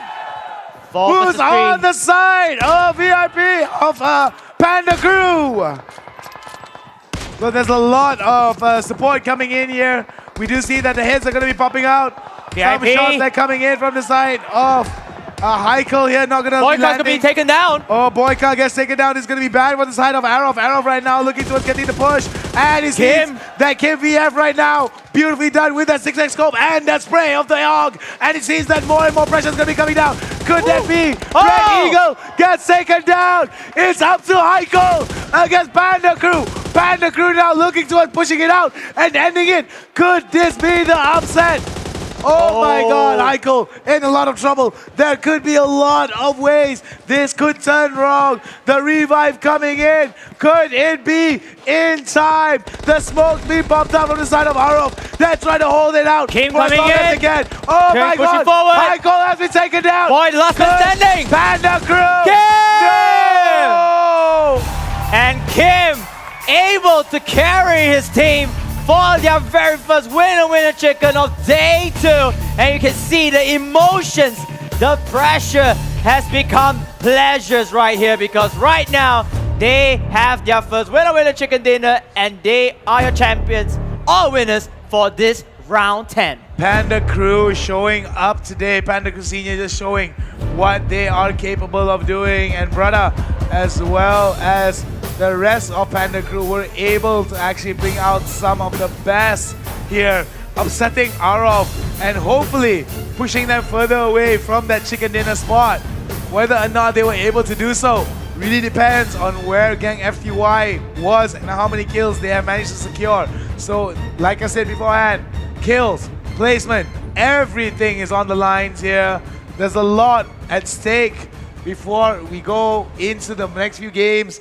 There's going to be some highlights for you guys. Yep. There's going to be, we're going to tabulate the scores for you guys. But before that, KBC, any big moments that you felt stood out in that particular game? Man, I felt like A-Rock, they were playing really, really well, because right now they had improved. They were more focused onto the positioning. The map was into their favor as well. Unfortunately, that last turn of event, they had 4 members going up against 3 members of Panda Crew. And unfortunately, they are unable to capitalize onto that. So one of the main reasons is maybe because Panda Crew, they played out really well. They're able to flank from left to right. And starting off with the entry fragger, Kim. Kim was on fire. He's on stage as well, by the way. And he just starting things out. A lot of good fights coming forward. Well, let's cut that short as we go into the highlights and let's see what the action was. We did manage to see some grenades being used to get that loot crate down. So for those of you guys who don't know, that can be done in a public matchup. So that's something that you guys want to be very, very aware of. So like I said beforehand, it's going to be a very interesting day. It's going to be one of those days whereby it's going to be a very interesting spot where how we can actually are able to just see the amount of action that's coming in from a lot of these teams just goes to show that how much they want it and how much they're willing to commit into the fight. Yes, indeed. And of course, even though the action has slowed down compared to the third person's perspective in the first few rounds, but then again, once everybody was in the final few circles, the action just kicks up from 0 to 100 straight away without any stopping time.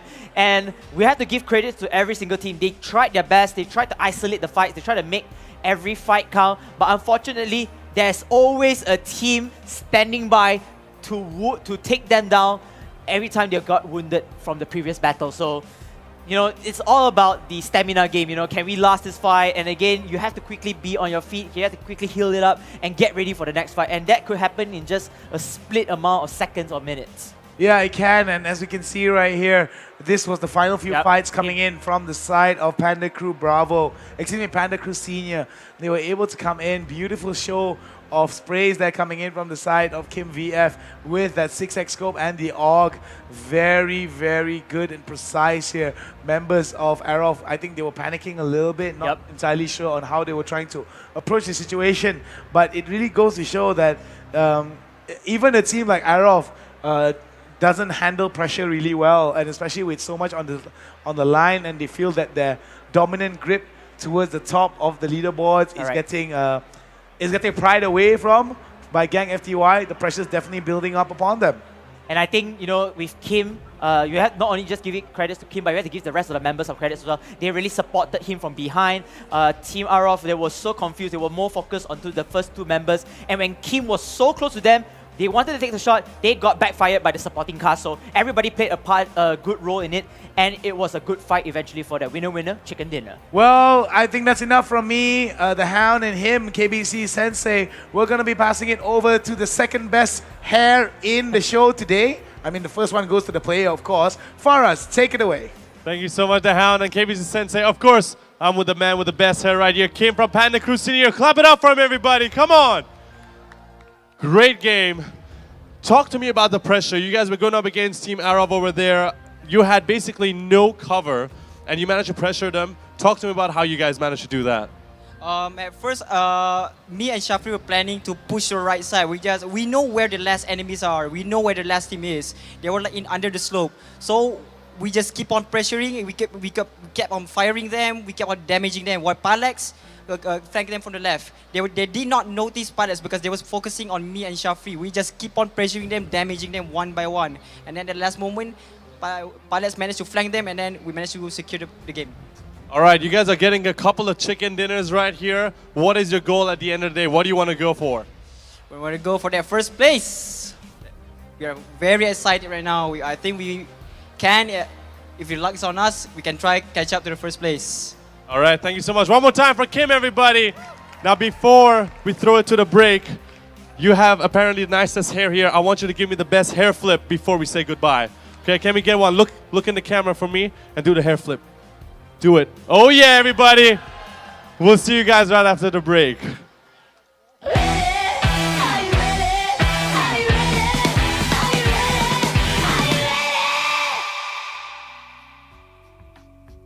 Okay, nama saya Muhammad Hafiz bin Garudin. Dalam in-game PUBG, saya punya in-game name PC Brada dan kawan-kawan saya PC Kim, PC Palek dan PC Syafiq.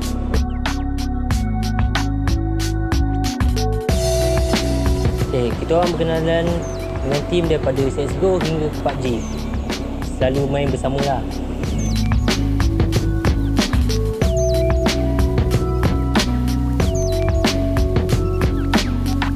Tim kita orang akan confident untuk memenangi tournament ini. Favorite gun saya M4A1 kerana gun M4 ni mempunyai banyak kelebihan. Salah satunya kurang recoil dan bila tembak pun agak stabil lah. He's the only one standing. Can he get the kill? Palex, he gonna get knocked. Jumper being shot and he's dead. And matches and untuk tim yang lain, pada musuh-musuh, kalau boleh cuba untuk jatuhkan kita orang. Kami pun cuba untuk melawan korang. Kalau boleh jatuhkan kita orang dulu.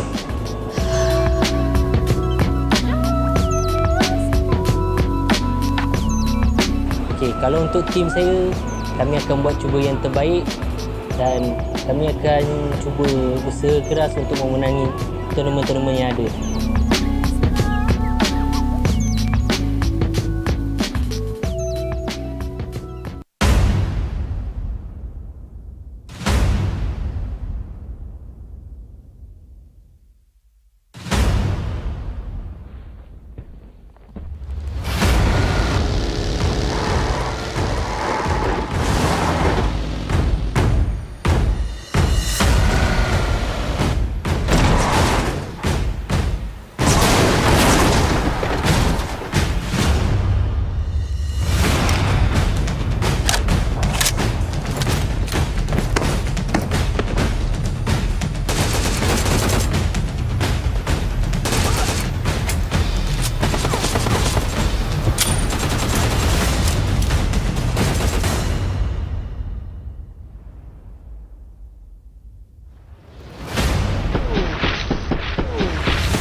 What is going on? And we're back. I'm the Hound. He's KBC Sensei, and this is the PUBG Mobile National Championship for Malaysia 2018.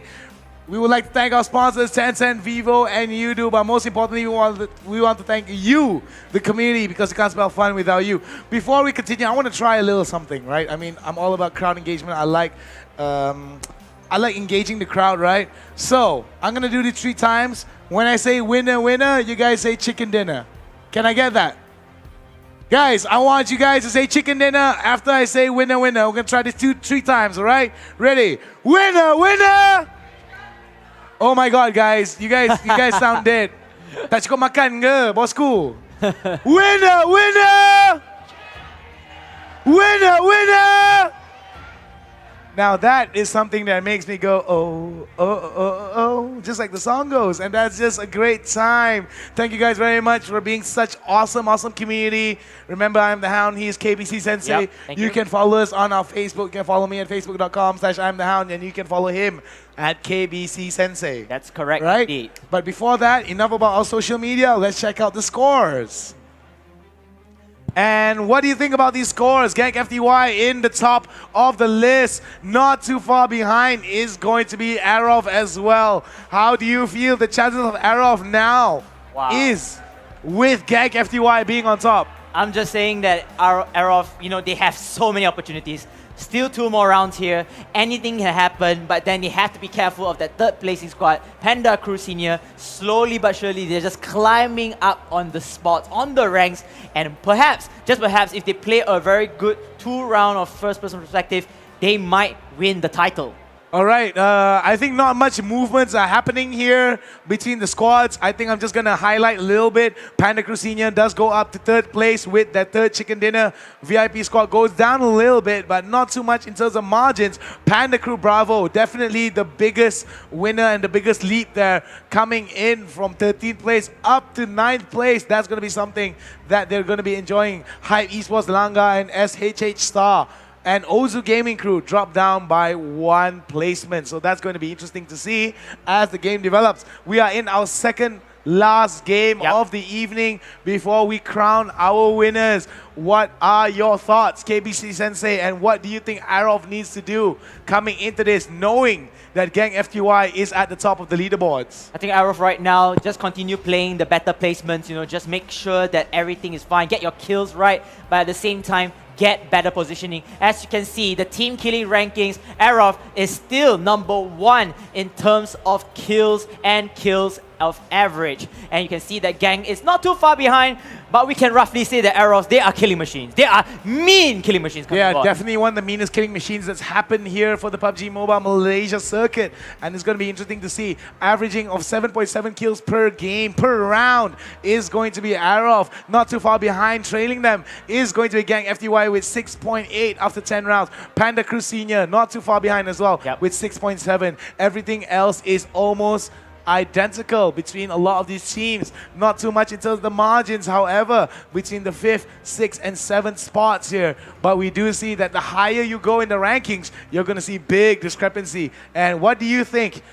Do you think that Gang FTY can continue on if they consistently play this very safe, consistent placement matches, as well as getting like a mediocre amount of kills compared to Arov? Because Arov is very aggressive at how they want to be fighting it out. What are your thoughts on that? I think Gang can be, a little bit more aggressive. They can play like Arov as well. They just need to be careful not getting into some smaller mistakes that could ruin their team. The previous round that they had 2 members getting shot down by random teams, and that only leaves up only the last 2 members when they were doing or they were traveling around the map. So that was actually a very crucial mistake. It felt like it was like the first mistake where they went into the circle a little bit too late in round 3 or round 4. So perhaps just lessen down the mistakes and try to go forward. All right, that's great. And for those of you guys who just joined us, here's a short little video of our conquerors here for you.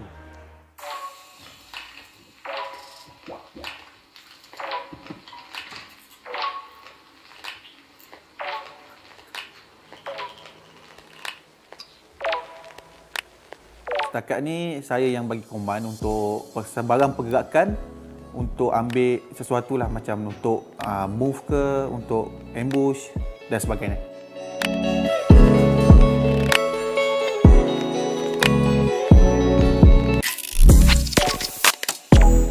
Nama saya Safa. IGN saya SHH Bunny dan saya sebagai ketua pasukan dalam pasukan saya. Sebenarnya pada asalnya kami ni dalam satu clan Sarawak Headhunter. Dalam Sarawak Headhunter ni kami dibahagikan kepada beberapa tim. Salah satunya Sarawak Headhunter Star. Itu yang kami pendekkan nama jadi SHH Star. So leader kami iaitu SHH Toge, dia yang lantik untuk macam dia ambil macam saya, dia ambil Bunny, Karma, Kuntau, Ghost sebagai satu kumpulan sebab dia dah cadangkan ini jadikan satu kumpulan. So apa sebarang game yang berkaitan, SHH Star go. SHH Star masuk macam tu. Look at that Bunny going in after that, and Bunny will clean up everything with the AKM, but now he's going top. He's gonna find another one. Not expecting someone to come in that direction. Kita masa menyerang, kita ada ikut situasi. Kita tengok situasi tu, kalau kita perlu ambush, kita ambush. Kalau kita perlu camping, kita camping. Kalau kita perlu lari untuk circle, kita lari untuk circle. Bergantung pada situasi yang terjadi dan jarak kita dengan circle. Kalau anda kata ada orang kat rumah, kita rasa kita yakin untuk kita ambush, kita rush rumah tu.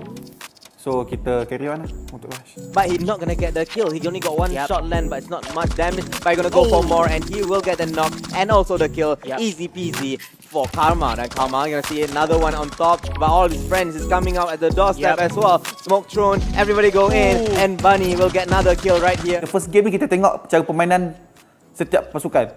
Kita tengok cara permainan, rasanya next ni kita boleh agresif. So kita agresif lah macam tu. Tapi kita kena ada perbincangan dengan anggota lain dengan player lain. Kita kena tanya pendapat diorang. Adakah setuju? Setuju kita on, tak setuju tak payah on lah.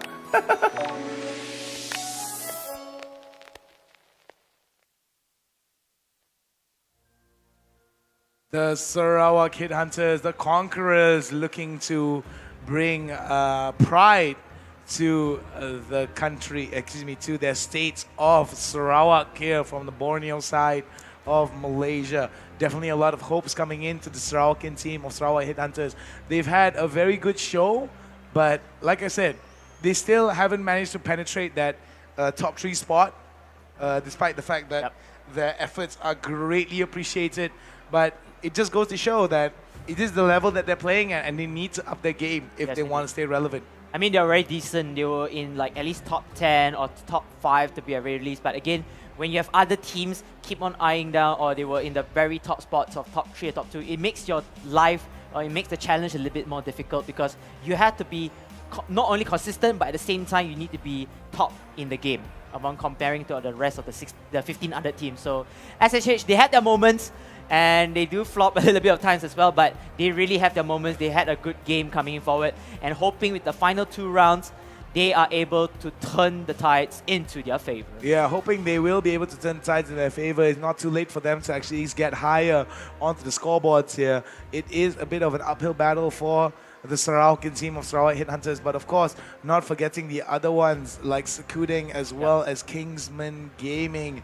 These guys as well have a lot of potential. Ozu Gaming Crew as well. Despite having some very bad early starts, they were one of the dominant teams that made it here today. So this could not just be their day, but maybe they could be able to turn up. So bragging rights is still reserved for the top teams here in Malaysia, as all of them are getting kitted out and geared up to move forward into the game. We do see members like, we do see teams like RRQ, Gank FTY, VIP Squad, Mad Chicken, as well as X-Killer Squad slowly moving up in the leaderboards. However, is it enough movement for them to even make a splash and try to dethrone Gang FTY with so many chicken dinners in their pocket as is already carried over from first day as well?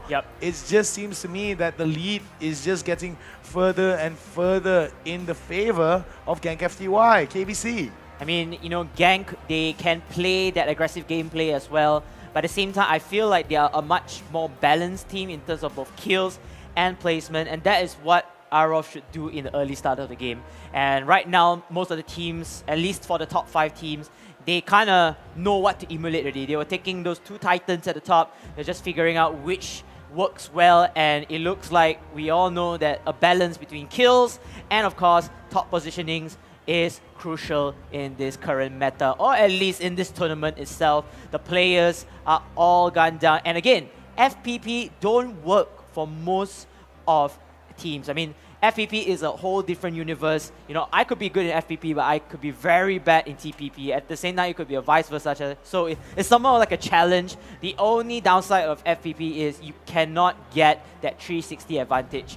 You are limited in your visual, you are limited in your information. So whatever happens live, it's right in front of your own perspective or camera, which is the first person perspective. So that's where information must be dealt with, information must be calculated on that, and then whatever execution you want to do it as well. And we're going to be looking at Fredo here, 13 kills and an average of 1.3 with 260 points already accrued for him. As we're going to go into the second last game of the evening, this is going to be round 11 of the PMNC. This is the PUBG Mobile Malaysia National Championship 2018 Grand Finals. And now round 11, the first person's perspective in Miramar will take flight from north to south. Being Lost Eagles, the last entry point. But I don't think the teams will take their time to just reach all the way to the very end and then drop out. I'm looking forward to see how many teams will contest across the west side of El Pozo, or at least ruins towards Trailer Park or La Cabrera. And we're just waiting for the teams to decide on these drop zones. Hopefully they don't meet up with early engagements, which puts their team in a dire situation, especially when RNG is not in your favor. But anyhow, we're moving to the man of the hour, the man of his team, Fredo from the Axe Killer Squad. He's going to pick up a lot of good loots already besides weaponry itself. And Hans also running in with the pistol. So everyone is just scattered across the map. But hey, look at that. Guess who's here with them? It is RRQ Malaysia. And RRQ Malaysia is so close as one another. But then it looks like I'm going to have a counter for here. All right, Shafri now going in for the Winchester shots here. We're going to be doing quite well to get down Karma. But Karma goes down to the first floor and decides to go for it. And Shafri was still going to get that ding onto him. It doesn't look good as Kim coming in from Panda Crew will be able to take him down. Good start here coming in from the side of Panda Crew. Wow, this is a very tough weapon to use, the Winchester, if not mistaken, rifle. And oh, it's going to add fuel or fire into insult, and that will burn out Karma. Karma, good night. You will be in again the next final round. So Shafri, not bad with the Winchester rifle, but he has to pick up a better weapon instead.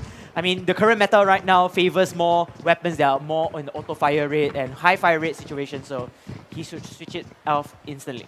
Well, it's got to be careful though. Nipping at his heels is going to be other members of Sarawak. Other members of Sarawak. But it seems that Kim just came in with that single S12K one tap to the face, and it seems that the Sarawak Headhunters, despite being conquerors in their own right, will not be able to conquer members of Panda Crew Senior. And Panda Crew Senior, Kim just came in, just one tap with the shotgun, instantly just racking down the opponents and just ending the life. But then they still have other adversaries to do as well. They have team number 2, Campers, living up to the name, camping around the ways, hoping at least start or spark something in order to get the momentum right on track. Well, as we're going to be seeing it here, some early looting phases coming in for the side of Panda Crew Senior. We do see as well that Campers right now is going to be enjoying quite a bit of pickups. Not that great here in terms of weaponry, but they do have at least a weapon compared to how they started off early on in the past few games. So this is definitely a better start for Campers. Hopefully we won't see them being first to be eliminated in this matchup. This is round 11 of round 12. We've got one more round to go after this as the game progresses.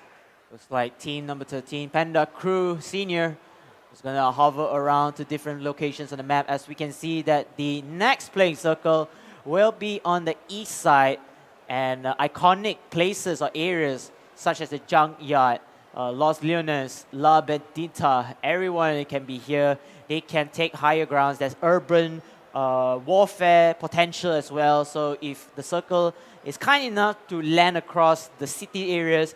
That's where it opens up a lot of other opportunities for teams to run in with the CQB moment. As team number 2, Campus, it looks like they're going to spark some fire, and Panda Crews, they definitely could at least spot out that fire from the opposite team. As we move on to a different perspective, RRQ very close to the ex-Killer squad, and it's very, very down the wire. They're just side by side, only inside the same vicinity of area, but hoping that one of these members can start the fight and then will snowball up to more or beneficial grounds for them. As for Z, running with the Mini 14, very, very good fire rate weapon for a sniper rifle indeed, and decent range as well to hit the man. But it looks like Panda Crew, Senior, going to start out the war first onto the Campus. Campus, what is your option? They're going to take down one member already from Campus. Kim again being so dominant, having the hot hand. And Kim will continue forward, not only with the beautiful hairstyle, but again, with the beautiful skills. It looks like Brother, though, has been taken down by Mr. Steloya Mom. And now, there's only one more member of Team Campus. Mr. Steal Your Mom here being stolen down for the count as Palex now gets taken down by Edrix. Edrix right now getting little shots onto Kim.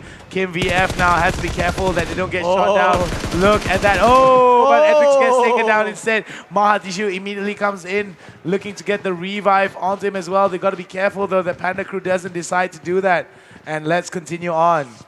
Wow, I mean, that turn of attacks is coming in. And Safri will get shotgunned down by Mahatishu. Going to show him the tissues to wipe his tears away because he's going to reload right now. They do have members in their favor. Panda Crew starting off with the winner chicken dinner. It's not looking too good right now, Shafi. Mahatishu comes in again with the shotgun. Will not land the shot. Palex is just going to spray and pray with the UMP. And Sai Handsome will take him. Will get taken down by Palex. And what a turn of events. It was looking so grim for Panda Crew. But then they prevail at the very end. Campus was not able to turn it around despite having the advantage here, and it seems that Panda Crew will be able to upset Campus with some beautiful shots of the Scar L as well as the UMP. Very sad to see Campus being eliminated pretty early on, but this is the nature of the game. It is kill or be killed. Every man for himself, every squad for himself. Remember, one squad, one goal is the motto for PMNC, and all the squads are working hard to make sure that that goal is realized. So right now, Panda Crew Senior, they can actually go in for the rest of the remaining loots. Yes, they do have 2 members only, but the circle is very close to them for the next playing zone. At the same time, RRQ, they're still not out of the woods yet. Team X Killer Squad is so close to them, the same vicinity, just at different buildings. By fate, they will meet or clash with one another later on. Fate will be the determinant here, but also where the circle is going to spawn as well. So as much as we want to leave it up to fate, let's just hope that fate plays in the favor of these particular teams and we are able to get the best of the fights here as we cast these games. Round 11 looks like to be a very interesting start for this tournament. Looks like a flare has been unleashed by one of the teams, so hype. They can take this opportunity though to go for it, but I don't think they will, as we'll move on to Sakuding. Yoshi with the M4, Akmal with the UMP, and of course, decent amount of loot in his favor. They still have 4 healthy members in the team. Sakuding actually played pretty well in the previous round, not so much on TPP, so I'm looking forward to see what surprises they can offer out on the table.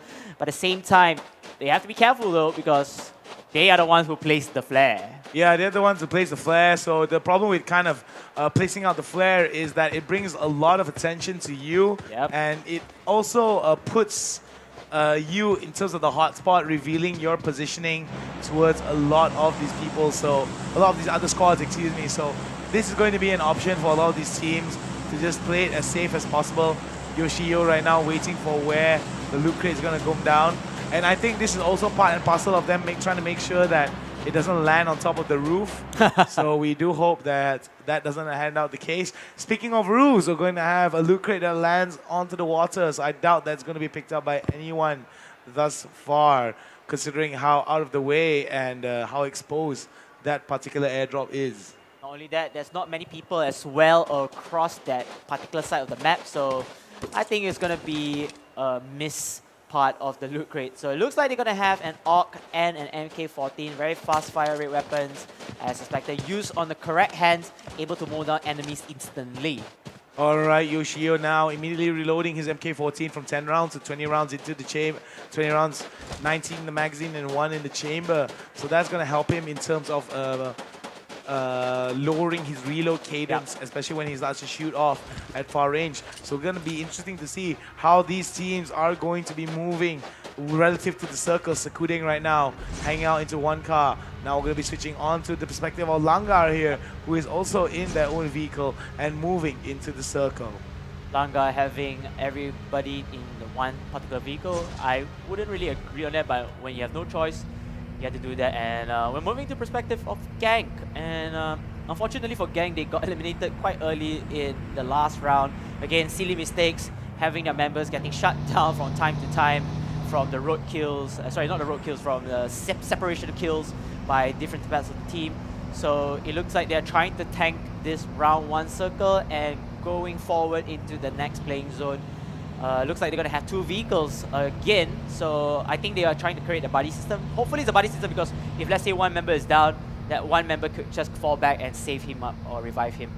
Yeah, that's the thing that I feel that the buddy system allows. It does allow for a little bit freer movement of your teams, and when you're able to self-sustain and you're able to rely on your duo, on your buddy in this buddy system, then you're going to realize that the payoff is going to be very interesting. Sometimes really good duos will be able to take down an entire squad if they are put in a very good position. So it really depends on whether or not you as a team decide to go for it, whether you want to take the risk and put 2 men at danger or potentially walk away. I mean, when you get into a situation where you're in a buddy system, then you've got to really make that decision of do we really want, is it worth it to go for this fight, and can we win this fight? And if we get one man down, can the extra one man be able to sustain until he regroups with the team? So that's also something that a lot of teams need to really consider as well when it comes to pathing into, when it comes to logistics moving into the circle. We do see teams like Gank FTY practice this, and it's paid off for them tremendously. Yes, indeed. And speaking of the buddy system, is also a good information, especially if you try to scout out to different areas of the map. At least you have somebody's back to go on board and give information to the rest of your teams. It looks like RRQ, they are going to be in their vehicles. So most of the teams who are from the west side are now heading towards east, and very, very closely we will see tons of action-packed game into the round. This is only just the second circle, and yes, we all know it's a much slower pace game compared to TPP due to the peripheral vision that has been denied. 360 vision is off our limits, but it's going to be fun. All right, southeast there is going to be a lot of people now moving in and out from this situation. There's going to be a lot of people trying to handle this out, and the problem with this kind of movement is that sometimes it does not allow for a very conducive sniping element for a lot of these teams. Ain't that right, KBC? I mean, having that particular sniper positioning, you have to depend on who is your backup, who is your supporting cast. If everybody's going to use snipers, then of course that is a very, you're setting up for a death squad for yourself.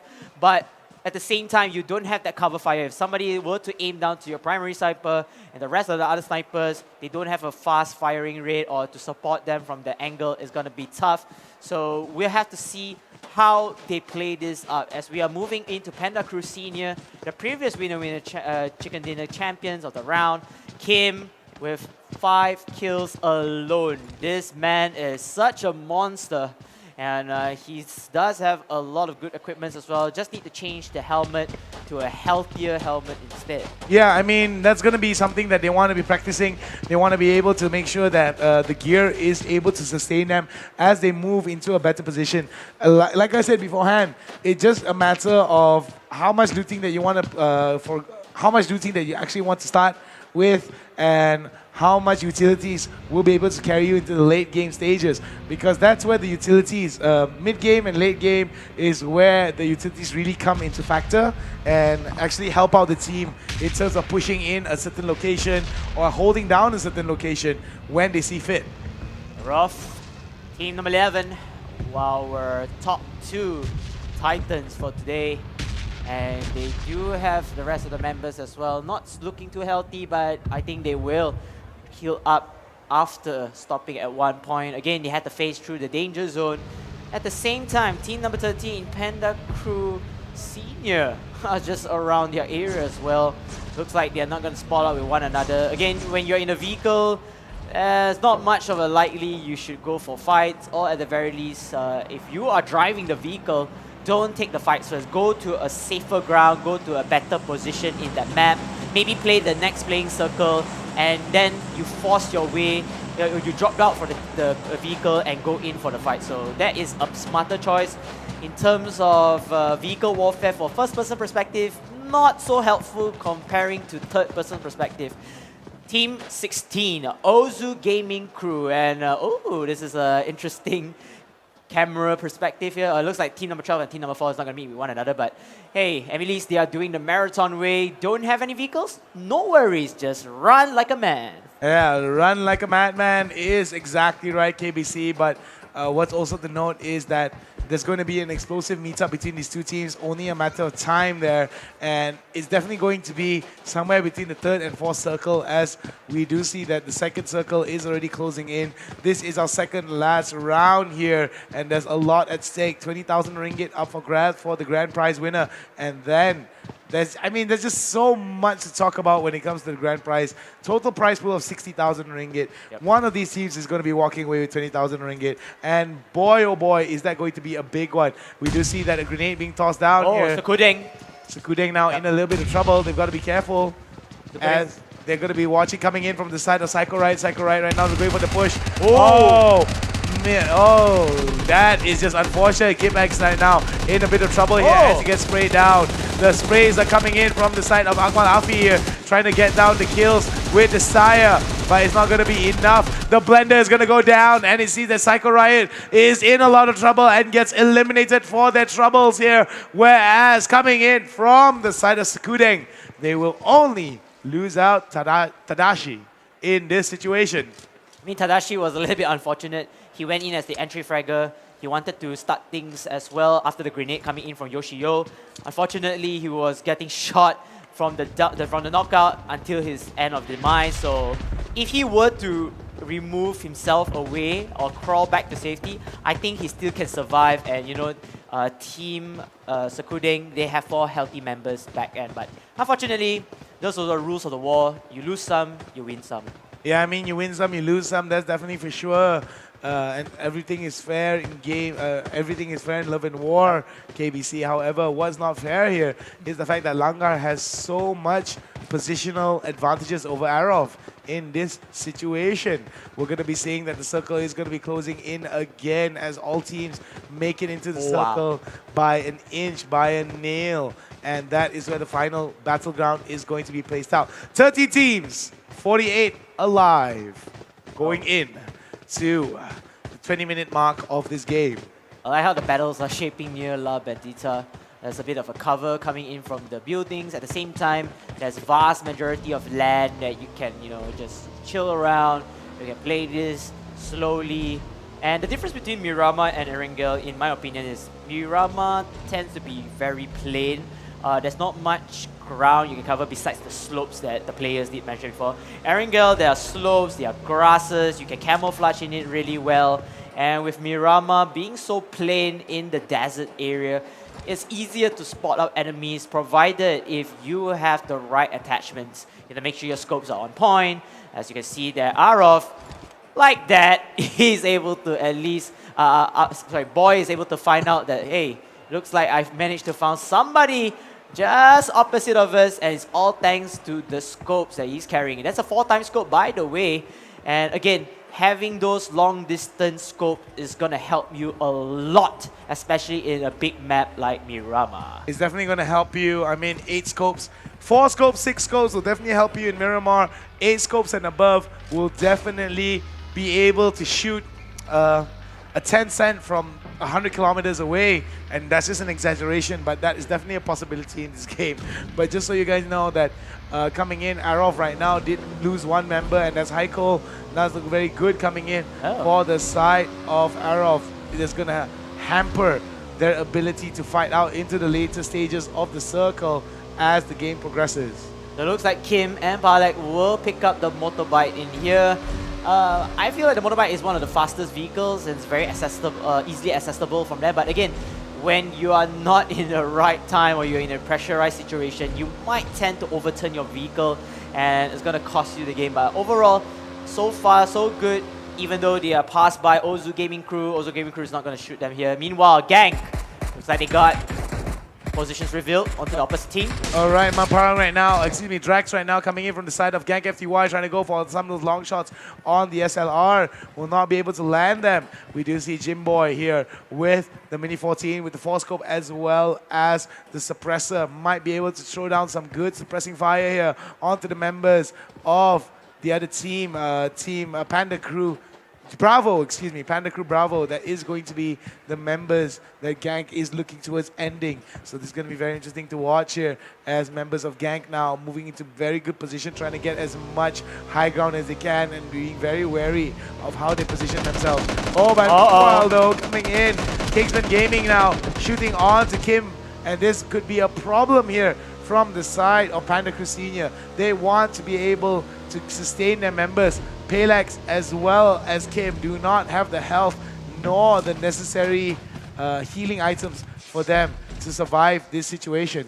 I mean, they do have healing items, but again, you are somewhat exhausting your resources based on the shots by the opposite enemy. Your armor is going to get penetrated and there's not much you can do. Meanwhile, Team 11, Arov, they're going to start things off against Team number 16, Ozu Gaming Crew. Ozu Gaming Crew don't have the high ground advantage. Arov's going to take down 2 members. Red Eagle already taking down that, and maybe a third one in hand. Arov playing it very aggressive even though they lose 1 member from behind. It looks like Red Eagle is going to take down Indra from here, and another one, which is Jack. He's going to be mowed down to death in a couple of bullets. And yes, he does.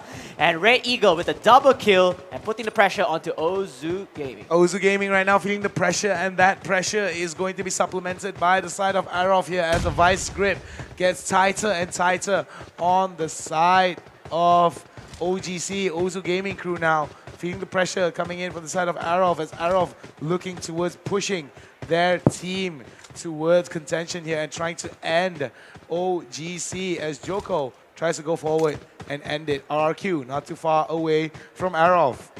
Joko's the last member for RRQ at this moment?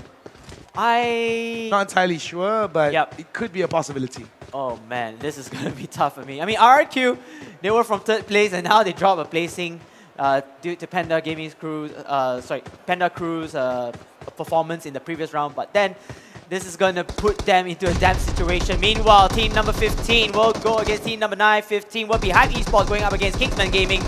Kingsman Gaming right now, the standout from Sarawak trying to push it out, but it seems that Carol M24 from the side of Kingsman will be able to take down 1 member of Hype. Hype right now in a lot of trouble here as Hasif dangerously low. Zero tries to go for the frag and throws out some of the smokes. The secure coming in from the side of Hype, and he sees that Kingsman Gaming from Sarawak will have to sit this one out. Kingsman Gaming has been eliminated. That's a full team wipe coming in from Hype Esports, and that was a good move, you know, just closing it down. Don't give any loopholes away for your opponents, so once they are down, take them out, and that's what they did. That's exactly what they did. Now we're going to be watching from the side of Fredo on the side of the X-Killers squad. Fredo, a man very well known in the Malaysian gaming community, professional player. There goes the barrel sprays coming in onto the side of Mad Chicken. Mad Chicken now taking a lot of damage here as Fredo and his team sprayed him down on them. The crowd enjoying it much to their entertainment, and Fredo right now looking towards getting some of those shots in as members of as members of Mad Chicken are bailing out on the car and trying their best to minimize their losses. Oh, Fredo is going to drive the car there and going to take the battle towards them instead. So this is going to be fun. Team number 5, which is, of course, Team Mad Chicken. They're just going to get swallowed down by the playing circle. In fact, X-Killer squad, they are also getting swallowed by the circle.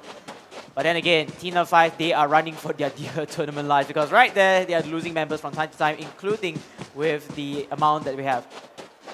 Well, the circle's going to hurt them really badly here as the circle's going to be closing out. This is round number 4, heading into round number 5. We are about to hit our 25-minute mark into the game. It's about time to head into that mid-game stage as we head into the final few circles.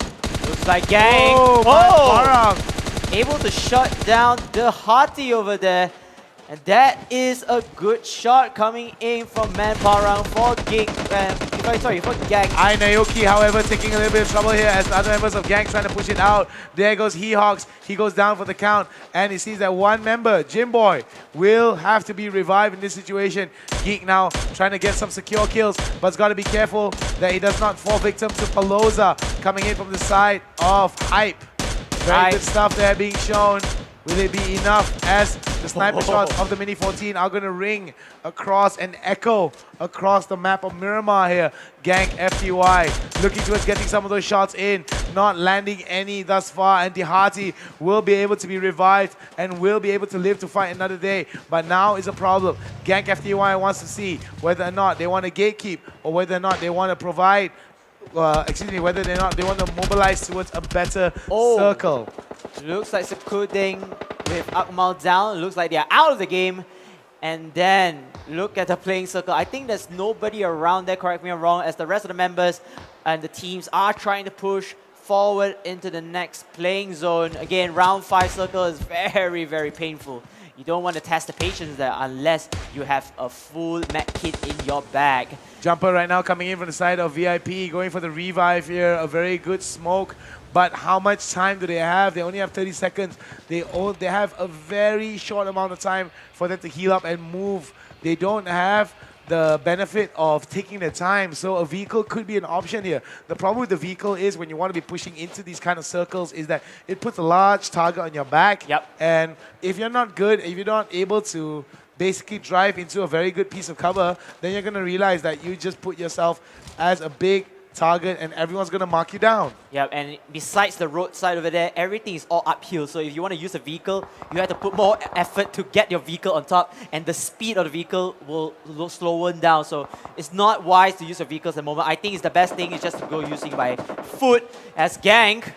Looks like they're going to try to circle around here. They're going to meet up with 2 teams. Oh my goodness, Arof right now looking towards accepting members of Gang FTY. However, boy, gets return fired upon by members of Gang FTY, so this is going to be very interesting to watch as members of Arof right now looking to secure some parts and bits of the circle. They do have the upper ground advantage here, and this is where Arof will be able to try to steal away the opportunity to take the lead from the side of Gang FTY. Gang FTY now looking to return fire. Manparang now has been taken down. It's only down to Geek, Jimboy, as well as Drax here, as Trace of Fire is going to be echoing across the map. Jimboy right now spots out one member of Hype, but he gets taken out first. X-Killer Squad will be eliminated into this game. We are down to 6 teams, top 20 players in the map as we speak.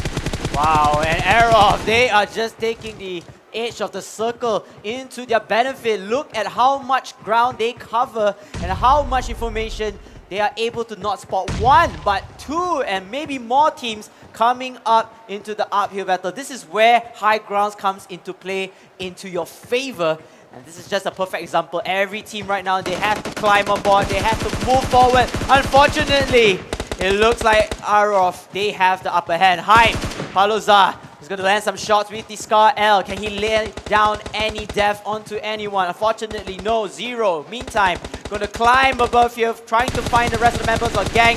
Gang in a lot of trouble. No. Hype Zero was able to take down one member of Gang though, but at what price? Zero gets taken down himself. Paloza, Zero as well as the Hati right now bleeding it out as Paloza looking towards pushing it out. We do see now that Geek from Gang has been taken down as well. VIP joining into the fray, and it seems that Hype will be eliminated one by one. The only surviving member is Hype, Hasif, but it could be short-lived here as Hype takes in so much damage. VIP's Ben right now looking towards moving it out, but Arof not too far behind. Gang FTY has been eliminated, and VIP will be able to take down Hype as well. It's going to be 3 teams with 11 players on the map as this game progresses into its final few circles. Ladies and gentlemen, make some noise! Arof, they're going to get one member down already. Boy, he is in a lot of trouble. He's getting knocked out. But then VIP, they are not looking too good at themselves as well. One of their members are still outside of the playing zone and no cover to beat. The smokes do come in here, and RRQ, they have all the time in the world. They can punish those two teams trying to wound themselves with one another. Cloud, as for Z, go in with their own knockouts. Joko goes in a knockout as well on the VIP ban, and maybe more to come. There's going to be more to come here. RRQ looking towards enabling themselves that legacy that they have been promised to with the name that they've been carrying. But with lackluster performances, it seems that RRQ has managed to wake up and they're able to bring the damage and the fight towards members of Arov. Arov right now does not have that much cover. It's going to be down to 3 teams. 4 versus 2 versus 1 in favor of in favor of RRQ. Arov right now looking very, very human as we enter into this matchup. The grenade is good, the Kobe is good. I don't think Boyka heard it. Boyka using the smokes, using the utilities, confusing the playing field over here. Boy as well is going to have his back. These two can deal a lot of damage if they are able to connect onto their opponents. At the same time, they are very close to the next playing zone or the next playing circle in hand. They're just at the edge only. Joko, meanwhile, UMP running and gunning, hoping to find any members here. Looks like shots have been taken already. Joko at the same time is going to throw the Kobe grenade around there. But Boy is going to take down S4Z. S4Z right now, Saz is going to be down for the count here. There goes the Kobe onto Boyka, and Boy is going to be 2 members. Here we go, Cloudy. Cloudy will be able to take down 1. This is going to be very good for the side of RRQ. There's only 1 more person left, and VIP's jumper now from behind, looking towards spoiling it out. Now it's Arov left. It's going to be between Arov, Boy, and of course the other members of VIP who will be able to come up on top here. Smokes being dropped down. Will the lob of the grenade fall through, or will it be Cloudy? Oh my goodness, Cloudy almost gets taken down. Arov gets eliminated in this game. And RRQ finally bringing that RRQ brand to the promised land with that winner chicken dinner for their very, if correct me if I'm wrong, very first championship for this round. And it's still never too late. They still have 1 more round in hand, but that was a great performance coming in from RRQ Malaysia. RRQ right now breathing a sigh of relief. That was a very a game of trial and tribulation for a lot of members for RRQ. Panda Crew looking a little bit disappointed in themselves, but they just pick up their chins and just tell themselves that, hey, there's always the next round for us to try better. And that's the kind of spirit that we feel that a lot of teams are bringing into this tournament. Lots of good sportsmanship. We did see a little bit of friendly taunting coming in from a lot of these teams. So that's going to be very exciting to watch. That's going to be very exciting to watch. And as we see it move on to the later stages of the tournament, I really can't wait to see how these teams are just going to bring forward the talent. RRQ looking very good. Arov as well as Gank FTY bringing their names forward, making their organizations proud. However, we're going to take a look at the highlights as we talk about this game. What are your thoughts about this KBC? I mean, RRQ, they were very unexpected. They came in hot, guns are blazing. And, we do see a couple of highlights coming in from the same teams that won the winner chicken dinner that have been performing really well. One of the members, of course, will be Kim from Panda Crew Senior. Unfortunately, during the skirmish against Sekuding, they suffered heavy losses, not only losing 1 member, but 2 as well in the throw. And that I feel cost them in the later games, because without those manpower, you are not going to last very long. You're going to have a lot of pressures, a lot of angles to cover for one individual in play. And Arov, they start off well. That was good. And they slowly fall down. I mean, the crossfire comes in. They were wounded. They were mortally wounded as well from their members from time to time. And RRQ at the very end just takes the fight into their faces. Yeah, there's going to be something that a lot of these teams really need to be very wary of. I mean, it's just how they move and how they're able to basically plan out where some of these fights are going to go. And I like how some of these teams are putting themselves in the spot, putting themselves outside of their comfort zone. We do see Arov right now just having a lot of troubles, not to say picking up the pace, but just handling the pressure that's coming in, because everyone is out to win it. And even though some of the lower tier teams are not confirmed to get any of their top 5 spots, they're still bringing out the best game that they can play. Maybe just to play as that spoiler for the top teams.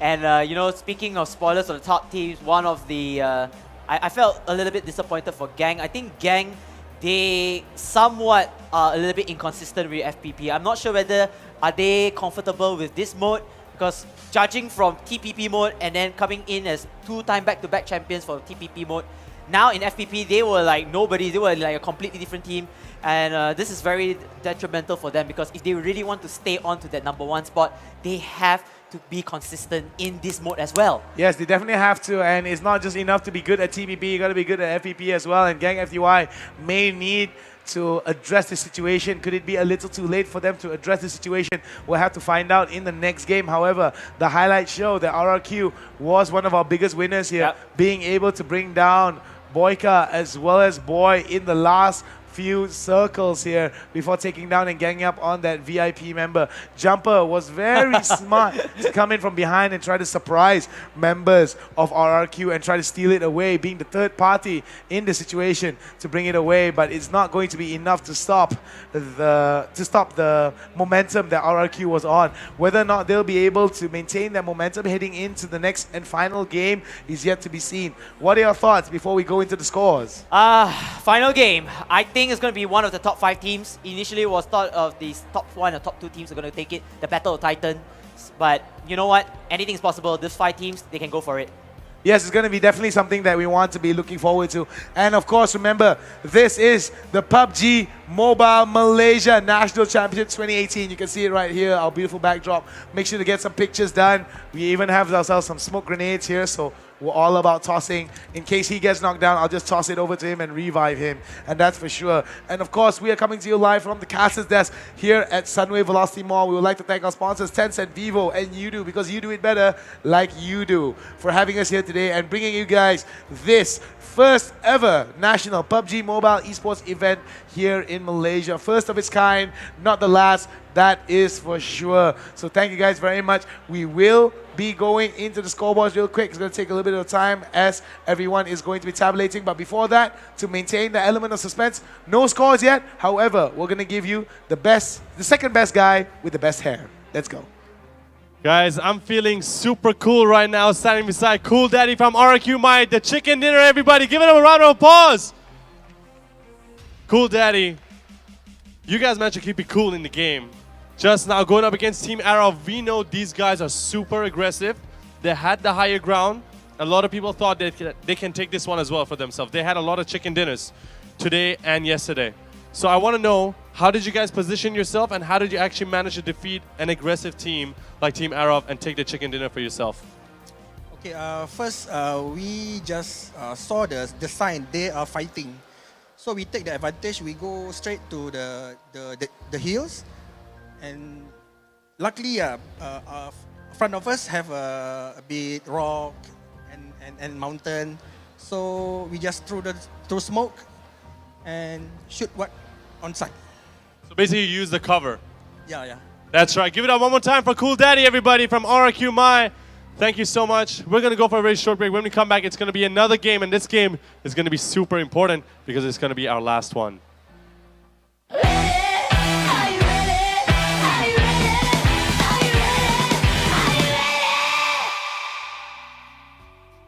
Saya Boyka, kedua Xiao Boy, yang ketiga The Eagle, yang keempat Haikul. Kita orang time tu main sekali, tengah main jadi cakap dapat info ada tournament, terus tanya dia orang. Tanya, terus jadi on team.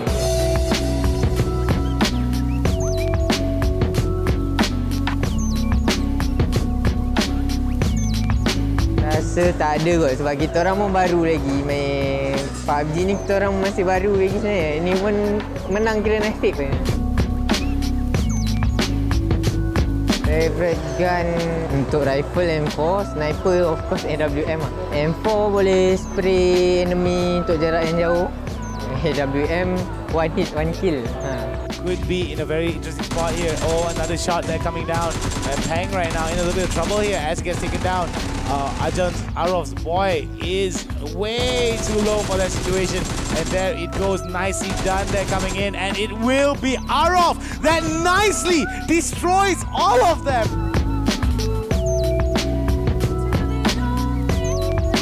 Jangan bully kami budak baru.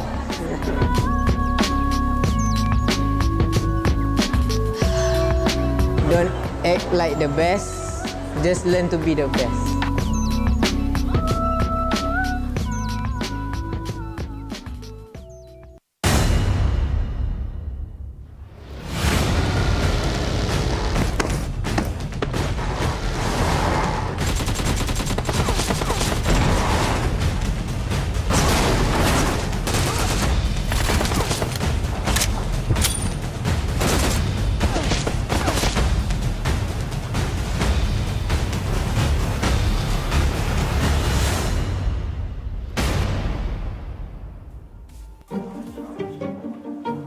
Does it take forever for your mobile provider to serve you? I don't know about you, but life's too short to sit around waiting. But you're not here by choice, are you? Yep.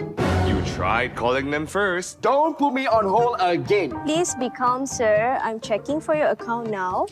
No. My phone bill is very high this month. All right? I want to change my plans. Sounds familiar? And when they've finally driven you up the wall... Sir, you will need to come to our service center.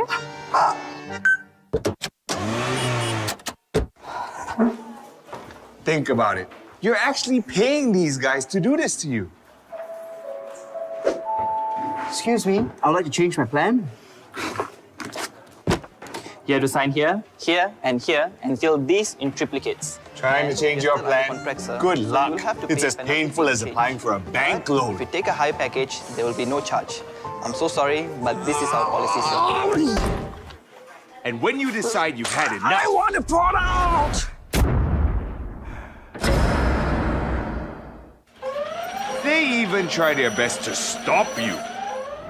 Okay, maybe that was a bit dramatic, but you know what I mean. So why should you have to suffer if your mobile service is still stuck in the Stone Age? Here, boy, fetch! Switch to UDO, the only mobile service that lets you sign up, customize your plans whenever and wherever you are on this one simple app. Easy. Oh, and one more thing. We'll deliver the SIM right to you.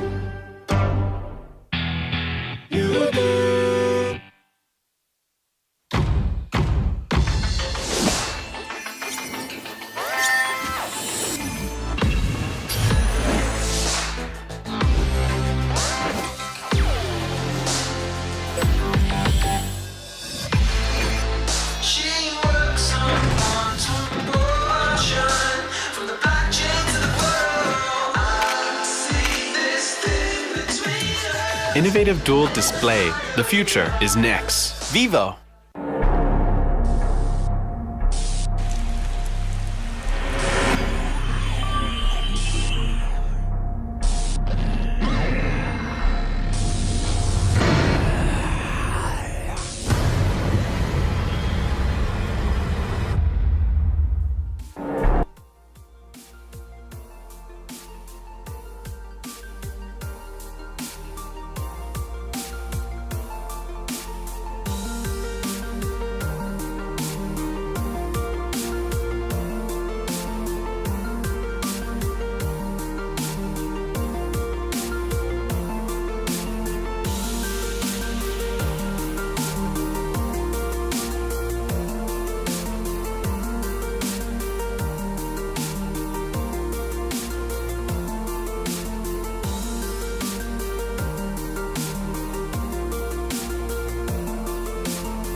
finally, the final game has come back to Sunway Velocity Mall. Ladies and gentlemen, I'm the Hound. He is KBC Sensei. I think underneath that helmet is going to be a fun time.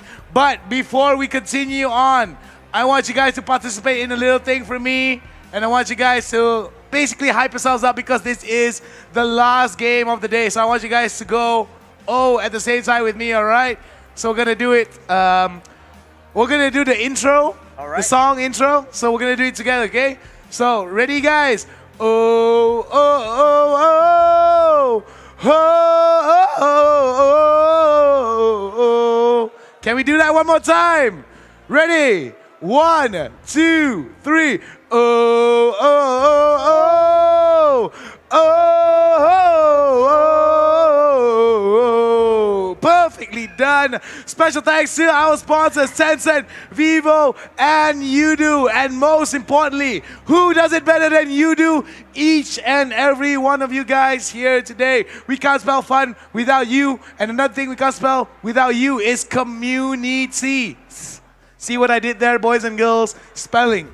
That's real education right there. Standings. Let's go into the mats. KBC, break down the mats for us, baby. All right, so that was a great game indeed. And in fact, this is the final round as well. So standings. I can't wait for it. Look at the standings over here. I have to get all my full suit. Level 3 helmet, level 3 armor. As you can see, Gang is now on the first spot of the game. They have 3,540 points with 72 kills. But most importantly, 5 winner chicken dinners. And of course, Arov just beside them and is so close in terms of the scores. Alongside with Panda Crew Senior, VIP Squad, and RRQMY.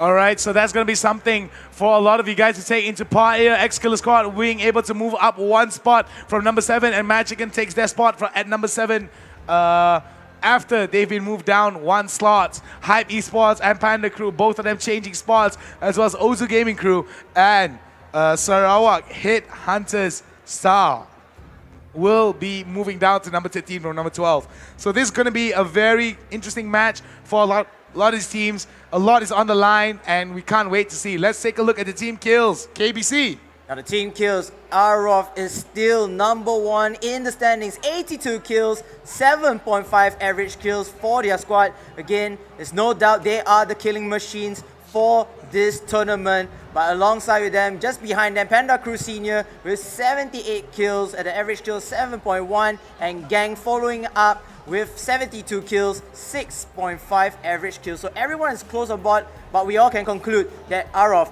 is the better one out there. Arov is the better one, but the inconsistency in terms of placements is going to be the undoing here if Gang FTY manages to maintain their top spot. So I don't know about you guys, maybe we might get some reactions from the crowd here. I want to see the crowd on the screen right now because we're going to try to interact with the crowd. We want them to be screaming at the top of their lungs. So production, give us a little bit of shots of the crowd. All right, when I say winner, winner, you guys say chicken dinner. It's as easy as that, boys and girls. And I want you guys to scream as loud as you can. I want you guys to blow the roof off this place because this is the final game. Are you ready? I can hear you. Are you ready? Winner, winner. Winner, winner. One more time. Winner, winner. Now that's the way to go. Thank you guys very much. You guys are amazing. You guys look and feel amazing today. I really can't wait to be casting these final games. KBC, your final thoughts before we go into the game. Well, for the last round. Everything is on the line. Round. This is the final round, bro. This is the final round. You have to be fully geared, fully equipped, because right now this round can turn anything into your favor. If you do well, your team will possibly be 1 step closer ahead to the Grand Finals Championship. And the elusive pen is just waiting for whoever is able to do this round. But again, it's Miramar FPP. We do see some teams not performing up to the standards of FPP. They were dominant in TPP, but not changing that into FPP. So they have to step it up. They have to at least get enough kills and top placement if they are confident to hit that top spot. For those of you guys at home and for those of you guys that are watching, this is a video of your potential champion. Here's Gank FTY.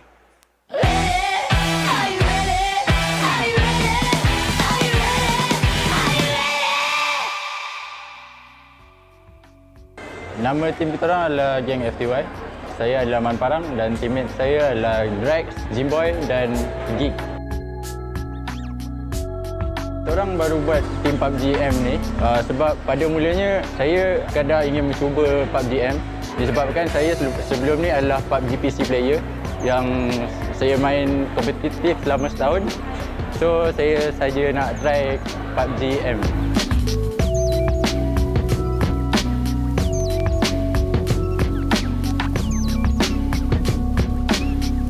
Saya rasa confident sebab saya mempunyai lebih kurang banyak juga pengalaman dalam PUBG. So, saya yakin boleh menang. Favorite gun saya adalah SKL sebab saya suka senang untuk kawan recall dia. Straight away, but Man Parang he wants Gucci's head. He will shoot Gucci and it looks like Gucci will be knocked right away and they want to kill him and Gucci.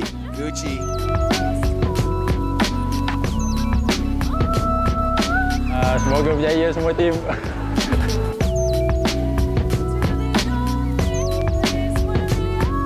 Semoga diorang dapat kalkan momentum dan menang tournament kali ini.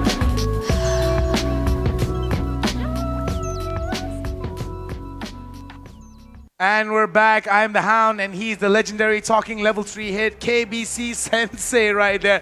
I swear to you, if you look closely, when KBC starts talking, you can see you can imagine the helmet just moving up and down. So it's always a very entertaining thing to watch you talk in full cosplay suit. I mean, you look great, but what's even greater than your cosplay is the aim of Gank FTY. Do you think that what was said by Gank FTY just now, that they are looking at their future champions, do you think that's justified, or do you still think that they still require one more game to tell and solidify and destroy any seed of doubt, not just from themselves, but from the community as well? They need that one game. They really need this last game, need to perform to the maximum level in FPP. They haven't been performing really well after winning back-to-back winner-winner chicken dinners for TPP mode. As long if they can put up a number of kills and getting that top spot, I think it's safe to say that this title is theirs to keep. Yeah, it's going to be something that they want to be keeping, and that's going to be something that they have to maintain to make sure that they consistently win this final game. Everything is on the line. It's going to be a difference between 20,000 and 15,000 ringgit, if I'm not mistaken. Yep. So prize pool is 60,000 ringgit, lots of prizes on the line, and most importantly, the amount of bragging rights that these teams will be bringing back home with them will be priceless. I don't know about you, KBC. I'm excited. You're excited. The crowd's excited. Are you guys excited for the game? My God, guys. Guys, we're almost there. So, are you guys excited for the final game? That's exactly what I'm talking about. Yeah. Come on, guys. It's not easy for me to be casting at full energy, so I need to feed off your energy. So this is me taking in the love. Give me some love. Give me some love. Give me some cheers. Give me some cheers. Give us the casters some cheers. Give us some cheers. Guys, come on, guys. If it wasn't for us, the game would be so dull. Come on, give us some love. This is me taking some love, and this is me giving back some love. Do you feel it? Ooh, feel that love, baby. Feel that love. Feel that love. That's real love right there. Anyway, KBC, enough about love, enough about just interacting with the community. Thoughts, impressions, and what are the chances of Arov stealing this away from Gank FTY? Do you think it's a long journey for them to debunk and dethrone Gank FTY, or do you think that Gank FTY is very much secure in where they are? I think right now, Gang FTY have to work harder to get the win. At the same time, Arov is still not out of the woods yet. They still have a lot of things to do to inconsistency of getting a top place. So these two teams will have to watch out, because other teams as well, like Panda Crew Senior and RRQMY, they can climb back, crawling back into the top spots, and they can do this as well. So it's opening up paths for different types of teams to come in and get that championship title. So I'm looking forward. This not only could be a two-way battle, it could be a 4 to 5-way battle depending on the teams that we have. Well, 4 to 5-way battles right now is definitely something that they want to be doing in. So I definitely want to be looking at the video that's going to be shown for the side of X-Killer Squad. Let's go.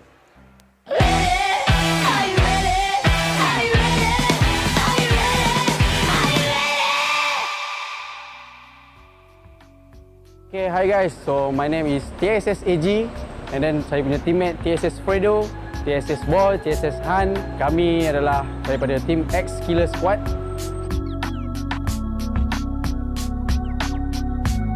Okay, kami sebenarnya baru dalam PUBG ni, and then kami baru create tim PUBG X Killer ni, dan kami juga baru je berkomunikasi sama-sama.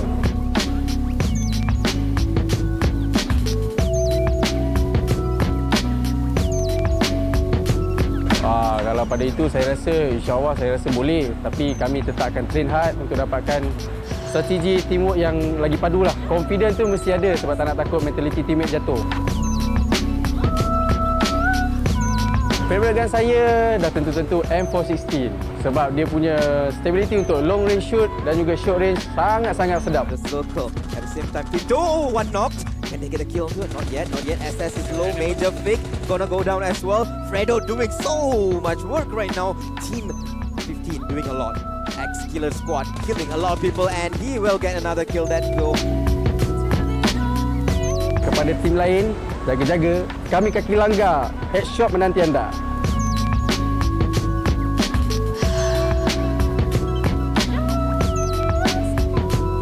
Tim sendiri saya dah berpesan dengan diorang supaya sentiasa rendahkan diri, jangan rasa diri tu pro dan keep train, fokus dan cuba yang terbaik.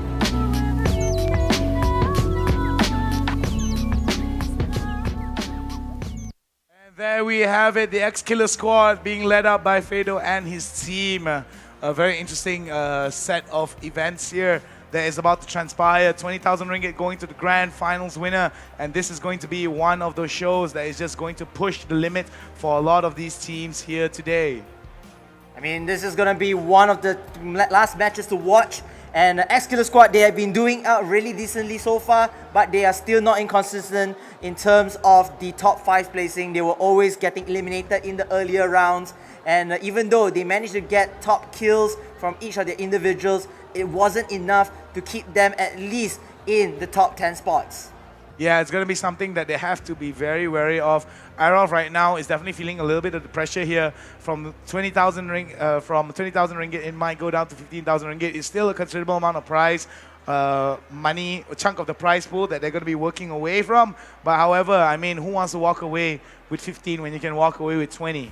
Right, so I mean, you can never say no to the opportunity of making more money. So Arov definitely has to dig deep into their hearts to make sure not only that they secure that top spot, but they also get that winning chicken dinner in order for them to secure that bragging rights that they are the best team in Malaysia for PUBG Mobile. Yep, and I think after 2 games of FPP, you kind of know where the drop zones are, where the hot zones are for most of the teams. They already kind of have their strategy being emulated already, has been involved from time to time, and right now it's just depending on the circumstances of the next playing circles coming forward. So playstyles can be the same, the similar playstyles, whether or not it's working for them, but at the same time, they have to be careful as well. They have to know the environmental changes of the map in Miramar and play through the strengths of it rather than its weaknesses.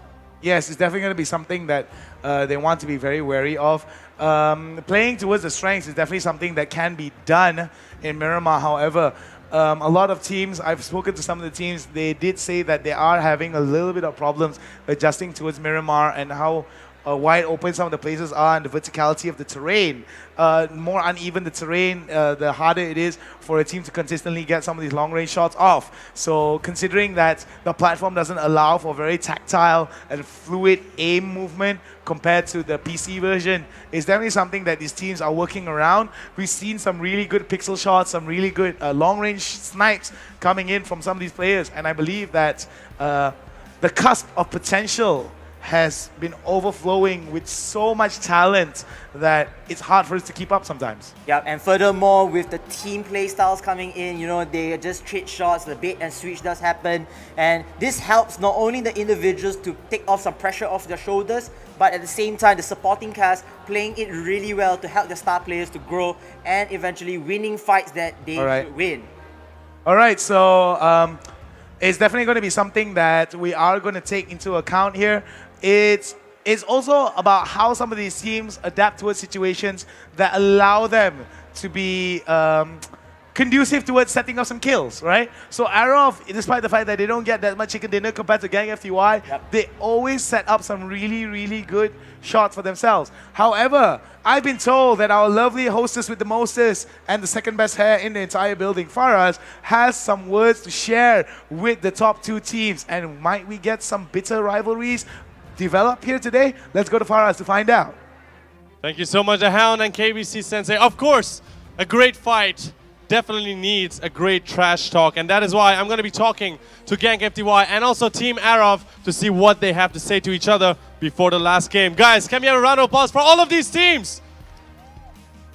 All right. Gang FTY, your biggest opponent at the moment is Team Arov. These guys are going for that golden pan, going for that 20,000 ringgit. Do you have anything you want to say to them before we start this fight? Drax, I want to talk to you. May the best team win. May the best team win. Okay. All right. Do you have anything better? Trash talk, man. You got to do the trash talk here, man. Come on. Trash talk. We didn't trash. You didn't trash? Yeah, no. Anything else? We are a good boy. We are a good boy. Okay. They're the good boys over here. Team Arov, I'm expecting more trash talk from you guys. These guys don't look confident enough. Okay. Team Arov, I want you to take them down. Who's doing the trash talk with me over here? Come on, man. What are you going to say to them? Okay, wait. Calm down. Get ready to trash talk. Yeah, our point very close. So I think we should not give them some face. We should fear with them. They can fight them back. Give it up for Team Arov, everybody. Come on. All right. Not so much of a trash talk over there. These guys are too kind. Like Gang FTY said, they're good boys. But not so much when they're actually in the game. I don't know why they're acting good over here. I'm going to throw it back to our casters, The Hound and KBC Sensei. If you guys were in their place, what kind of trash talk would you do? You're asking the true king of Malaysian esports trash talk here. I think I'd say I'd shoot them so fast, they'd be all dead before my bullets hit the ground. Wow, that is actually pretty cool. I like that trash talk. I should take some pointers from you and You should. Just I wrote the book on trash talking here in Malaysia for esports, so it's definitely something that you guys have to take into account. What about you, KBC? I mean, you're a nice guy and all that, but I'm pretty sure once you're getting into the mood, once you're getting into competition, you stare your competition in the eye and you're telling them, no way, too easy. What are your thoughts? What is your trash talk for teams? I mean, if you're in that situation. I mean, I'm like a very good person. I don't really trash talk. You're no fun. But if I had to give a trash talk, it's very simple. 4 letters. GG easy. That's Wow. it. Very simple. Very subtle. Very straight to the point. You know what that is? That's KBC Sensei dropping the mic on you guys. And I don't know how that feels. But man, oh man, remember, it's all in good spirit. It's all in good competition. Despite the fact that, yes, there may be some harsh words exchanged, whether it's on the stage or behind the scenes between these teams. We all know that it's just going to bring out the best in them. And rivalry, as well as competition, regardless of trash talk or not, will definitely bring out the best potential. We will be going to the game shortly. I'm excited. You're excited. Are you excited? Guys. Come on. Guys, I'm trying to make my year-end bonus here. My start year bonus. Are you guys excited? Now that's what I'm talking about. Mama likes his cakes hot, and it's all about good times. So we're loading into the game. We're about to get underway. KBC, final thoughts before we go full castle mode into the game? Wow, I mean, it's been a great day so far. We had so many action-packed games. Just keep continuing on the momentum. I feel like the teams already have somewhat like a mindset to come in forward and go in as aggressive and cautious as possible. So this time around, you know what? Lessen the mistakes, just have a great game, and hopefully may the odds be in your favor. May the odds be in your favor, and may the circle favor you as well. Whether it's Arov, whether it's Gang FTY, whether it's any of the other teams, may we see a fantastic circle, and may the circle always be in your favor. Hopefully, they won't drop into no man's land without a single loot or a single vehicle. So we're hoping for the best RNG for all the teams, so we'll be able to see the best potential that can be brought out by these teams. Here we see some of the teams getting ready. They're all on standby. They're all working hard towards making sure that this is the game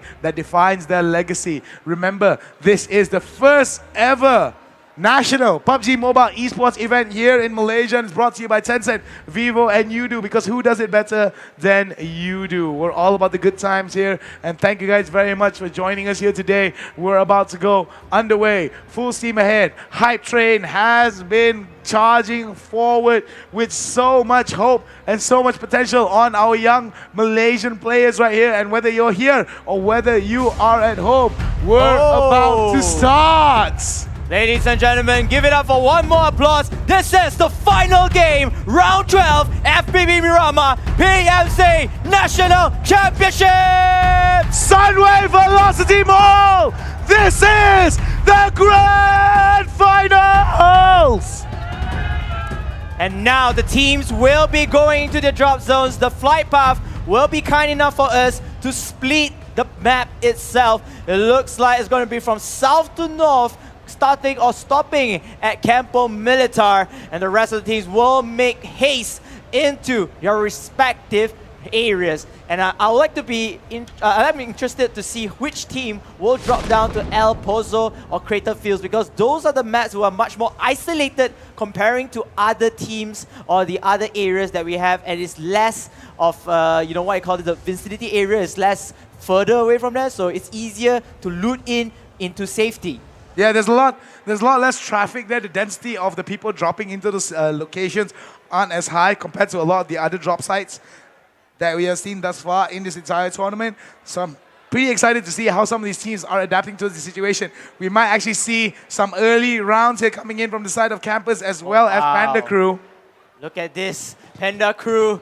And of course, OGC, Ozu Gaming's crew going up against RRQ. Another matchup in their favor, and this is going to be very, very intense. They're going to pick up their early weapons today. You see that Jack, he's going to pick up the Scar L. He's trying to scout around, hoping he hurt somebody around this angle. All right.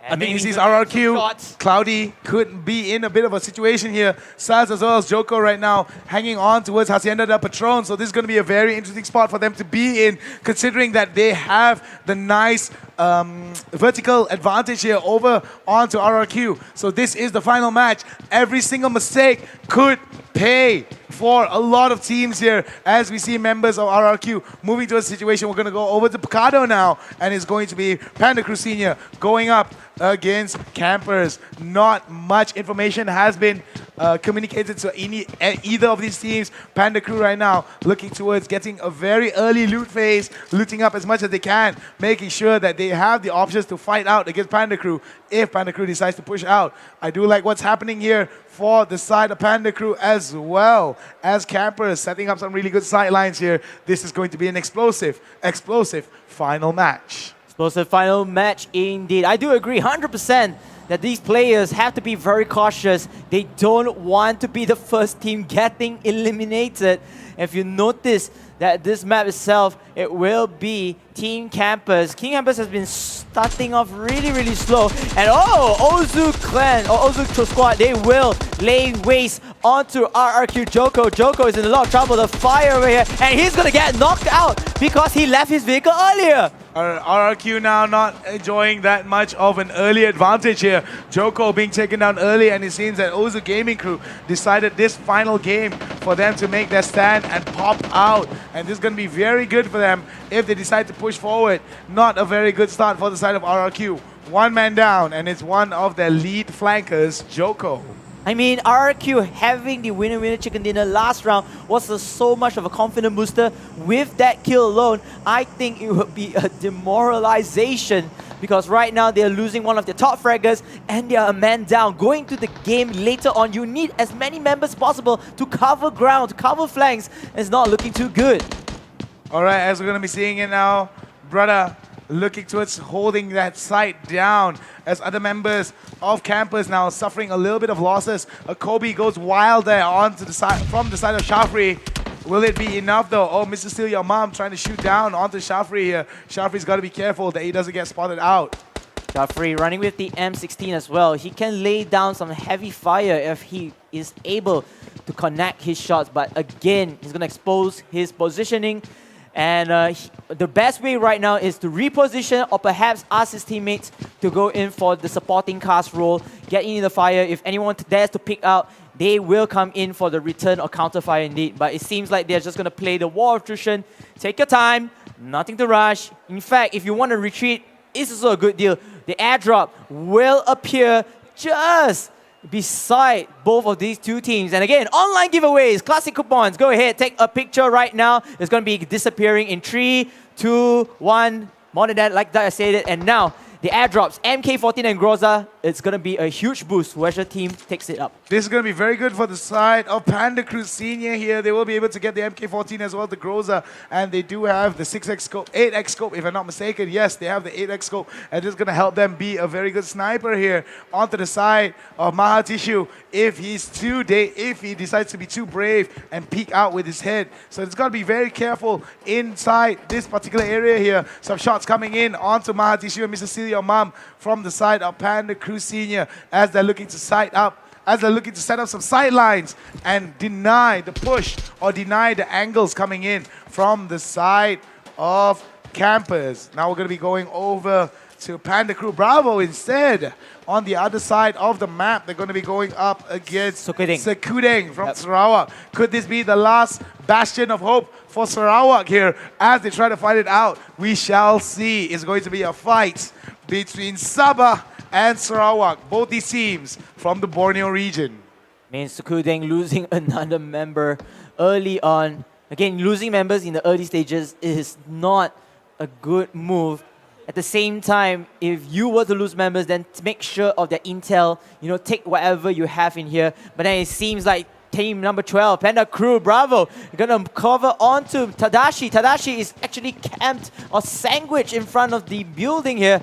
And Tadashi, he has to find a way. He has to make sure that to land his shots properly, or at least try to escape from the rev of Panda Crew. Yeah, Panda Crew's got to be careful here, and it seems that Tadashi right now gets taken down, and it seems that the hopes for Sekudeng get smaller and smaller now as they lose one more member, one more essential member to the team. All members are essential here, but it seems that the essentialness of each team member gets diminished over time with the amount of pressure that's being applied onto Sekudeng. Will Sekudeng be able to stop the Sabahan rush of Panda Crew Bravo? Sai Handsome, Team Campus. And again, Team Campus not having a great start throughout the tournament for day 2. Hoping they will spark a light as they will try to hover around this area of buildings. At the same time that they face the adversaries of Panda Crew Senior, much more superior team compared to them. As you can see that the circle this time around is going to be in the middle, so whoever is the further side of each map, they can still collaborate and come back down to the middle over there without any worries. Yeah, it's going to be very interesting to see that I think about 80% of the teams, maybe about 70% of the teams are in the circle already, while some of them are not too far off. Maybe some teams may be a little bit too further off, but I'm pretty sure a vehicle would be a quick fix in terms of their logistical issues. So this is the final round here. Round 12 is where all the dice are being rolled right now, and whoever picks up that lucky number will definitely be walking away with that 20,000 ringgit grand prize. Remember, 60,000 ringgit grand prize pool up for grabs here, and 20,000 ringgit is going to be the chunk that the grand finals winners will walk away, the grand finalists will walk away with. Looks like there are 3 teams standoff over here soon. RRQ, they can actually take this opportunity to continue looting around, don't need to make any unnecessary attention, as Team 15 and Team 16, Hype Esports and OGC, Ozu Gaming Clan or Crew, they will start the fight. It looks like Jack will first blood onto Harif.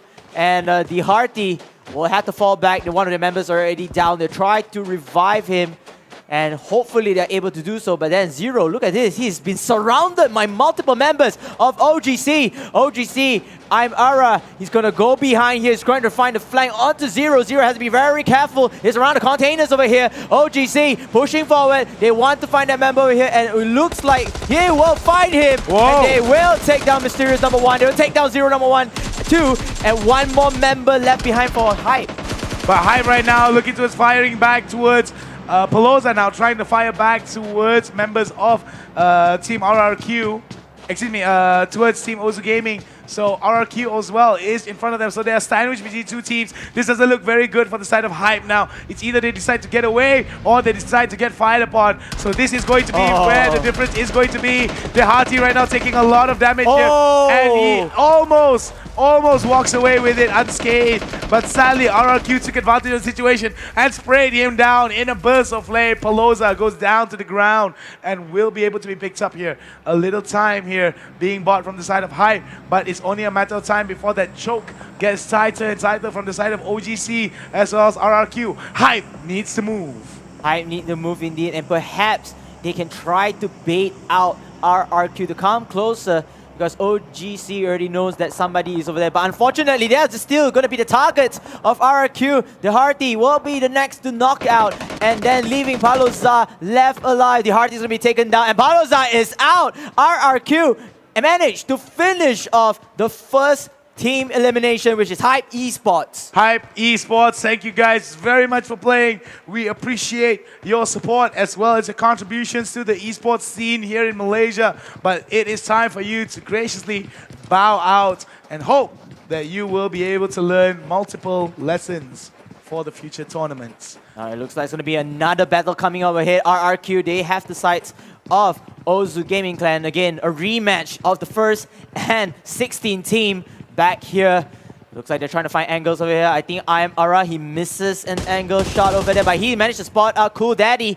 We know that Cool Daddy, he's saying that his team is calm and composed, hoping to get a better position before striking into the battle, as OGC continue to go up to higher grounds and hoping to catch RRQ off guard.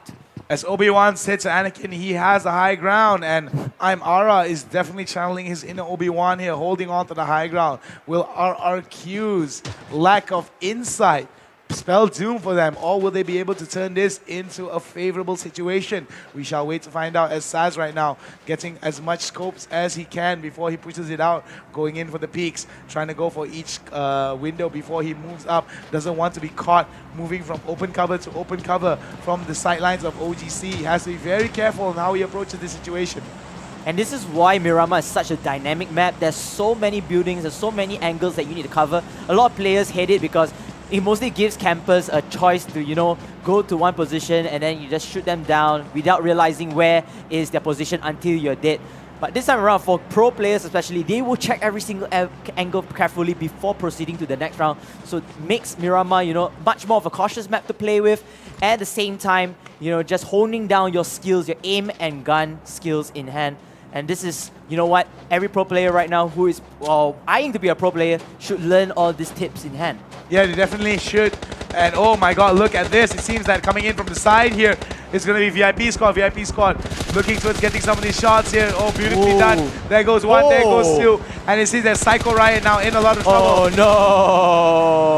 no! Good night, sleep tight, Psycho Riot. You are out of the game. VIP Jumper now. VIP's Jumper had a little bit of an issue there, got knocked out, and Campus as well will be the next team to be eliminated, the third team of the match to be eliminated. We do see each team now dropping down like flies as we're heading into the final stages of the early game. Second circle is going to start closing in 1 minute and 30 seconds. I mean, they are jumping out for joy, but they just knocked out themselves, so a bit of unfortunate situation. Yeah, you cannot be too happy though. But anyhow, RRQ are going to face up the adversaries over here. Ozu Gaming. Ozu Gaming is very close. They are in the apartment area, so they have to find every angle. As RRQ Cloudy is going to get dinked downwards. He's going to lose a little bit of health points and, of course, his armor. Correct me. It loses a lot of HP, by the way, so they need to recover as soon as possible. RRQ, they are not playing by the numbers game. They only have 3 against 4 members of Ozu Gaming Crew.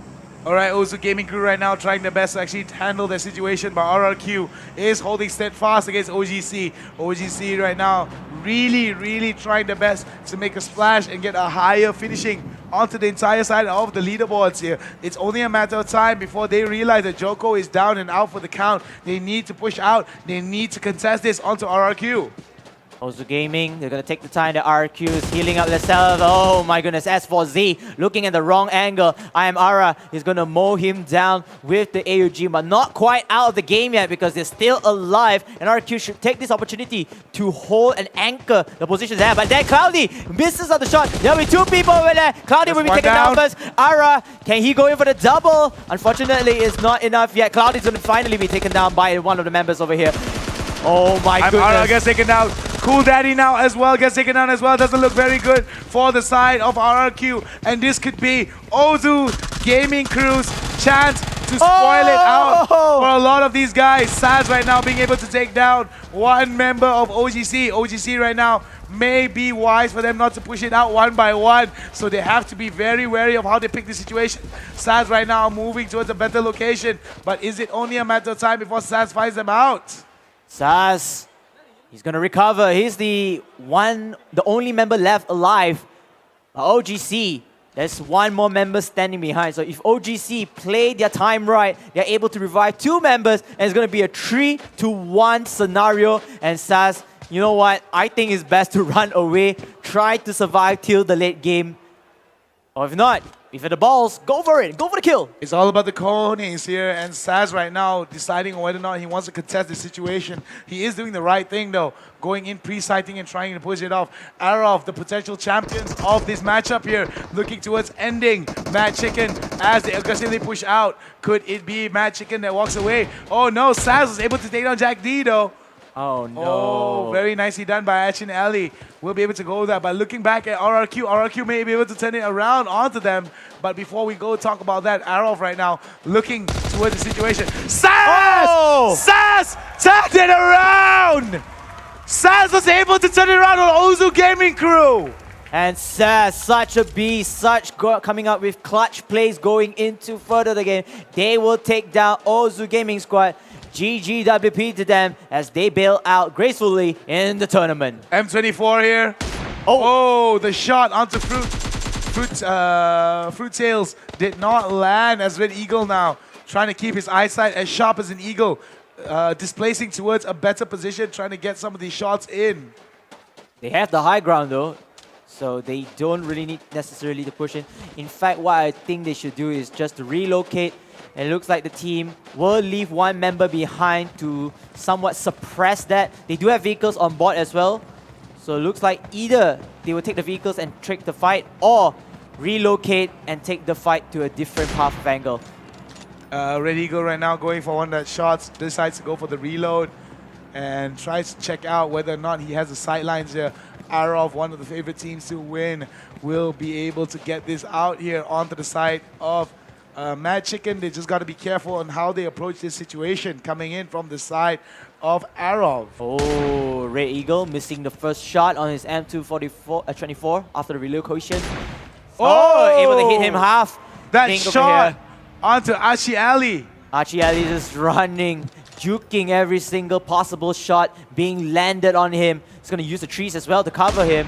As Red Eagle is just taking blind shots right now, not landing anything except for that first shot. I think what Arov is trying to do right now is great. They decide, never mind, let's do a little bit of damage onto them, and they'll be able to move into a better situation here. Yep. Arov right now getting a nice little car for them in order for them to move from position to position, so they could actually set up some gatekeeping for the team that was trying to push them out there just now, which was Mad Chicken. So Mad Chicken doesn't have the numbers advantage. As we look at the circle, it's closing up.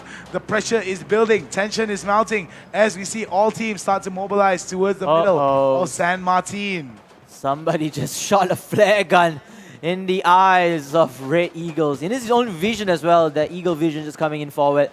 And now this is going to be a call for RV.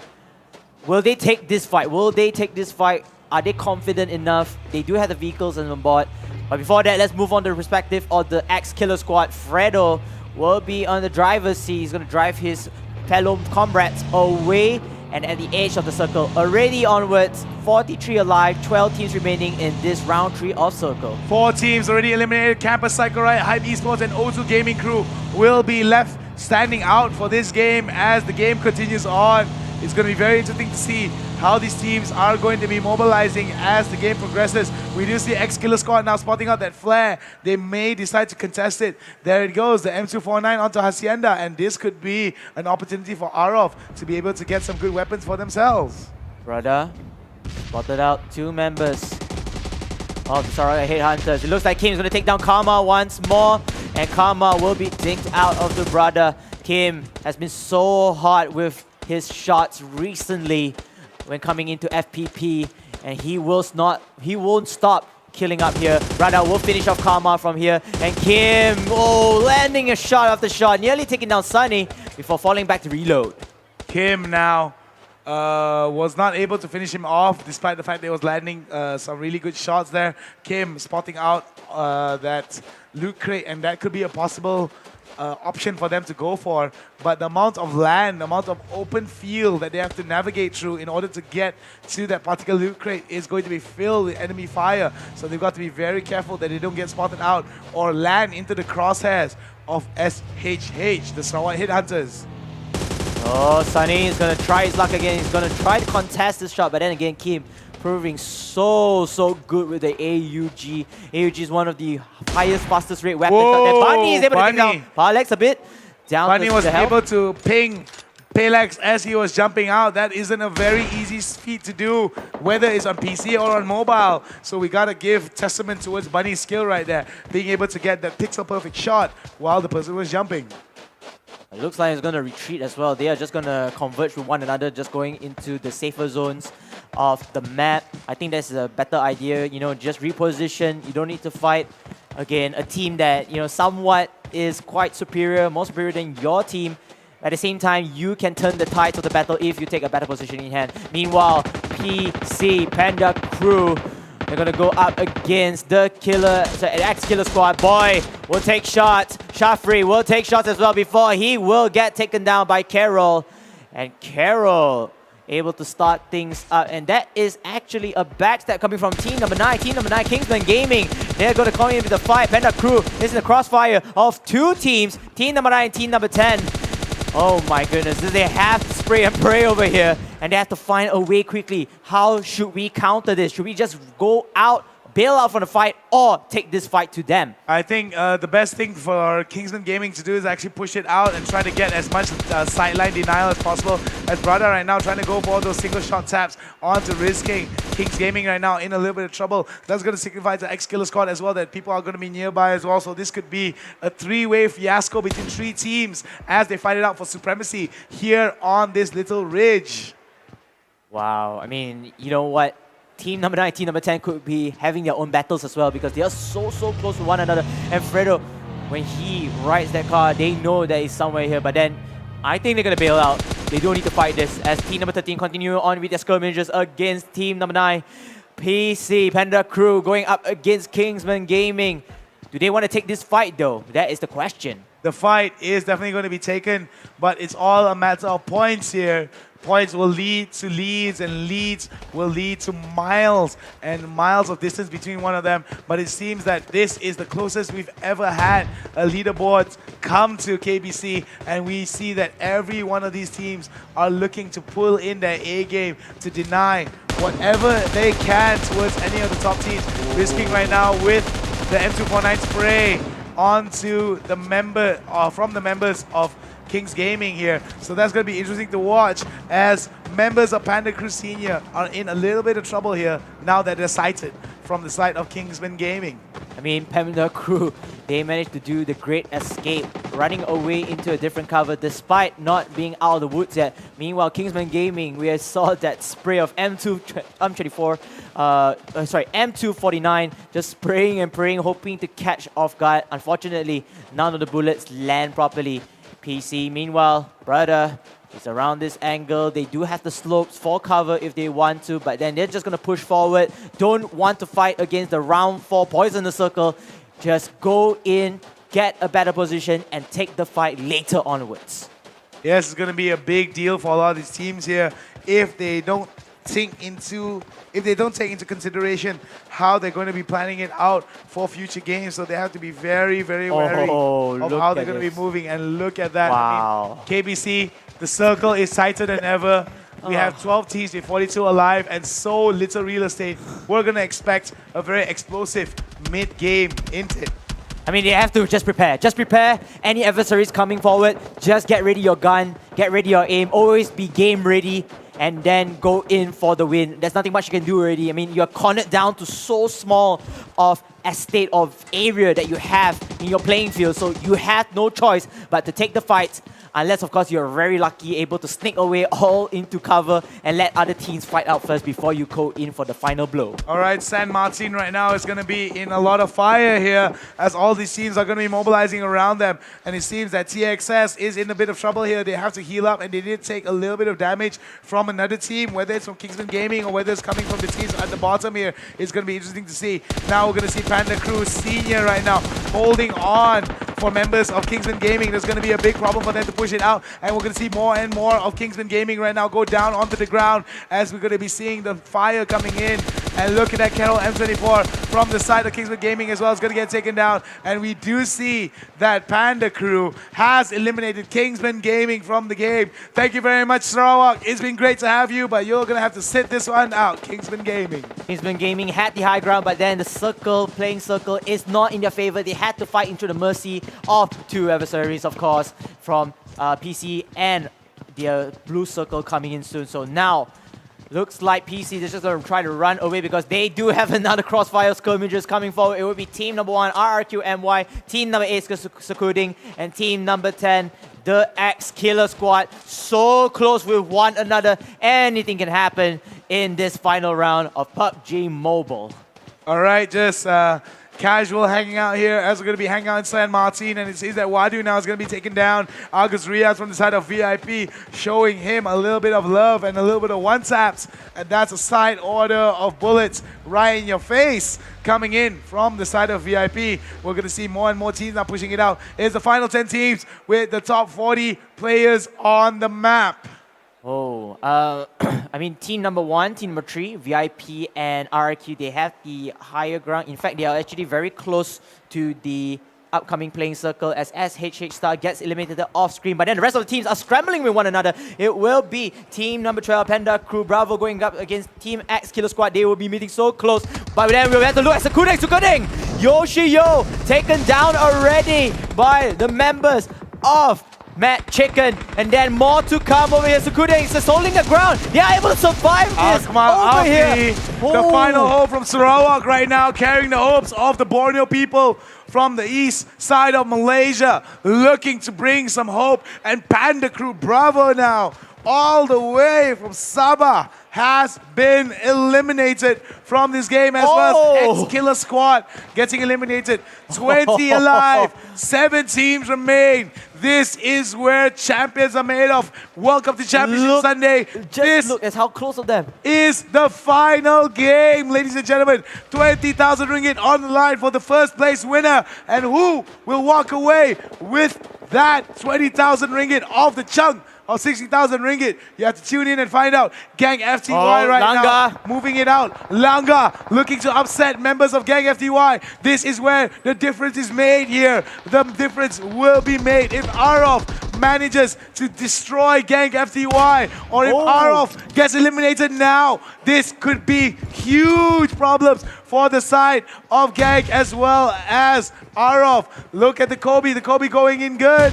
The Kobe explodes. Rose spraying and praying, trying to get a free fire onto anyone, but it will not hit anything except for the wall, and he will reveal his positions to the rest of the members of Gang. Gang, they should be ready for this fight because right now this is going to be tough, and Rose will be taken down here. Coming in with a beautiful cut from behind Steel right here, and look at Geek trying to go for that beautiful beautiful flank. The flank has been folding. Jimboy now hiding inside the circle, hiding inside the smoke as best as he can. XOXO now looking to be the spoiler for the side.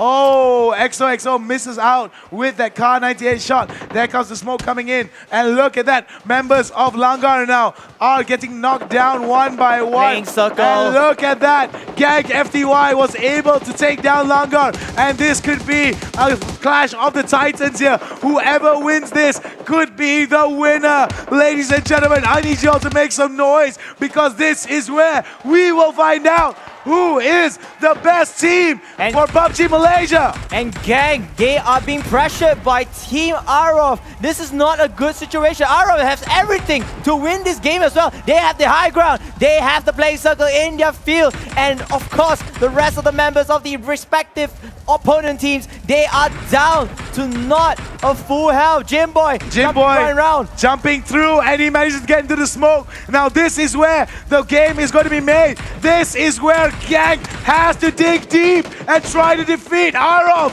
Arov has all the advantages. They may be able to steal it away from Gang FTY. Gang FTY moving onwards here. They need to face another team in their eyes as well. VIP is still not out of the game. They have to be very careful of this crossfire going forward. Gang doing a good job. They're still surviving with 4 members. They have utilities to push forward against the Tides of Arov. But Gang Gig will start it off. Gang getting down by Boyka. This is where they could turn it around. Gang is turning it around. This could be a big win coming in from the side of Arov. Arov is going to get backstabbed by VIP. And no, this spoils things up for Gang because Gang needs everything. But now it's going to be VIP Yakuza trying to lay waste over here. Gang will take out VIP. It's 1 versus 1. The clash of the Titans. Hound, take it away. I can't imagine this. It's going to be champion versus champion. Everyone is at their seats right now. We're going to be watching Gang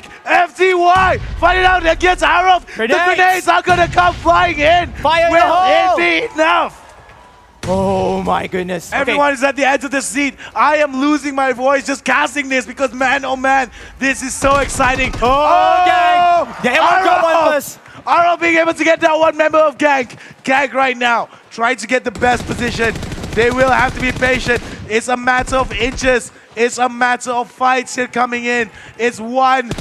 Boyka taken down.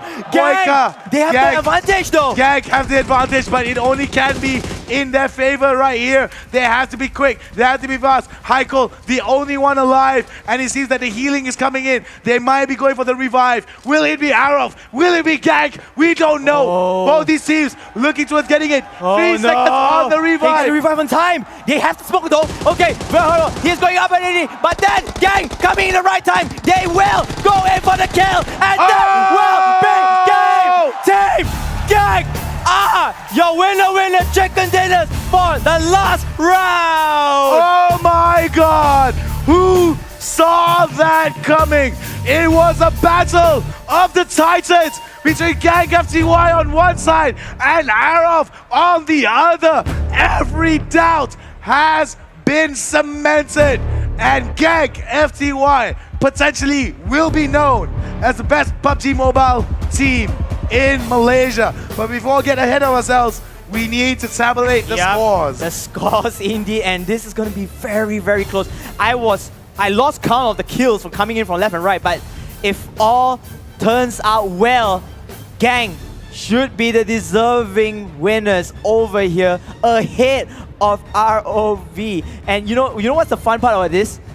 Both teams, top 1, top 2, fighting nail by nail, tooth by tooth, and finally coming down to the final round, both teams came in for the final clash together. They say that some of the leads were done by feet. This was one of the leads that was done by inches, and it seems that Gang FTY was patient. They're able to go in, a big sigh of relief on the face of Man Parang right there, a look of achievement right there. Coming in from Gang FTY, we can see that they were just they were just at the edge of their seats as well. And a lot of the teams, a lot of the players, as well as a lot of the supporters were on the edges of their seats as well. Oh my God. Wow. Ooh. You know what? You take a good rest first because I know you were just all out for them. But let's just summarize the final few gameplays before we Please, move by into all the highlights. So, we know that Gang, they were at the mercy of the circle. ROV, they do have the high ground. They had everything with them. Yes. And VIP were leaving only 2 members.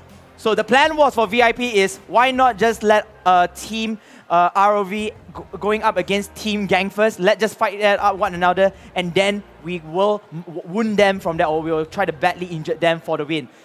While for Gang, their options are even more limited. They have to go up all the way to the high ground, have to kill off the members of ROV, and then finding the remaining members from there. So VIP nearly spoiled the fun, There was a very close potential. VIP could just team wipe the rest of them, but it was a quick response coming in from the rest of the members of the Gang, and Gang had enough cover zone already. They have enough zone to push forward. They managed to take down 1 member, 2 members, forcing ROV to revive them, wasting time, wasting resources. Even though with the smokes, it's not enough, because smokes can only just give you visual protection, but not bulletproof indeed. Let's take a look at the highlights of this final game as the scores are being tabulated. And man, oh man, thank you very much for covering for me a little bit. I mean, I have to admit, I lost my voice a little bit, good, it man. up a little bit.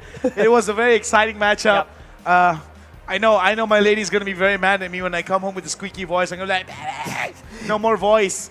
But it's definitely worth it, because the amount of talent that we saw today, the amount of cheers, the amount of jeers, and the nail-biting action that was provided by these teams is definitely something to be proud of. I really can't wait to see how these teams are going to be performing against international competition.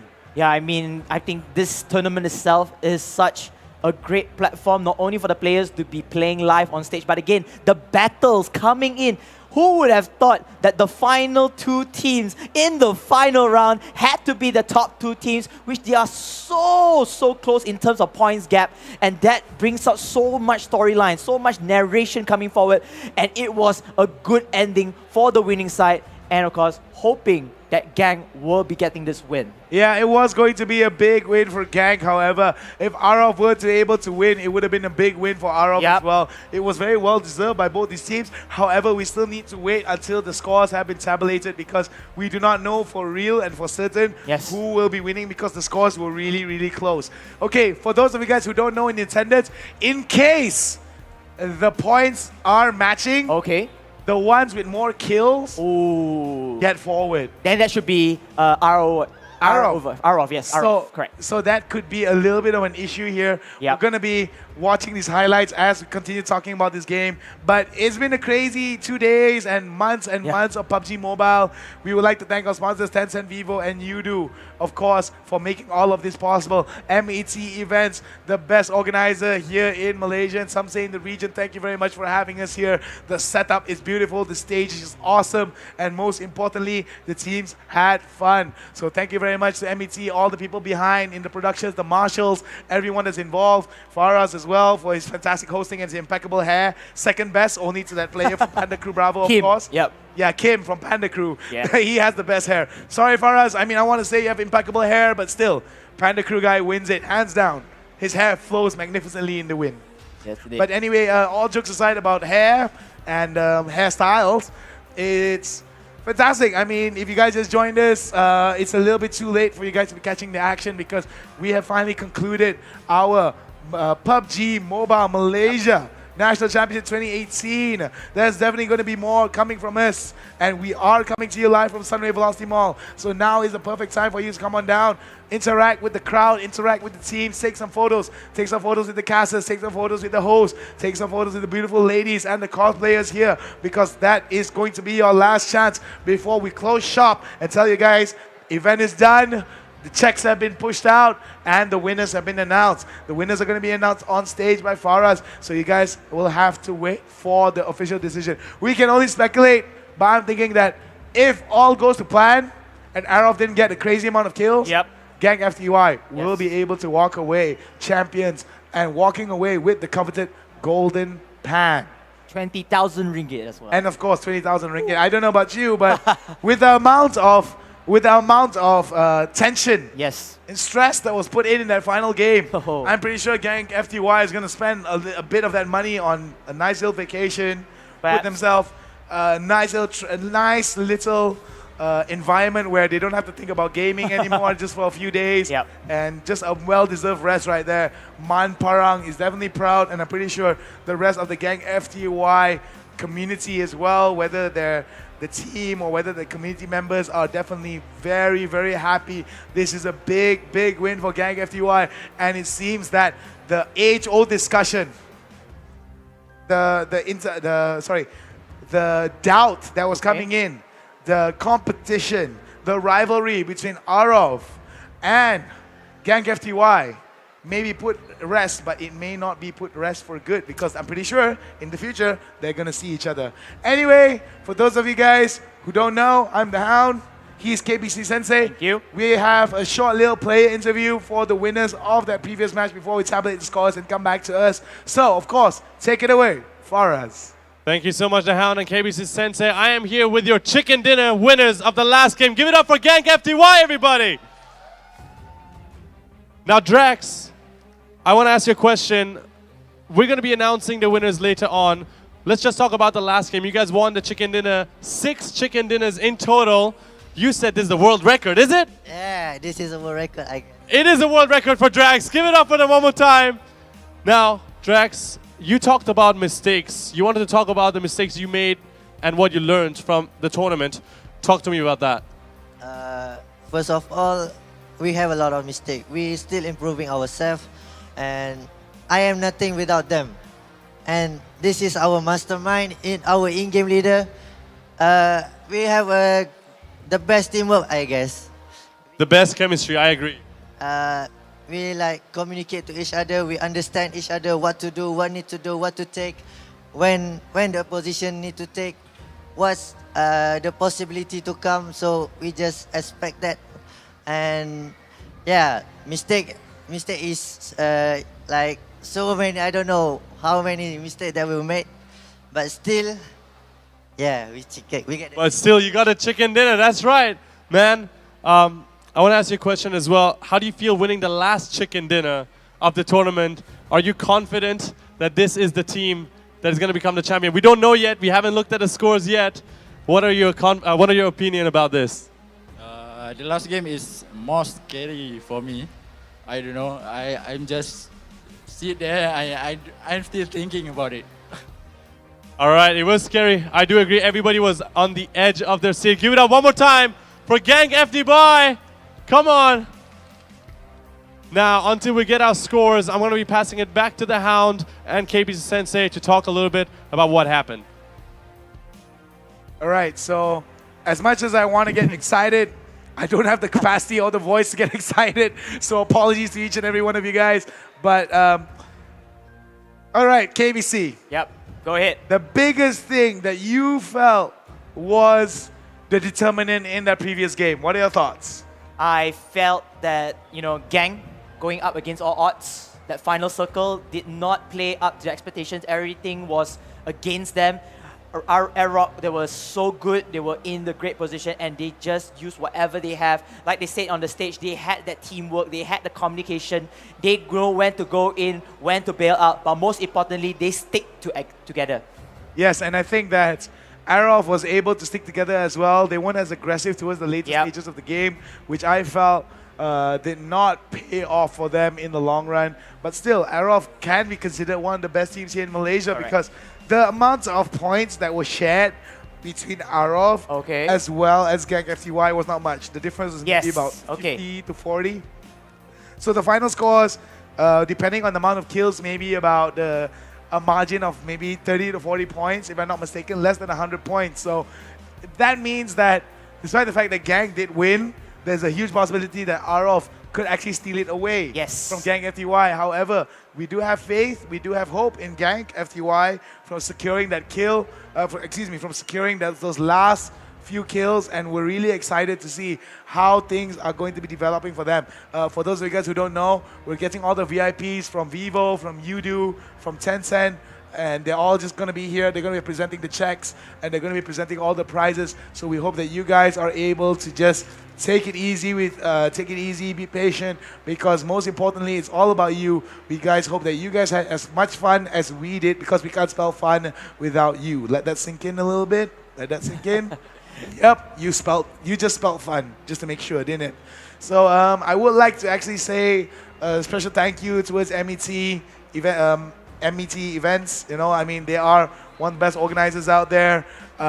Just making sure that they put out top quality events, and just making sure that us casters are taken care of, that we're able to do our job without any kind of issues, or whether technical or otherwise. We would also like to thank each and every one of the members of the community right here for not only showing up, but from staying from morning up until evening. You guys make it possible. You guys are the reason why we love our jobs. Isn't that right, KBC Sensei? Yes, indeed. And thank you all so much. Hope you guys get rewarded with all your redemption codes, your online coupons, and most importantly, you get something in return, which is, of course, action-packed Battle Royale by PUBG Mobile right here. All right, so we definitely have a lot to say, but it seems that time is slowly running out for all of us. We're gonna try to close it up as much as we can for the best way as we can. Do you have any closing thoughts about this event in general? I mean, not just the gameplay, any specific thoughts and how you feel esports is just growing, and how bigger brands need to just get into this scuffle? I mean, this is not just riding on the hype train. This is the real deal. The industry has been growing really, really well. And I can only say for Malaysia, we are on the right track. Hopefully, we are able to improve our awareness and, most importantly, exposure from the public based on this awareness. And you can take it as like a lesson to be on board for the rest of the brands out there. But most importantly, for PUBG Mobile, this is one of the best games that I casted for a major tournament. And I can't wait for more. All right, for those of you guys at home and in attendance, do you want to know who your winner is? Do you want to know what your winner is? I can't hear you. Do you want to know who your winner is? All right, my Oh, I haven't said the drum roll. Well, I mean, drum roll is coming. Okay. You can start doing it now. And that's enough from me and KBC Sensei. Sorry to scam your feelings. It's going to be Faraz that's going to be attending to you guys and announcing the winners. Take it away, Faraz. We will see you again soon. Nothing but love. Thank you so much, The Hound and KBC Sensei. Can we have one more round of applause for our casters over here? These guys have been talking for long hours for you guys. Now, PMNC 2018 has come to an end, but we won't be able to leave this venue, Sunway Velocity Mall, without saying who our champion is, without crowning the best of the best out of those 16 squads who came down here. But we, of course, have to start out with our 16 to number 4. I'm going to be putting up the scores right on the stage so that you can see them and we can appreciate them for joining. Let's take a look. Number 16, we have Campers with 885 points. Sekudeng, number 15, 1,390. Kingman's Gaming, number 14, with 1,410 points. Number 13, Sarawak Headhunter Stars, with 1,555 points. Number 12, Ozu Gaming Crew, with 1,655 points. Number 11, Team Langar, 1,740 points. Number 10, Panda Crew Bravo, with 1,845 points. Number 9, Hype Esports, 1,880 points. Number 8, Psycho Riot, 1,895 points. Number 7, Mad Chicken, with 2,145 points. And number 6, the X-Killer Squad, 2,195 points. Number 5, RRQ Mai, with 2,910 points and 1 chicken dinner. Number 4, of course, VIP Squad, 3,390 points. Now these guys gave us all their best. They did whatever they could to be on this very stage and they fought really hard. So please give them a warm round of applause. Shout and scream for all these teams. Come on. That was a long list. I'm out of breath. Give me a moment because we all have to get ready for our 3rd place, 2nd place, and of course, our champions. Now, before we start, I gotta ask all of you guys, do you have any idea who is our 2nd runner-up? I wanna hear some names. 2nd runner-up. What? Panda Crew? What about you guys? What do you guys think? Second runner-up? You know what? I think I'm just going to show it to you guys. Let's take a look at our second runner-ups. It is no other than Panda Crew Senior, guys. Give it up for them.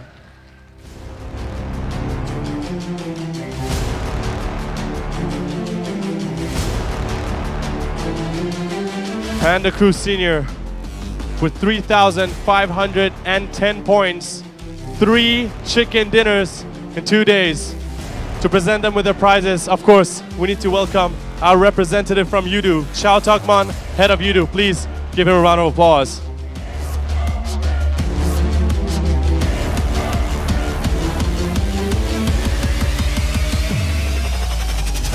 And now, of course, to present them with their prizes, 5,000 ringgit, and of course, the bronze pan. We're gonna keep it in the middle. Now, if I get all of you guys to stand closer together, we're gonna be taking a few photos. Move to the left a little bit. Smile. Guys, give them one more round of applause, everybody, come on! Panda Crew Senior, 3 chicken dinners. That's a lot of chicken dinners.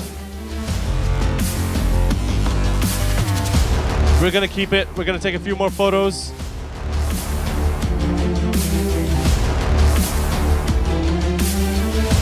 All right, thank you. One more time, everybody, for Panda Crew Senior. Thank you so much.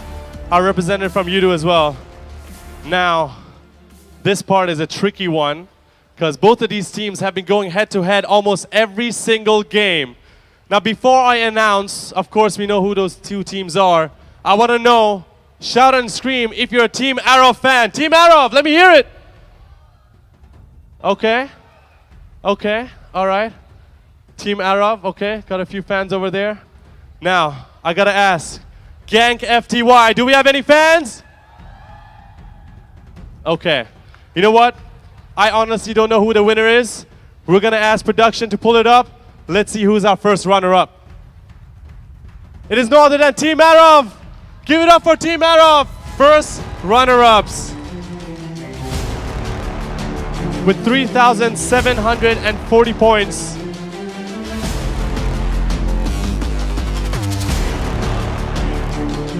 A great game from these guys. And of course, to present them with their prizes, please help me welcome our representative from Vivo, Alex Tan, Senior Brand Manager of Vivo.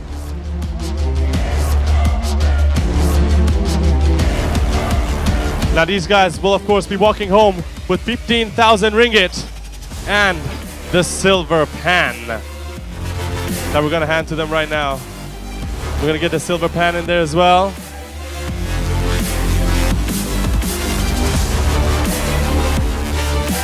All right, I want you to hold it high.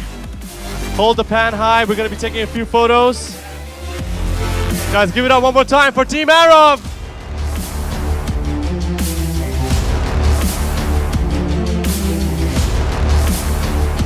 All right, we're gonna tilt it down, put it up. I can tell you honestly, Team Arrow, they were super close. Even though they were topping it on the first day, unfortunately they didn't get the champion, but they're champions in our heart. Give it up one more time for Team Arrow, everybody. Thank you so much, gentlemen. Thank you so much, Team Arrow.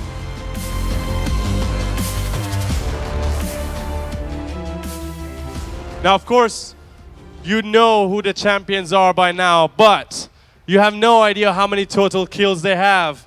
You don't know what their score is. And I'm gonna show it to you. Let's take a look at our champion. It is no other than Team Gank FTY. Give it up for them! With 4,060 points. 6 chicken dinners. This is not easy, ladies and gentlemen. Not easy. And of course, to present them with the prizes, please help me welcome on stage our representative from Tencent, Gaga Lee, Country Manager of Tencent Games. They will be walking home with 20,000 ringgit. 20,000 ringgit. They will be walking home with 20,000 ringgit and of course, the golden pan. Let's do this.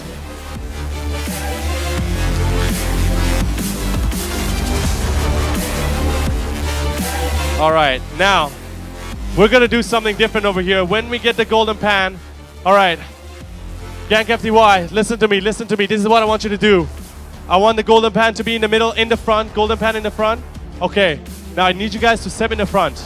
Gank FTY, step in the front. What we're gonna do, everybody make sure your phone's out. Media, get your phone out. Because on my count, I want you to lift everything up. And we're gonna have the most glorious moment for our champions, okay? Y'all ready? Let's do this. 3, 2, 1. Your champions, Gank FTY.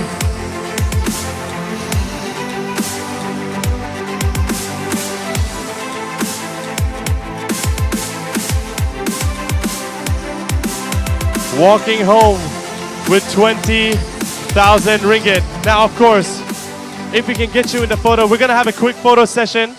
All right, guys? I need all of you, please, if you can stand here. Yes, we're gonna take a quick photo session together.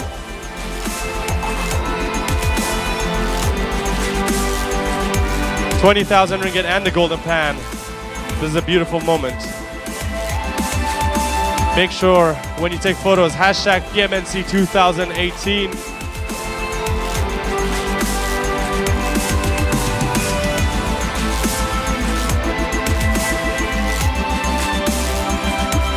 We're gonna get 5 more seconds. Make sure everybody can take their photos. This is our champions of PUBG Mobile Malaysia National Championship 2018, Gank FTY. Couple more seconds. And thank you so much. Now, I need you guys to stay on the stage with me. All right? We're gonna take one group photo with everybody. Can I please invite back up on stage our representative from Udo and Vivo? And I want you guys to stand to the left and the right side of our champions. Gank FTY, I need you guys to step back a little bit so we can create some space. We can step to the right side and the left side, yes.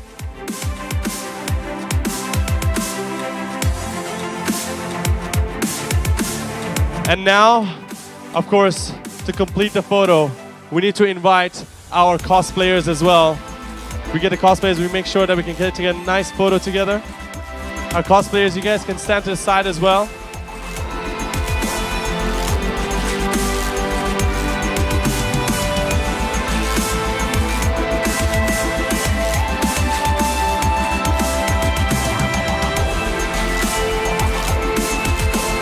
All right, cosplayers, you guys can go to the back or the front as well.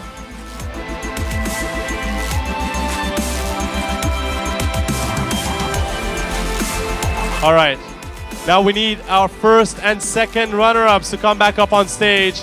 Give it up for them one more time, everybody, please. Now I need you guys to sit down as well in front of the stage so we can make sure everybody fits in the frame.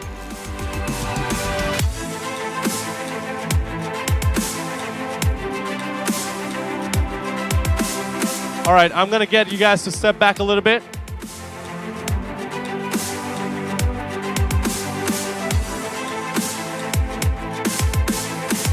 All right, our media, please get the cameras ready. We're gonna have another glorious moment right here with confetti and all that good stuff.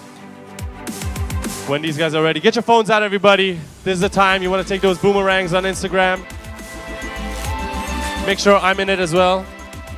Just kidding. All right. Now, whenever you guys are ready, I want everybody to shout and scream with me as well. We're taking a video. We want to make sure this looks nice, okay? On my count, 3, 2, 1!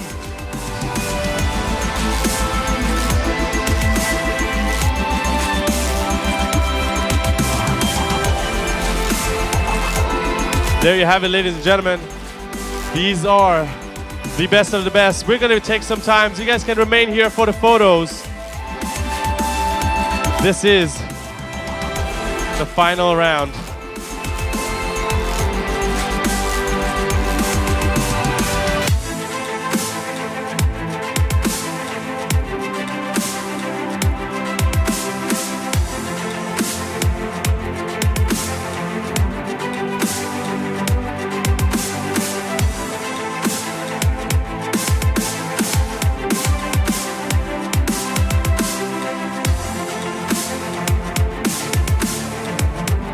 All right, ladies and gentlemen, we have our winners right here. Thank you so much, all of you, for joining us for PMNC 2018 right here live from Sunway Velocity Mall.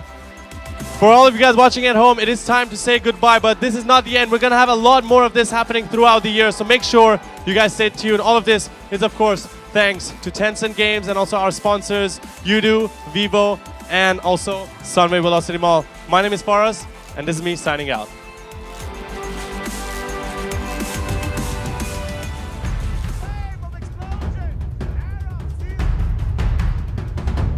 He's got the charging all the way there. Oh, color coordination. And Arof right now looking towards getting it. And look at that drive-by mechanics here coming in. Red Eagle now getting those takedowns. And look at that Arof again. And a bursting flame of explosion. Arof seals the deal. Can he still stick the line? He's got the Manpara. charging all the way there. Manpara. Look at that. Manpara gonna lay down one. takes out He's one. gonna lay He down. takes out two. He's gonna Is lay there down something two. And he Manpara? falls down. Manpara goes down to Longer. On to members of RRQ. RRQ right now goes for it. And RRQ member goes down. Cool Daddy goes down. No. And going to get secured here as the shots are going to be coming in onto Cool Daddy. Both sides are going to be shooting pretty well as Palex now looking towards getting it. Oh. From the top. Saz comes in and gets the double. Right now looking towards getting it, and it's going to be the last final few circles. There we go. 420 gets taken down. Agus Riaz now in a lot of trouble as he's going to be able to take a little bit of that circle. But how much of that circle will he be able to tank though? As Gang FTY proceeds to close in the claws here. VIP in a bit of trouble. One member down and out already, as well as another member down for it. It's going to be Shakes that gets taken down by Manparag. We've got another one. 2 teams left. 3v3. And it's going to be Gang FTY. Yeah. And Hans just did a parkour. Oh, he's gonna jump in again.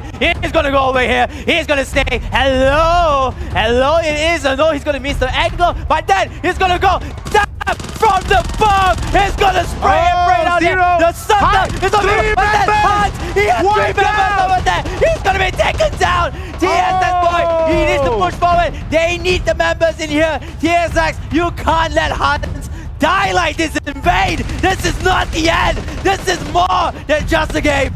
Oh, Alfredo push it out in, and that's going to be a lot of action here as Gang being able to secure some kills. Jim Boy now getting up, and there goes the kills coming in. Kingsman Gaming now gets taken down as well as another member of Kingsman Gaming. This is where Gang FTY sees the shine. RRQ getting some of their kills as well as we see more and more members of Kings Gaming get taken down. Going in for the long range sprays, but will not be secured by himself. It'll be secured by someone else. Gang now looking to get in that position. There's going to be very good here. RRQ now in a lot of trouble here. They're going to feel the pressure coming in from the side of Gang. Gang now looking towards pressuring, looking towards ganking and living up to their name. Saz now the next casualty to go down on the ground. But Parag secures it. And Cool Daddy is the last one left for the side of RRQ. As Randy Y again with chicken dinner. And Gang side of Gang FTY looking to end their very dominant spree here. And there goes one shot, the AWM coming in from AT, taking him down for the...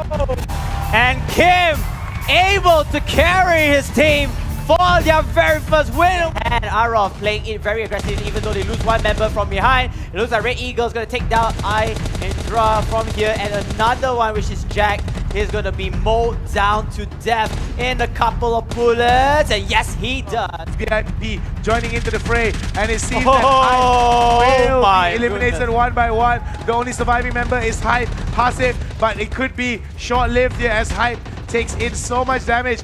VIP's banned right now, looking towards moving it out, but Arof not too far behind. Gang FTY has been eliminated. Team Campus. King Campus has been starting off really slow. And Ozu Clan, or Ozu Squad, they will lay waste onto RRQ Joko. Joko is in a lot of trouble. The fire over here, and he's gonna get knocked out because he... So many shots here. Oh, beautifully done. There goes one, there goes two. And you see that Psycho Riot now in a lot of trouble. Oh no! Your winner, chicken dinners for the last round!